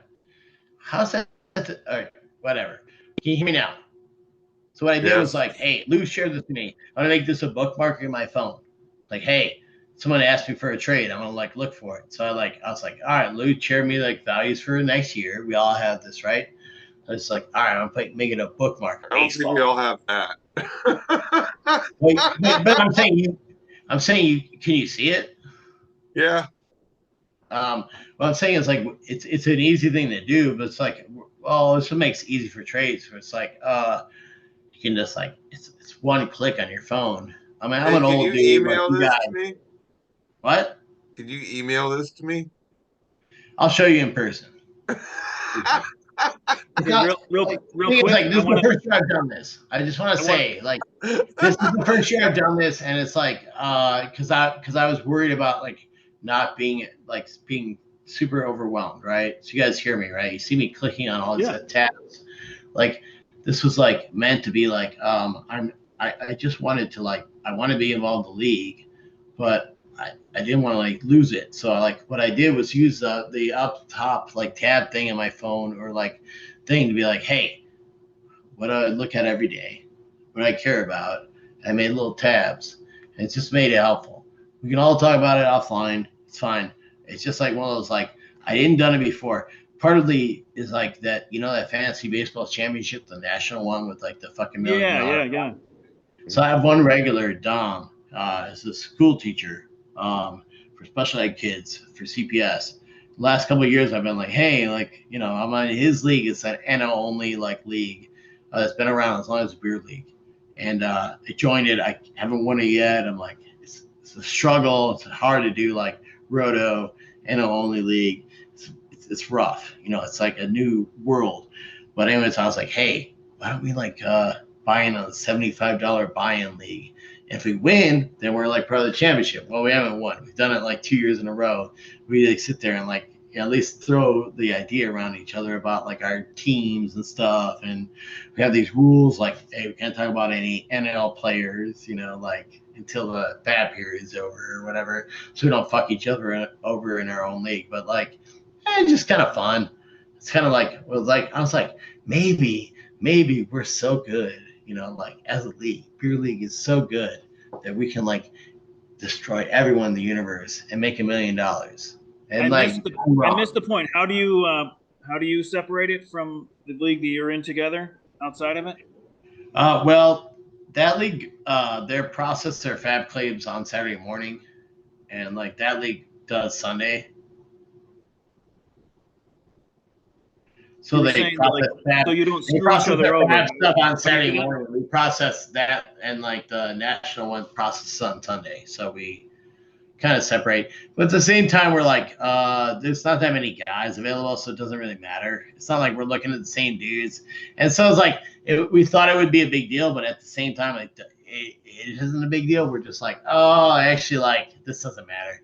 A 15 team. I'm sorry, I still don't get it. How do you do the one league without compromising yourselves in the other league? Screwing each other over is how you put it? What do you do differently? Hear me now. You hear me now? I'm sorry, I'm slow. No, what I'm saying is, so that league processes their shit on, and it's Sunday. Once a week. It's very, very annoying. They process on Saturday morning at 10 a.m. Saturday morning, okay. For the NL only. The other one processed it at like 9 p.m. on Sunday night. The National League? The one that's everything league, yeah. Cross-country league? Right. But at the same time, it doesn't, we thought it would be a big deal, but it doesn't matter. Because nobody's available that the other guy wants anyways. So we thought it'd be a big deal, but we can just have a conversation no matter what. Because an NL only league is way tighter than a 15 team everything league, yeah. Right? So like, we don't end up talking about the name player anyway, so it doesn't matter, to answer your question. But we, you know, last year I did way better. It was like, if I win it, I get a $1,500 entry. I got third place. This year for $75. This year we did it, and like we're like in ninth place, and like I fucked up because I accidentally bid like $400 on a shitty fucking Dodgers reliever or something, and like whatever, it's over. It's fine. It's just like a fun little side project with this. I'm sorry, I'll try one more time. So I understand that it didn't end up being much of a concern, but what were you concerned about? That you would go for players on Saturday, and that would tip your hand? He was concerned about this the first year being partners. He was like, but let's not talk about anybody in the NL, because it's a National League only league. And I was like, all right, but there's no one ever available. It doesn't matter in the National League only. I think I understand that. You're saying, you know what I mean? Like, National League only league is like a 20-team everything league. It's like our league with 20 teams, you know? So like, it doesn't matter. There's nobody available. And I was like, all right, sure. And then afterwards, you know, it's just, I don't know. I just wanted to try against the best. You were concerned with the fact the guys you were going after on Saturday, then you could go after them in your little league on Sunday. He was concerned about it. I was not concerned about it. He was concerned about that, but it doesn't matter. Right.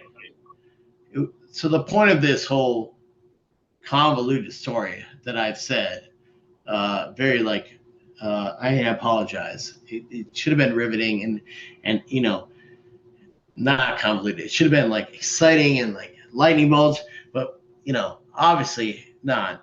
What's that like? I tried to do this with somebody because I just was so like you guys are like so good. I was like, if I can beat you guys, I can beat anybody in the world. You know, I was like, I'll get a partner from another league, and I'll like they'll be the best in the you know like, you know what I mean, like I'll beat them. And like, yeah, well, last year was like, you know, it was like for $75 you get an entry, and it's like a $1,500 entry, and then like for that $1,500 entry you got for free, you can get like, you know, $1,000. I was like, so it's just, you know, it's like puts you in your place a little bit. But I hope you keep doing it, because, you know, if you won the national contest, that would be you know, it'd be a feather in the whole league's cap. I had this idea. I don't think it's like one that most people do, but I kind of thought of like having a league team where we like where everyone throws in, like, you know, because our league is like, you know, not on a weekly thing. This one's every Sunday night is a fab, right? And we like, it's kind of a league team, and like we throw it out there, and everyone's like, look at this guy. And we all like kind of go in together and like kind of like have like you know, this is the guy. But it's like, you know, we'd already be able to pick it up in our league. You'd never, the guy would be long gone, right? In our league. You know, like the guys we do it daily. So, yeah. Like, you know, mixed league, like it'd be long on our own league. So like no one's giving up a secret. We'd kind of all be doing it together. But then we'd like, you know, I'd like do the busy work. We'd all be like, we're all in it together now. All together now. Like fucking Yellow Submarine style. And we'd be like, maybe how could like a league, as a league, having a team. And we like kind of like, we're like, hey, let's do this. I don't know. I thought it was like kind of fun as an idea. I don't give a fuck about winning or losing as much as like representing, you know. Sean, Yin. I mean, the thing is, like, I'm asking no dollars or amounts. I'm just asking for like you know, like people's opinions, and I just throw it out there, like, I don't know, whatever, a Reddit channel or like a group, be like, hey, here's what we're picking up this week or whatever. It's like kind of like the idea of like, I don't know, there's no rules against that. You don't have to have a one team owner. We have a whole league has an owner. But it would be embarrassing, Lou, if we lost, I guess. And we were not, you know, I don't know. And not that it would be hard to get everybody on one. No, it wouldn't be mandatory. That's fine. We don't have to all decide. The point is like anybody who's in, because our league is like so smaller than that one. You'd be like, oh, this guy. I guess it would give up a thing of like, I'm looking at this guy, and like that would suck. Like, I guess kind of, but like, I don't know. Like, to me, I'm like, but I get that's part of the deal. So never mind. Forget I said it. It's kind of funny.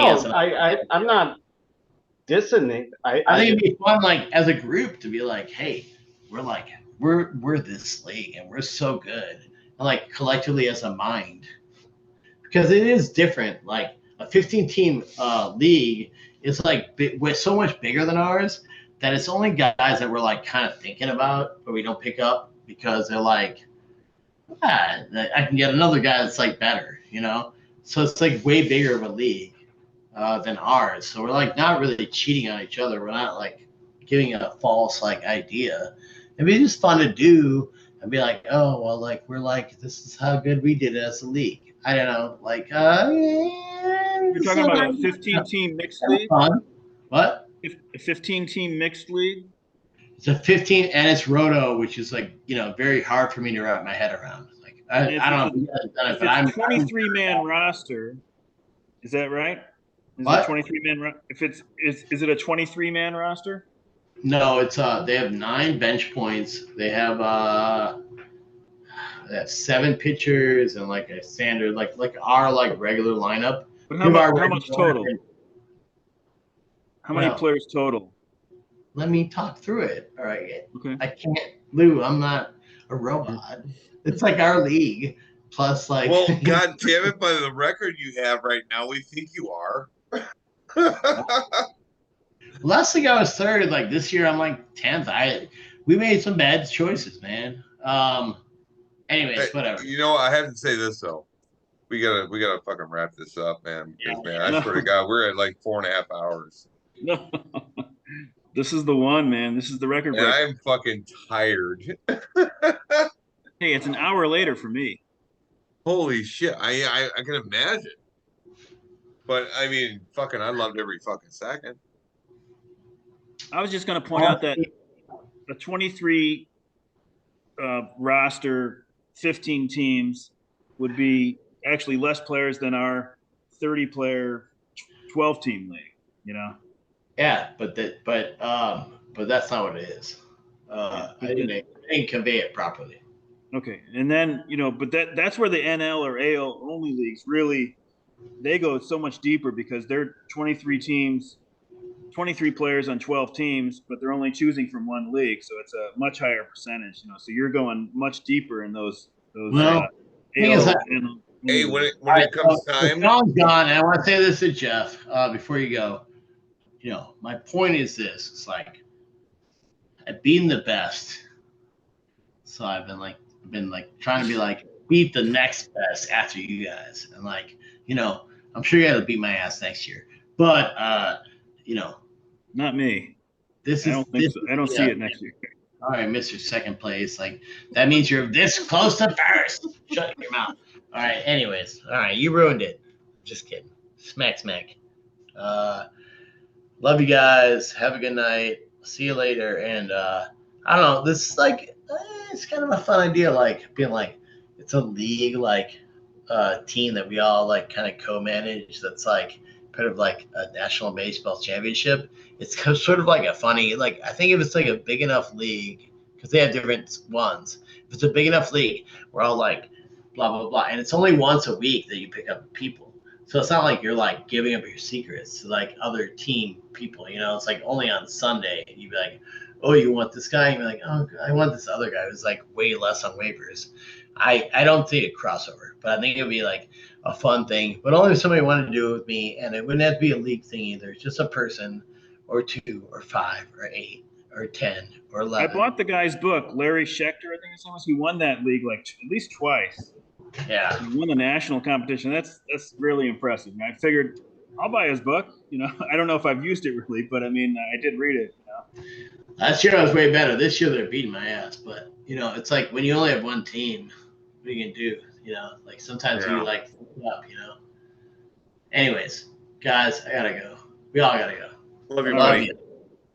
Bye, Sean. Look at him. I like how Sean just ghosted. Wait, He's I back. don't know if he's coming back, to be honest with you. Oh, hey, Sean. Sean, Man. hey. Oh, buddy. He got another Tito's. All right. Wait. Hold Past on. my bedtime. Sean, we gotta go, but Lou wants to explain Butta. So what do you All got right. there, Sean? Is that another Tito's, or is that just Vicks and water? Nope, it's a Tito's and lemonade. Ooh, see, Sean's ready to Mr. party, Right. man. I can't read now. Is Butta boned up the ass? Yep, that's what it stands for. You know how many years I didn't know what that meant in this league? I was Buddha. I don't know what this means. I was like, what the fuck does this mean? So many years, I was like, I kind of think it means that, but I'm not sure. I thought everybody knew. I'm sorry. Well, if there's a new Are guy, you drinking Malort? Yeah, he is. I had that one time, and it was at D-Man Tap. all right. It was the most god-awful thing I ever drank. I'll never do that to ever again, and I apologize, Sean. No, it's fine. And then, after I gave it to you, I was like, we're never going to be friends again. No, it's smoother than it used to be. It's got bad right in the name, man. They just disguised it in Spanish. That shit's fucking gross. Fuck you, Lou. That's not Spanish. Oh, I thought it was bad Ort. I don't know. Oh, you're right. Actually, Lou's right. It's bad Ort. Malbec means bad back in Spanish. Yeah, you're right. 100%. I studied Spanish in high school, so that's how I know these things. A Spanish girl dated a Scandinavian guy, and she put the mal in, and he invented the Ort. Nice. All right, Excellent. well, here's the thing. We gotta shut this fucking shit down.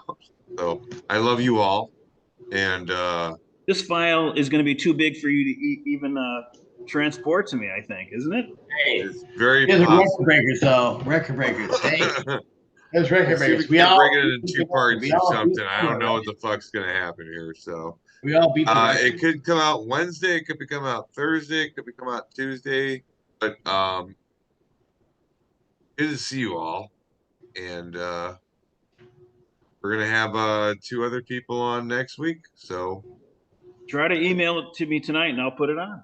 stay tuned. In all its 4.5-hour glory. We'll see how it goes. I've got to go to bed. Good night. Bye. Love you Hey, guys. Sean. Talk to you later.